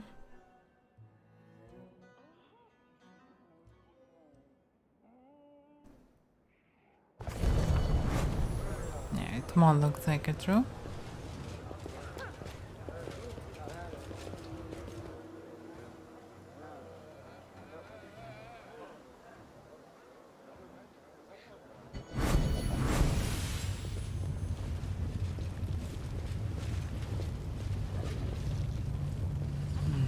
As it should Stranger. Okay, she will not speak with me.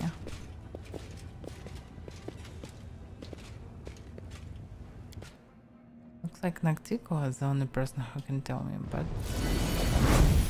I'm not sure about this.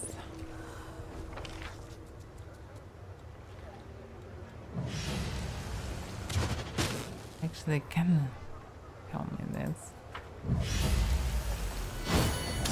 Yeah, and her is still bugged there for some reason.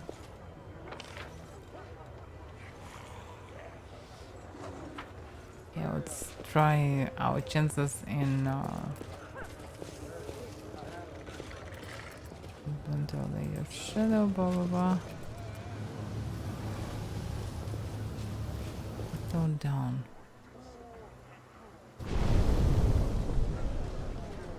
How can I deal with this guy? Another question.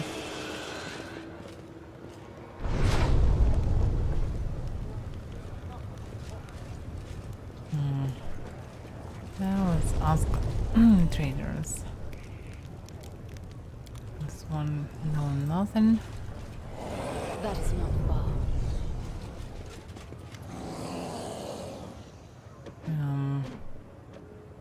From your slaves.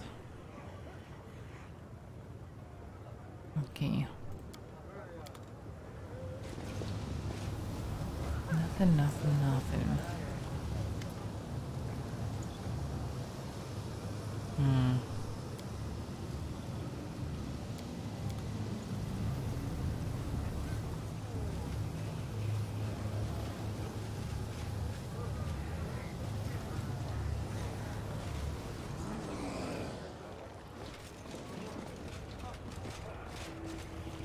Black mask? No.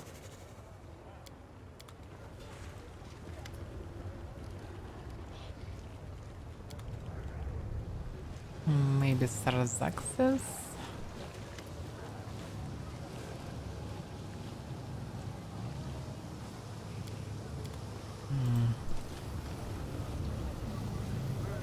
Who cares? Oh. By the way, yeah, this is obviously one of the quests. Oh, it must be connected to something. Two dudes with the airships. Why are they here? Do you know Miller? That nut job, ha! Her entire crew must be wimps and weaklings if they haven't slid such a leader's throat or fed her to Isher's beasts yet.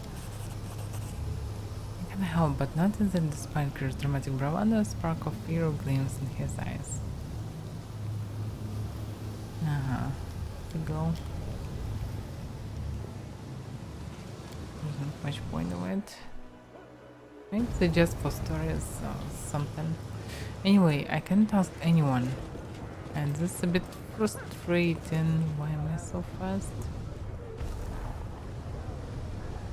Maybe I still can ask about people in Assassin's Guild, but I can't enter it anymore. Okay.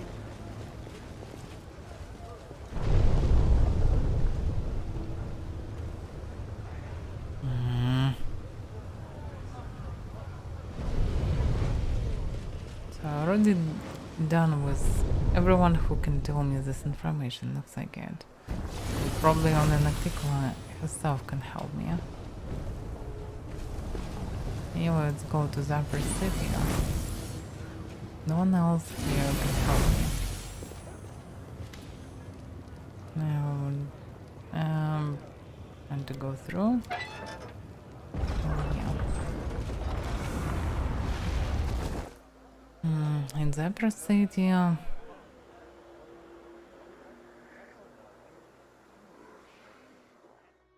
in Zebra City, only one person theory can tell me something, but she actually died, so I am not sure that she can tell me anything or give me the key, but I can try it, yes.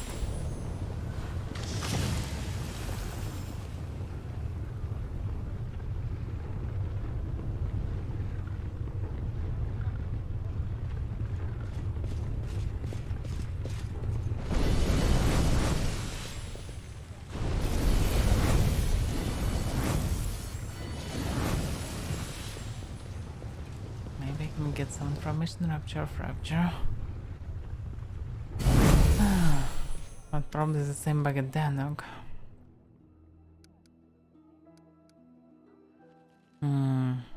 Yeah. I can do anything about it. Pretty bad. Yeah, the same. I can do anything about this. So, how can I leave the place?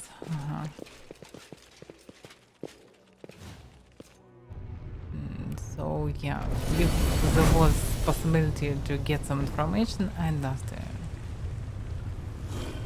The only possibility is to actually ask Noctico about this. Looks like I need to go back.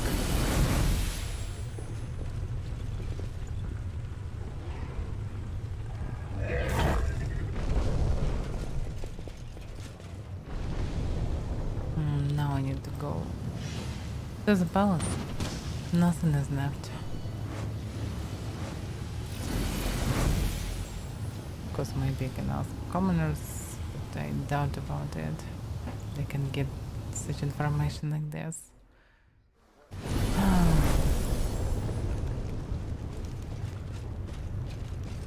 At least I definitely don't have any clues.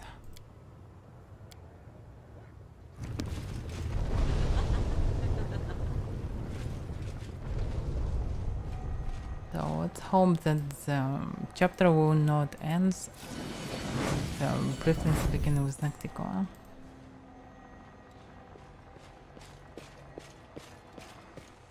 By the way, some buffs, but okay. Get ready to speak anyway. I probably should save the game in different manner too. Different slot.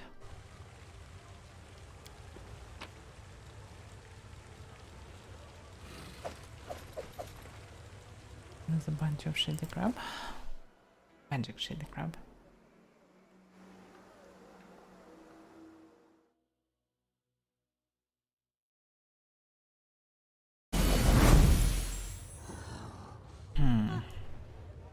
Some sort of library.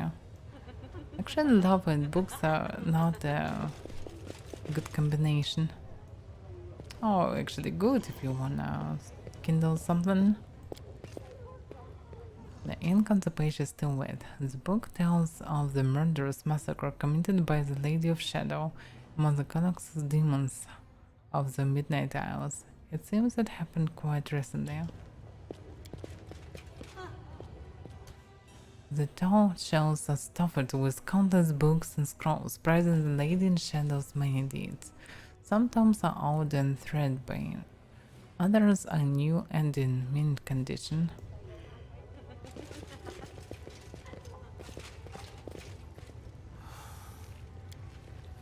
Lady in Shadow, the Queen of the Midnight Isles, Lady Noctico, Demon Lord of Darkness and Lust. All according to plan. The tall shells, the same stuff. You probably can just go through. Yeah, the place looks also beautiful in comparison with the other stuff. Greetings. Are you Lordish? I'm not surprised. A stately shadow comes toward you. In its hands, a small mirror sparkles and shimmers with an unsettling light. Greetings, Commander. Dredge calls the searcher grins as he shifts clumsily from foot to foot in a crude attempt at a courtly bow. Lady Arilu, allow me to express my deepest admiration of your work, and may I just ask... There was Emperor's gaze, Anya stutters and awkwardly falls silent.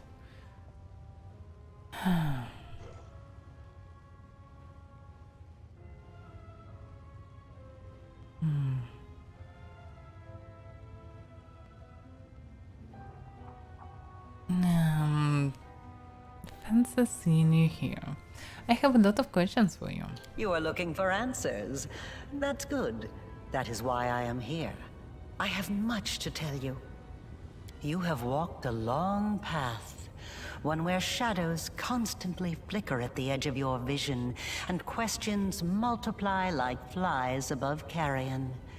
It is time for answers. At least, some of them. Ariel lifts her mirror and you fall into its cold shimmering depths.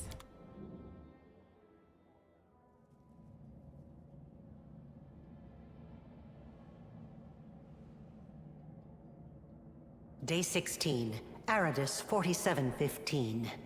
Experiment, transformation. Subject, let's skip that. Objective, to embed the essence of a Nahindrian crystal in the soul of the subject. Expected result, the essence will coalesce with the subject's soul, which will ready itself for total transformation, triggering the concomitant powers. The time has come to put my plan into action. I expected this.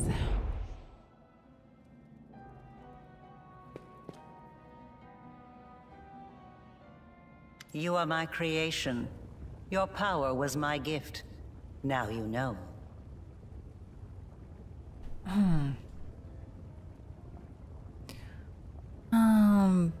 Yeah, let's say I believe you. Why did you need to do all this? You are asking the right questions, but the time has not yet come. Ah, such special memories. Remember the laboratory, do you? I told you back then. Go on, look around. See all the ones Lady Aurelia worked on. Here with us is definitely the place for you. Dredge grins in satisfaction. The unseen angel does not speak, but his silence seems to thunder in your ears. Your power is of the same kind as that of Nulkineth, Jeribeth, and the other demons that you have met. The power of the Nahindrian crystal dissolved into the blood lies within your soul. I have already hinted at this to you once before, when I left the essence along with the lexicon of paradox in my old laboratory, and ordered the suture to make sure the gift found its way into your hands. But there is more. Do you remember when you were taken to Canobris with a wound that would not heal? Do you remember how Terendelev apparently healed you? That was merely an illusion. The dragon was only able to temporarily dull the pain. In fact, it was I who saved you, when I came to you in the caves and implanted a crystal within you. No, saved is not the right word. Your wound is still not healed. That is why your wound weeps blood from time to time, every drop of which burns your enemies. As if to confirm her words, blood begins to seep from the wound on your chest. Airy flames seem to dance within the crimson drops.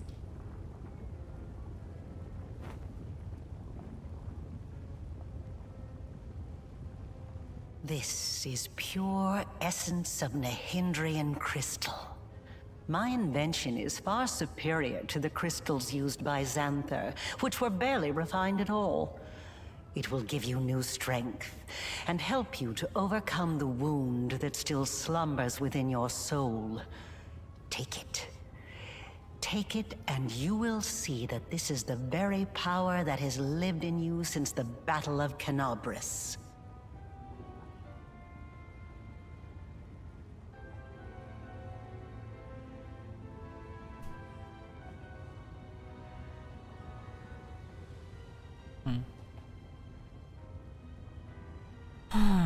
Yeah, I'm still part of experiment. And by the way, I have 5 levels in Mythic Pass. So actually I'm in the middle of this. I probably can combine powers or not, I wonder.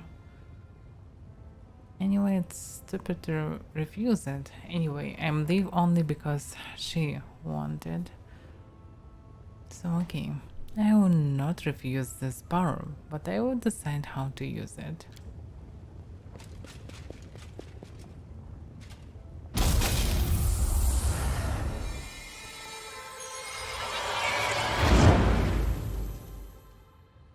You touch the essence, and the power, so familiar and clear, flow through you like a river. The power that courses through you is so immense. The wound on your chest closed up as if it had never existed. Now you know. You truly know. Enough! Enough of this madness! I was blind. O Lady of Heaven, how blind I was. I saw holiness in the half-fiend's creation. Yeah, of course. Angel will hate me, probably. But is it truly possible? Angelic light in a creature of darkness? Am I tricking myself into thinking that I have been deceived? Forgive me, champion. I must leave you. I must collect myself. Pray. Reflect. Find me in the Nexus. We still have something to discuss. Yeah, definitely. What is this wound in my soul? How dangerous is it? It was my mistake. My failure. I failed to... The tale is too long to recount here. Your wound is a reflection of the world wound, in a way. It is very dangerous, even if you do not yet realize it. It is not a disease, but rather an abscess, which will one day burst and kill you. It cannot fully be healed until the world wound is healed. Interesting. But it was mistake, according to her words. So this is not not instrument to use me. It's just a mistake. Interesting. No doubt you have felt this affliction on several occasions.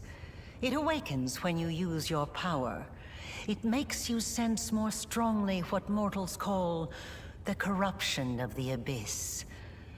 Until the world wound is healed, you will have no peace.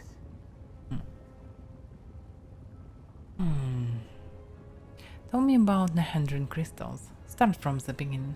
Nahindrian crystals are formed from the solidified blood of demon lords. Their properties are not well known, even among the inhabitants of the Abyss. And there are reasons for this. Acquiring the blood of a dead demon lord is very difficult. After a demon lord dies, their body is instantly absorbed into the Rift of Repose. Only the Lady in Shadow knows how to kill them in a way that allows her to preserve the bodies of her fellow lords and transform them into a solid state. That means that Nahindrian crystals cannot be obtained anywhere other than the Midnight Isles. That's why this place is so important. And the lady itself, as I thought. Logically, if you're powerful enough and you know about these crystals, you should grab this lady in shadow and keep her in your cellar. And use your power from time to time when you need more crystals. But she's powerful. Who actually can do it? Can the discard do it? Or rather, it was impossible until recently, when I managed to experimentally obtain a crystal from the blood of a still living lord. You saw the result. A dagger made from Discari's freshly shed blood, which I left for you in Canabris. As regards the use of the crystals, that is a discussion that would take time, a very long time. Someday I will finish my groundbreaking treatise on the transformation of Nahindrian crystals. although it is unlikely I will ever publish it. And you following me? Like a witch in a fairy tale, I watched over you from birth. From before that, even. And I kept detailed notes. You were chosen and prepared for a special destiny. Aside from this, I helped you, even when you were unaware of my presence. I saved you and your unfortunate companions when you fell into the crevice in Canabras. In the Grey Garrison, it was I who distracted Minago to allow you to approach the Wardstone. And in Dresden, I appeared under the guise of Yoniel to guide you toward the Sword of Valor. That was a bit unexpected. Oh, but yeah. Yeah, I remember. I thought about different situation. Yeah, okay. And I also left you a present in my old laboratory, and told the Suture to see that you received it. I knew that sooner or later you would find your way there. That place exerts a powerful pull.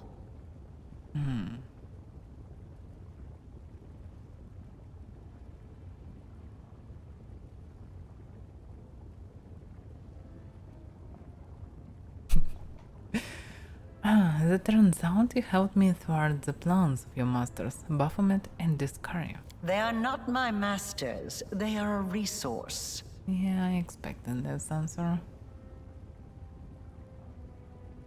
But why was that hope low? Was it not necessary? You even sacrificed the servant, the suture for it. You always have to sacrifice something. I wanted you to go to the laboratory to see with your own eyes what I had been doing and what I am capable of, so it would be easier for you to accept the truth. The laboratory is the place where I prepared your ascent. And the Suture was the only one who I could trust to execute my plan and explain everything.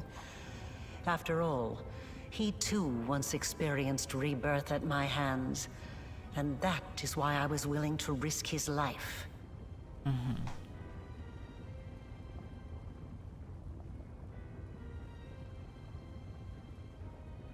It would be better if you just told me everything instead of playing mind games. Knowledge gained independently through research and experimentation is far more valuable than knowledge that is simply given. That is why I wanted you to go to the laboratory yourself. I just gave you a nudge in the right direction. Alright. So, you figured out how to use crystals to imbue living creatures with power. Not just any creatures. Demons. And half-demons. The soul must have a stable connection with the Abyss in order for it to receive the power of the crystal.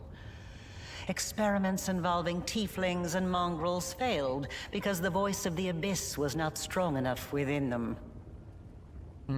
So the voice... does the Abyss... The voice of the Abyss is actually stronger in me. That means that I am more demon than tiefling. Interesting. So... I am not a demon. I wasn't a demon either when I started.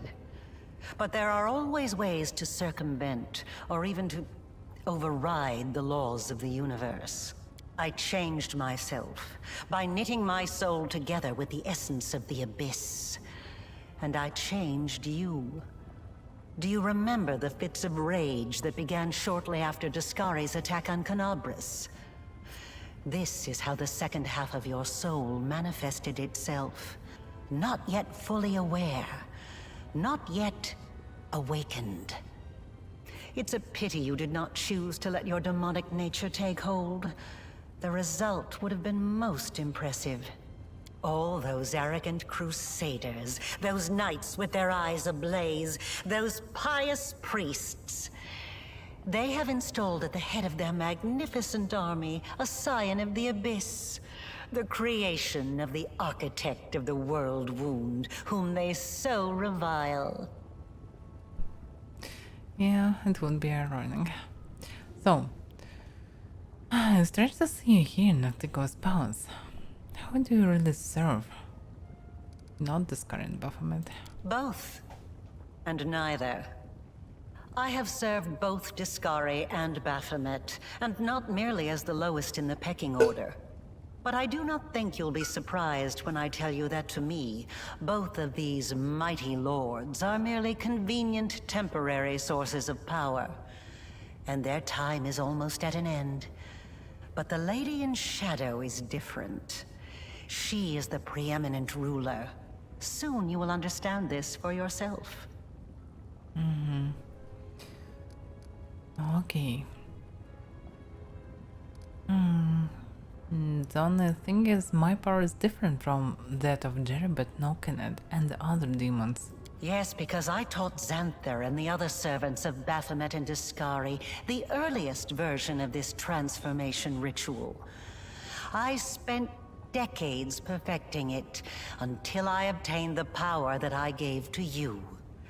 Power in its most purified form, cleansed of the filth and chaos inherent within the original blood of the demon lords. Your power is as pure as thrice distilled water, but it resonates with other powerful sources of supernatural power, such as the Sword of Valor.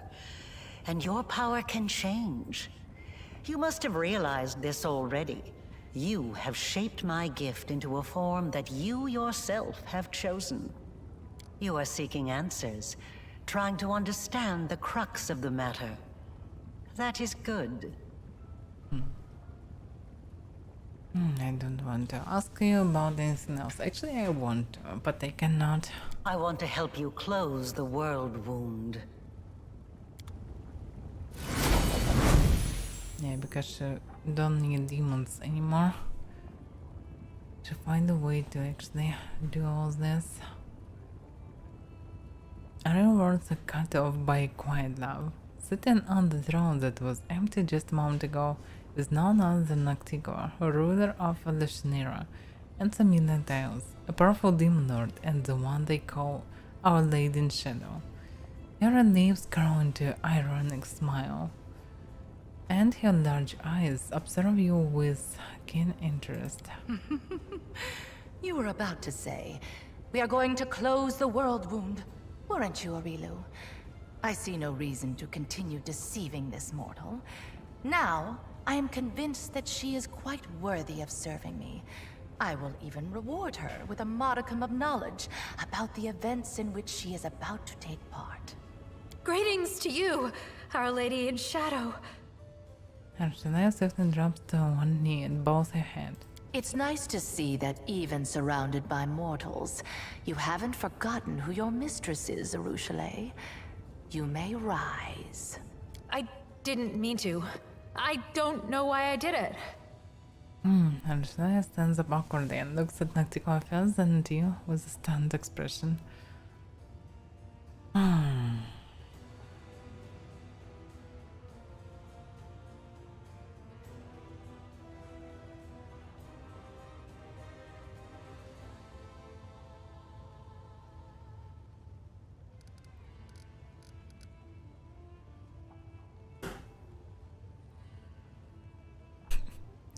So many variants.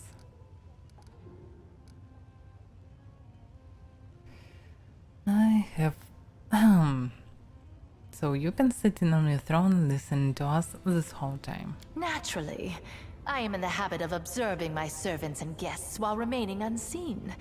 Their private thoughts fly most eagerly from their lips when they believe themselves to be unwatched. And secrets exchanged in whispers are often invaluable.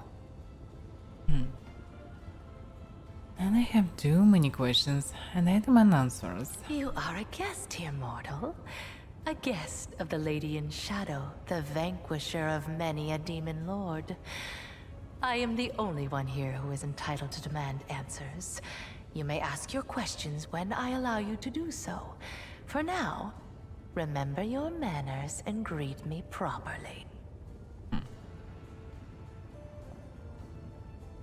Alright. Please allow me to greet you, great ruler of the Midnight Isles. Your manner does not lack courtesy. That is to be commended. I have had my eye on you for a very long time. You see, It was at my behest that Lady Vorlesh imbued you with such incredible powers.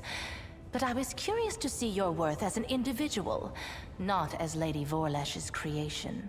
Thus, I decided to postpone our meeting and see how you'd fare in Alashanira, and whether or not you could win respect and power among those not so easily impressed by outstanding magical abilities. Well, you've passed my test adequately, by proving that your character and your will are stronger than the Nahindrian powers Lady Vorlesh has vested in you. You are wise, my lady. However, only those who have never known or forgotten what it is like to be mortal can so easily dismiss the importance of power. To be someone whose life is fragile and can be cut short at any moment, like a candle snuffed out by a gust of wind. It is a shame your angel has left you, mortal. I would have liked to talk to him. I don't expect I will get another chance, as that celestial buffoon's days are numbered.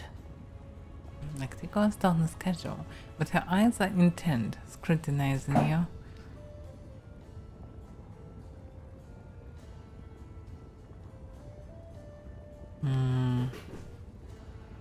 Why do you think the hand of the inheritor is going today? Because he charged off all alone into the vastness of the abyss. An old friend awaits him there, the Echo of Discari. And the Echo has been anticipating this meeting for a long time. Damn.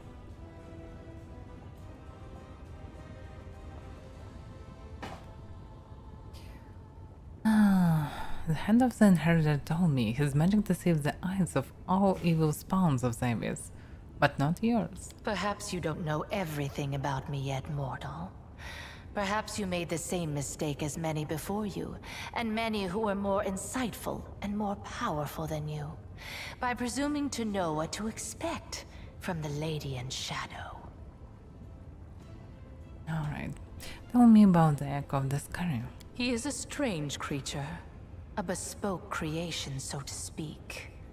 Long before the world wound was opened, Discari, that little cricket, was seeking a way to have some fun on Galarian and assert his influence there. One day, he decided to gather a few strong mortal followers, fuse them together into one being, and pump that being full of his own power, in the belief that something worthwhile would come of it. That is how the Echo came to be. To the great dismay of both the Echo and the Lord of Crickets, the Echo was greeted by Eridan, protector of humankind. Eridan gave the Echo such a thorough thrashing, the whole abyss thought him dead. And yet he was not. Cricket, the younger, is alive and well, though I cannot say the same for Eridan. But the Echo remembers his humiliation still. He hates anything and everything related to Eridan, especially his inheritor, Iomade. Her heralds, her priests, her temples.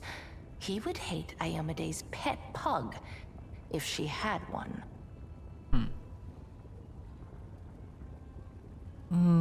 Okay, I see. He's an interesting little bird, that angel.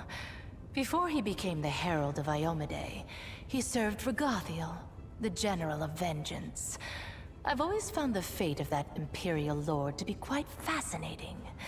Did you know that the father of the Upper Plains' top military leader was a devil from hell? Regathiel had to achieve many feats to redeem his unholy legacy in the eyes of the other Imperial Lords.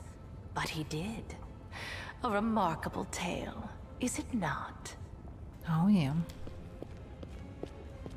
Your conversation is interrupted by a concerned-looking succubus who suddenly approached Noctico and then begins fervently whispering into her ear.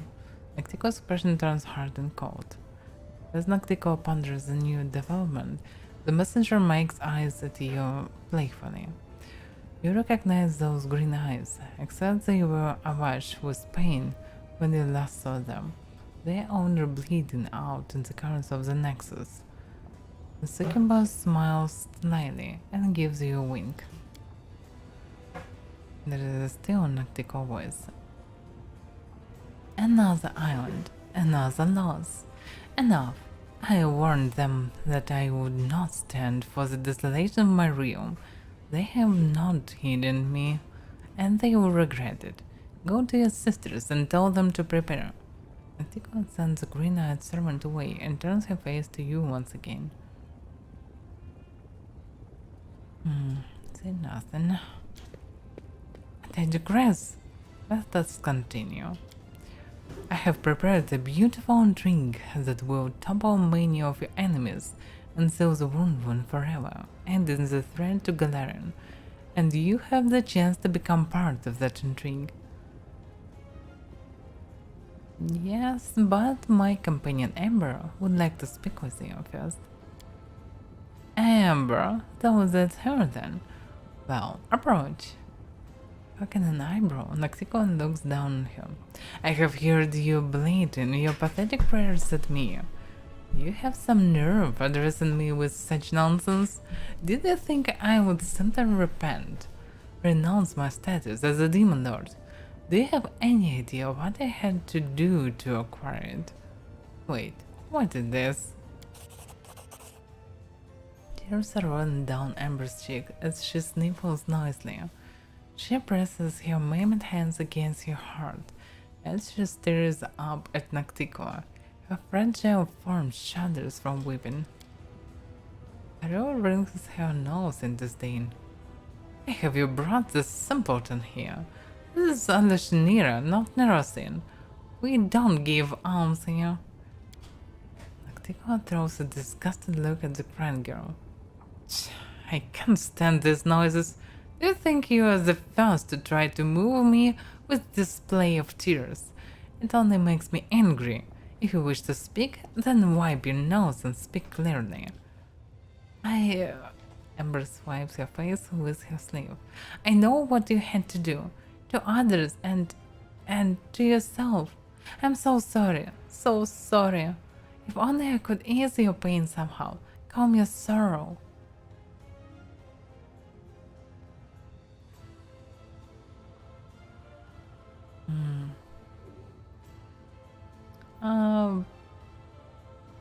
I think you should hear her out. But actually, no, it's gonna ruin. Okay, say nothing. So, where we were? Oh, my pain? My sorrows? What nonsense are you talking? Don't tell me you pity me. After taking a trembling breath, Amber wiped the tears streaming down her face. I'm so sorry. You are the most miserable soul I've ever seen. I've seen people burned alive, people being devoured by monsters, people burying their children. They were in pain, so much pain, but I've never seen anyone in as much pain as you. What is this saccharine drivel? What do you even know of me, Nat? I've seen your city. You were the one who built it. It is the way you wanted it to be. It holds all of your dreams, all of your heart, and everyone in the city is suffering. Everywhere, all the time, every minute. All who live there are hurting and scared. If these are its citizens, how miserable must its ruler feel? Nocticoa's lips grow in distaste. And this is what you brought here to me for? You think this infantile sniveling is worth of my attention?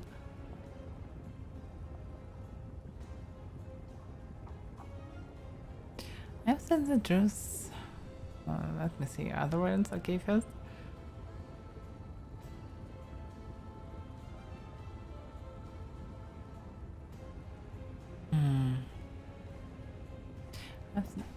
Damn, just a second. I don't know.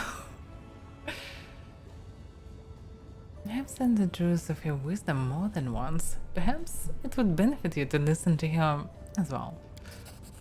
As if I haven't seen enough tremendous birds in my life.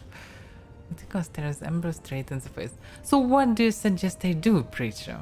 Beg the good God's forgiveness? Devote myself to serving a sword-swinging upstart perchance? Or that outgrown the moon? No, no. Gods can't help anyone. They are just like us mortals. Silly, frightened, clueless. You're almost a goddess yourself. You know better than anyone that no one can save you. No one, except you. Save me? From what exactly? From yourself. From what you've done to yourself. From the city you've imprisoned yourself in. Listen. Amber's voice rings desperately. You're a queen, but you're the queen of pain and filth. Your realm is the realm of your own suffering. You're almost a goddess. You can do anything you want, so why won't you make yourself happier? You could become the Redeemer Queen. Holding her head back, Noctico exposed with wild laughter. Her body is shaken. She doubles over, slapping her thighs with her palms. When she is finally done laughing, she catches her breath. The Redeemer Queen! That's new. Never in all my years have I heard anything like that. She wipes the tears from her eyes. Well, child, enough joking. Get out of my sight, or I'm afraid I might decide to keep you here forever. That's my fool.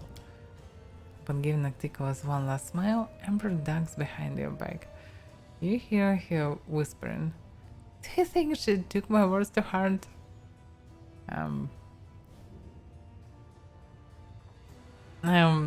Who knows? I suppose you're right. We'll see what happens. I told you to get out. I don't want to hear your squeaky voice again. Alright. So, did Ryo really create me? She has suddenly had a hand in your present state of existence. Lady Warlish designed the World Wound, a magical phenomenon of unfathomable power. To seal it would require a key that was just as strong and unique. Simply put, we require a champion, and she chose you. Both your powers and that wound on your chest were the result of her experiments, when she infused your soul with the essence of the abyss. Of course, you remember none of that. Everything was done in secret. Even the power granted to you was purified, to the extent that it was possible, so that you would not guess its source ahead of time. In trial after trial, we watched your will be tempered, and when the time came, we started filling you with the energies of the hindering crystals. These energies are necessary for the task at hand. Everything that's happened to you was part of my intrigue. I was going to summon you and reveal the truth when the time was right. Instead, you have followed your queen's orders and arrived here earlier. One can only hope that you are prepared to accept the truth. Everything has its price, says Rio quickly. Your wound was, in essence, the flip side of all my experiments. There was a reason why we required a true champion, not merely living soul, to whom we could fling into the flames of the world wound and close it like any lesser rift. I think you should know that. Noctico makes a sudden gesture, cutting Rio off. Don't be too hasty. We have burdened her with enough revelations for now. Give her time to become accustomed to the truth about herself. Then you can share all the details. So what exactly are you offering me? I am offering you the chance to become my weapon. I may not know the reason why your girlfriend sent you into the abyss, but I know how I can use your crusade to our mutual benefit. Your enemies are a thorn in my side as well as yours. Once more, I have never schemed against Galarian, nor have my warriors taken part in the conquest of your plane. At least not at my behest. There is no cause for enmity between us.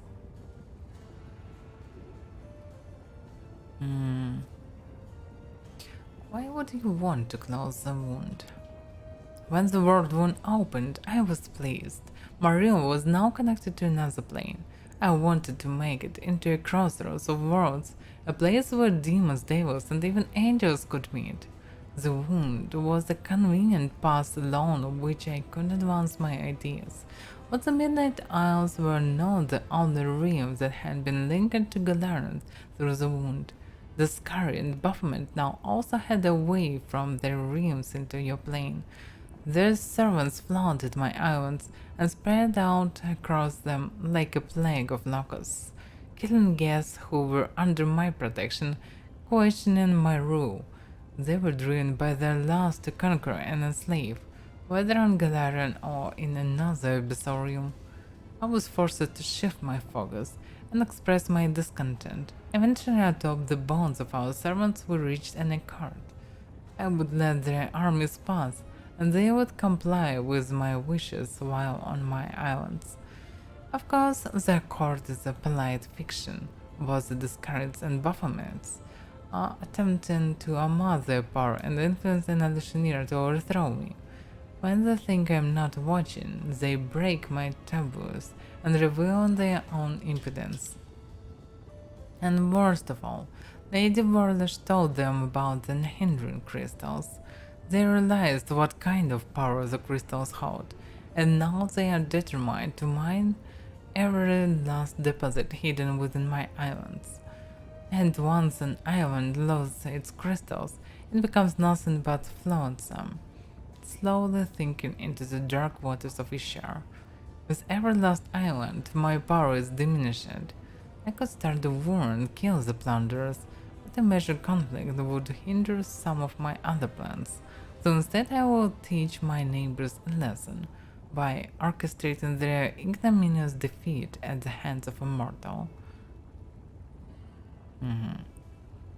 I get it. And what do I gain by serving you? A reasonable question. One must always serve one's own interests. Well, rest assured that you will be adequately rewarded.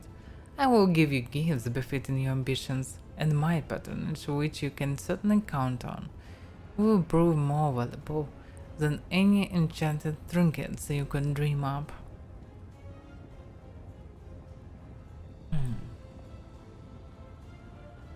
They feel so... Okay, I understand she's powerful, but she don't wanna use it.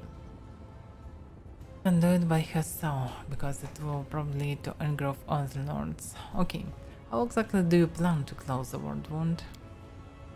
She rolls her eyes. It is a complicated magical process. You will receive precise instructions once you capture the threshold fortress on Galarian. There, at the exact spot where Lady Warlish opened the word wound, you will be able to close it.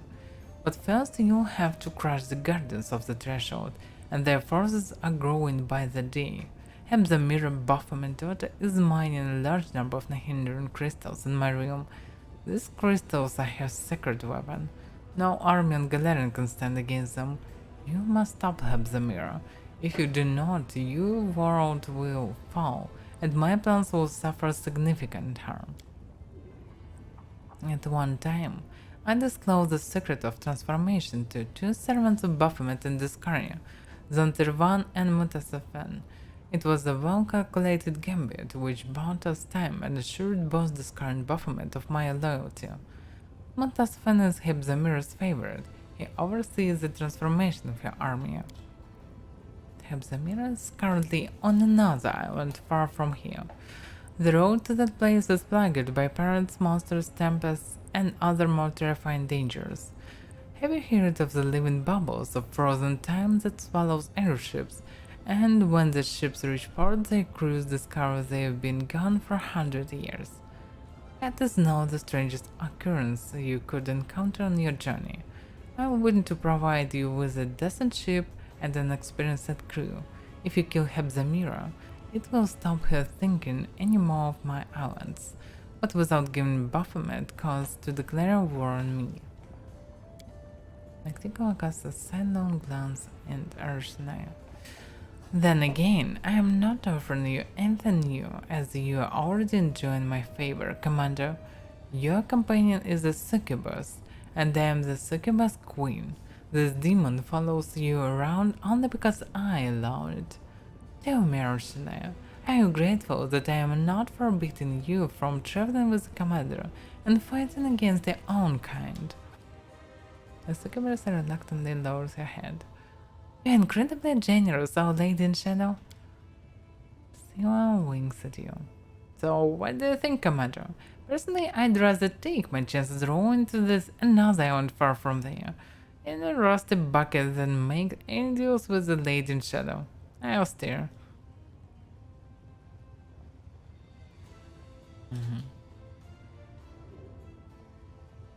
I actually don't need to ask these questions, but I cannot ask them. Surprisingly for me. So okay, why is it so important to kill Hepzamir? The Skyrim Buffment won't just stand there and watch you close the wound. They'll send their armies after you. So you'll need army of your own. And that is something the Crusaders won't have for long. Hepzamir is mining more and more Nehindran crystals to empower her forces when she attacks Galarian. If you don't stop her, the Crusader resistance will be crushed, and the ranks of demons pouring through the wound into your world will multiply 100-fold. You were sent here to cut off the demon army's supplies of Nehindran crystals, weren't you? Well, that's exactly what you're going to accomplish. Alright. I will consider your offer, Lady in Shadow. And accept it, I'm sure. I respect your caution and won't force you into submission. We all stand to gain if you do my bidding of your own volition. Glimmer of a broad dance in Noctico's eyes. An interesting destiny lies before you, mortal. You will rise to great heights and play a part in events of titanic proportions. Many would give their life for a chance to tread such a path. Hepzamir visits Alishneera every now and again, but her true lair is far from here. She hides on the island of Califir, to the northwest of my archipelago. There lies her secret fortress. In the deep mines, her slaves dig Nehindran crystals for the invading army she plans to bring to Galarian. I will give you a magnificent airship and an experienced crew to take you there. It will be a long and perilous journey. Take some time to prepare. So I can move actually on the her ship or on 2 other ships that I already know.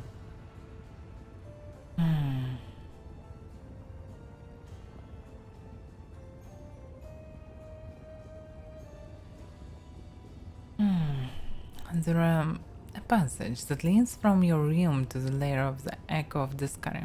I want to go there. Ah, so the cricket amateur has gnawed his way into my room, has he? I can guess where he is. I received reports about unusual discreet activities in the slums of the lower city. It won't be easy to break into the Echo's portal, but as a sign of my affection toward you, I will have my servants do it. Keep in mind, however, that such tampering is very difficult to conceal. When the portal is breached, the Echo will know. It's okay, I will kill him. Also, I wish to inform you of treason. Lactico looks quite amused. Is that so? Who isn't you decided to inform on? And more importantly, how did you learn of these traitors and how credible are these accusations?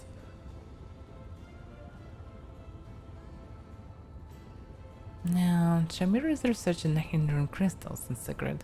Perhaps she's planning to overthrow you. A small smile appears on Noctico's lips. How nice of you to warn me. I'm impressed. I do wonder, how did you really think I was unaware of this, or did you merely want to demonstrate your loyalty? Either way, I appreciate you telling me. I will take this as proof that I can rely on you. You were very astute to uncover Shamir's desire to dethrone me, and it was particularly sensible of you to keep your mouth shut about the secrets of the Nehindran crystals. I suppose your caution calls for a reward. At the snap of Noctico's fingers, one of the servants approaches you and presents you with a delicate package wrapped and gossamers like silk.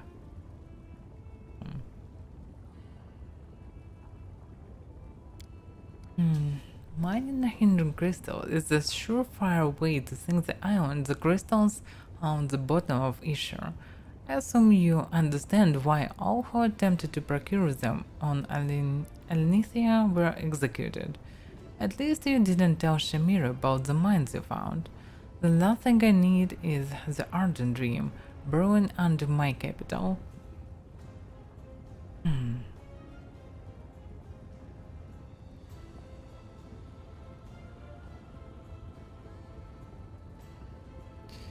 A friend of mine, the storyteller, has peered into the future. In his vision, Hebzamira was sending demons after you. The demons were strengthened by Nahindran crystals.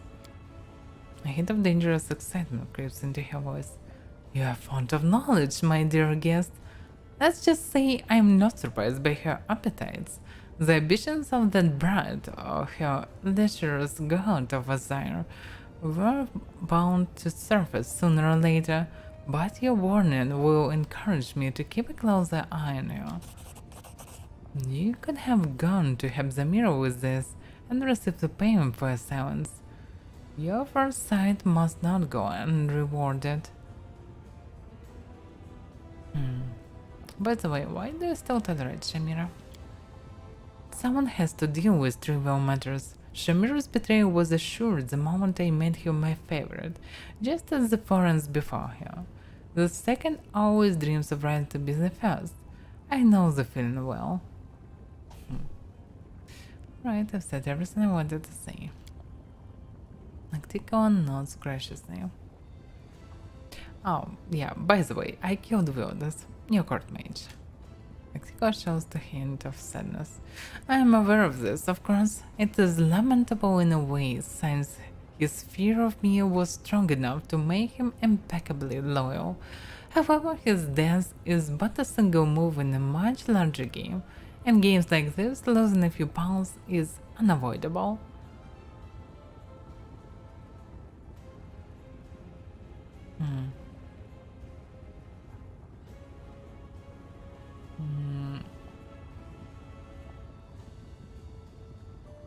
Now I want to ask you about other powerful denizens of the abyss. I'm not sure about this, but okay, let's see where it leads. Are you interested in one of my servants? Or do you wish for me to tell you something about your enemies? What is your relationship with Ariel? She works for me, isn't it obvious? Lady Vorish is very talented. She may be the most brilliant and capable mind ever to come from your plane. And the guile she used to betray one demon lord master after another impressed me so much that I offered her the position of my advisor on matter of magic. Naturally, the esteemed Lord God and Lord Locus don't know a thing about the betrayal of their faithful lucky Lady Vorish. I plan to keep it a secret for a while longer. Betrayal is too strong a word. I opened the path to Galarian for those two, and I told them how to extract power from Nahindran crystals. That will suffice.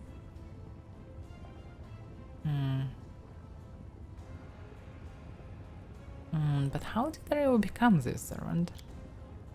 When the world wound was first opened, it only led to Discour's realm, but then there was another, more powerful breach.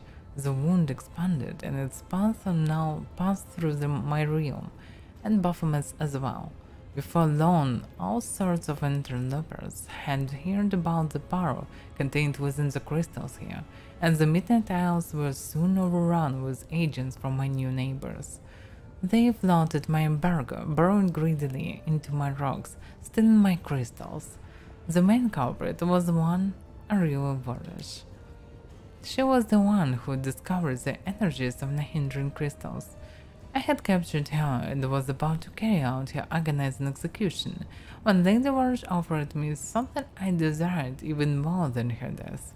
She entered my service, and her main task since then has been to close the world wound. Once it is sealed, my realm will once again be cut off from those of Baphomet and Discaria. and their slaves will no longer be able to infiltrate my islands with such ease.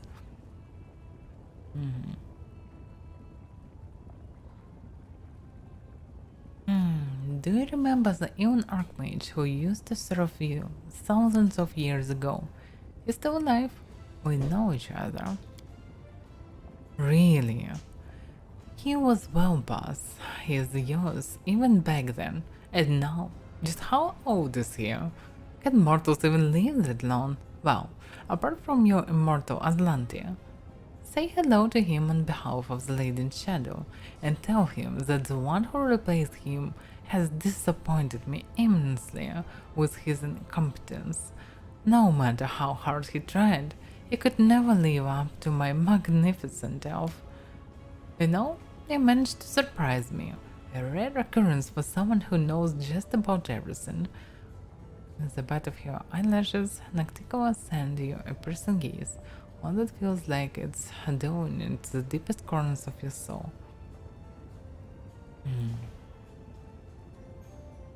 Alright, everything's clear to me now. Nocticola just gives a mysterious smile.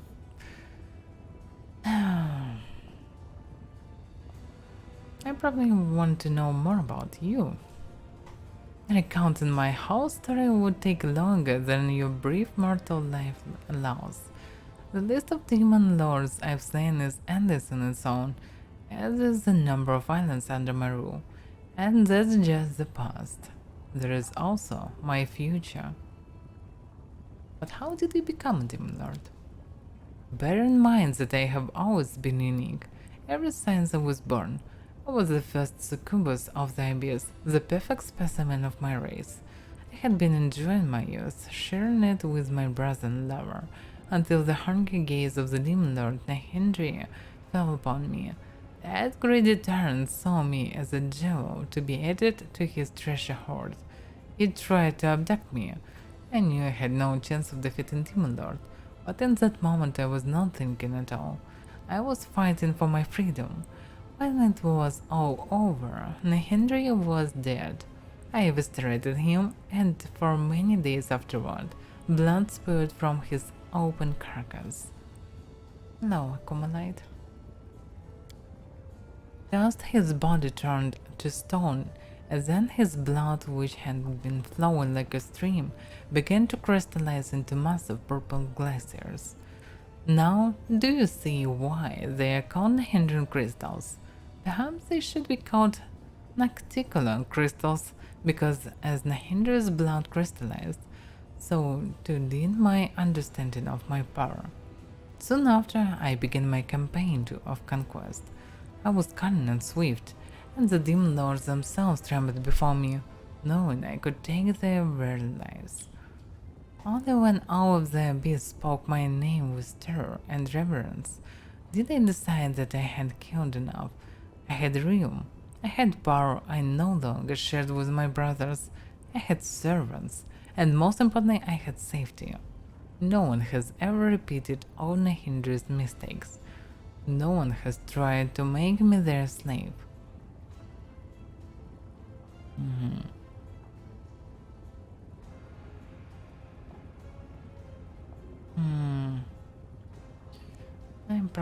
I already know second and probably don't really need information of third. It will not help me.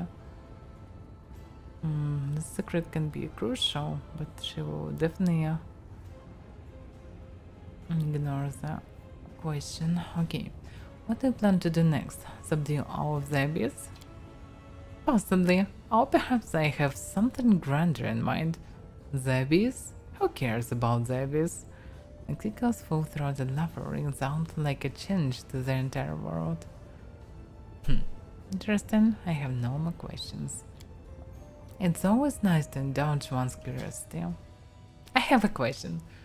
From his sleeve, Nina produced a pencil and a piece of paper. Lady Nocticola, how many copulations, partner, have you had? I'm making a list for the encyclopedia, and I believe you may take one of the top spots.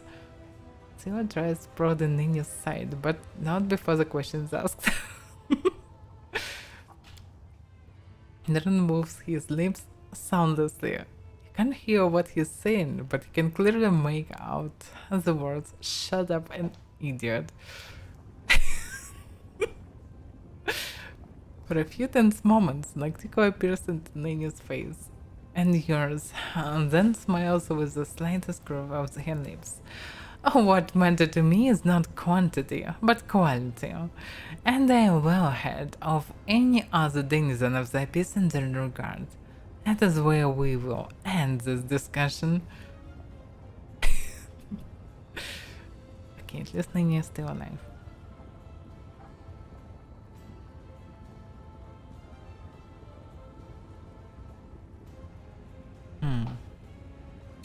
Damn, using them as guards. Probably not the worst decision.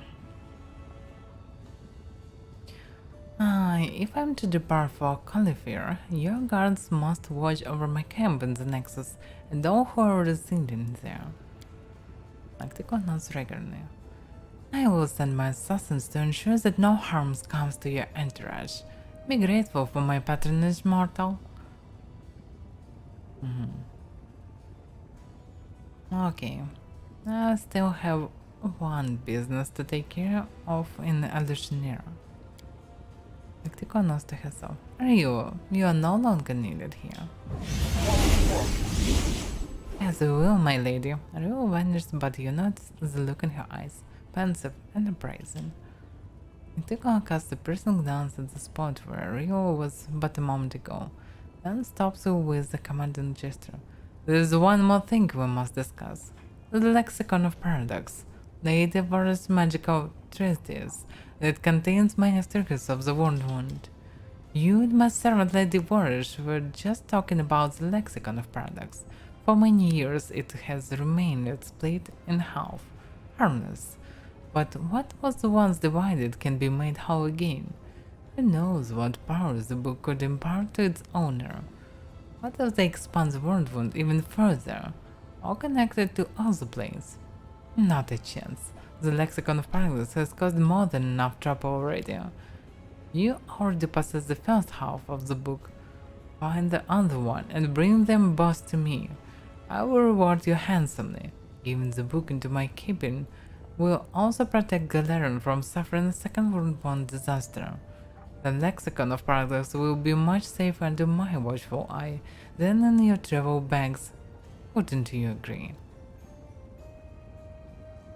Yeah, obviously she just want to open the wound to other planes and make your plane actually the central one. Why not? Who cares? And she actually want to just make a thriving city where everyone will be under her protection and everyone can do what they really want. So why not? Not that bad.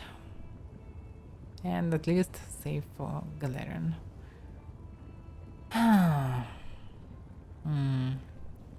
Why do you really need this book? One World Wound alone has been enough of a nuisance for me. I want to ensure that some future mage live and through this book doesn't link my realm to another plane.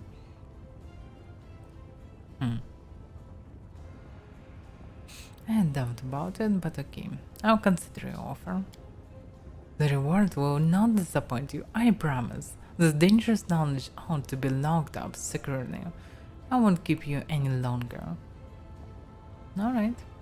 Still some business to take care of, Listener. You have taken a liking to my city, I see. Well then, savor it to the fullest, and then come back for truly important business. Noctico's lips part in a smile. It is both predatory and alluring. Okay. So. Yeah, now I can go and actually hunt down the echo, and maybe also this way I can save Hand of Inheritor, and also restore my name in actually in the face of Ayumide followers, because now otherwise everyone will know that I am damn half demon or something, whatever it is.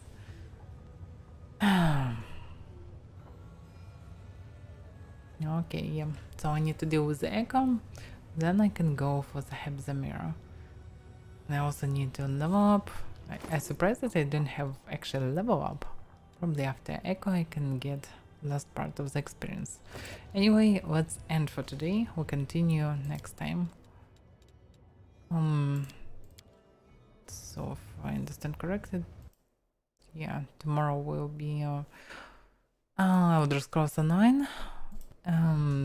So we continue Pathfinder on Friday and Saturday. Yeah. So 2 days Pathfinder, then 2 days Elder Scrolls, and 2 days Pathfinder again. Yes.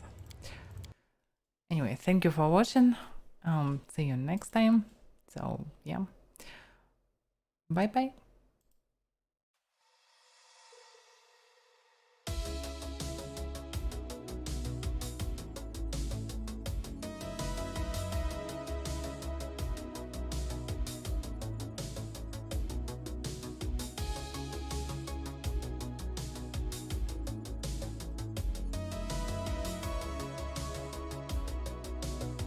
Io do Akuma.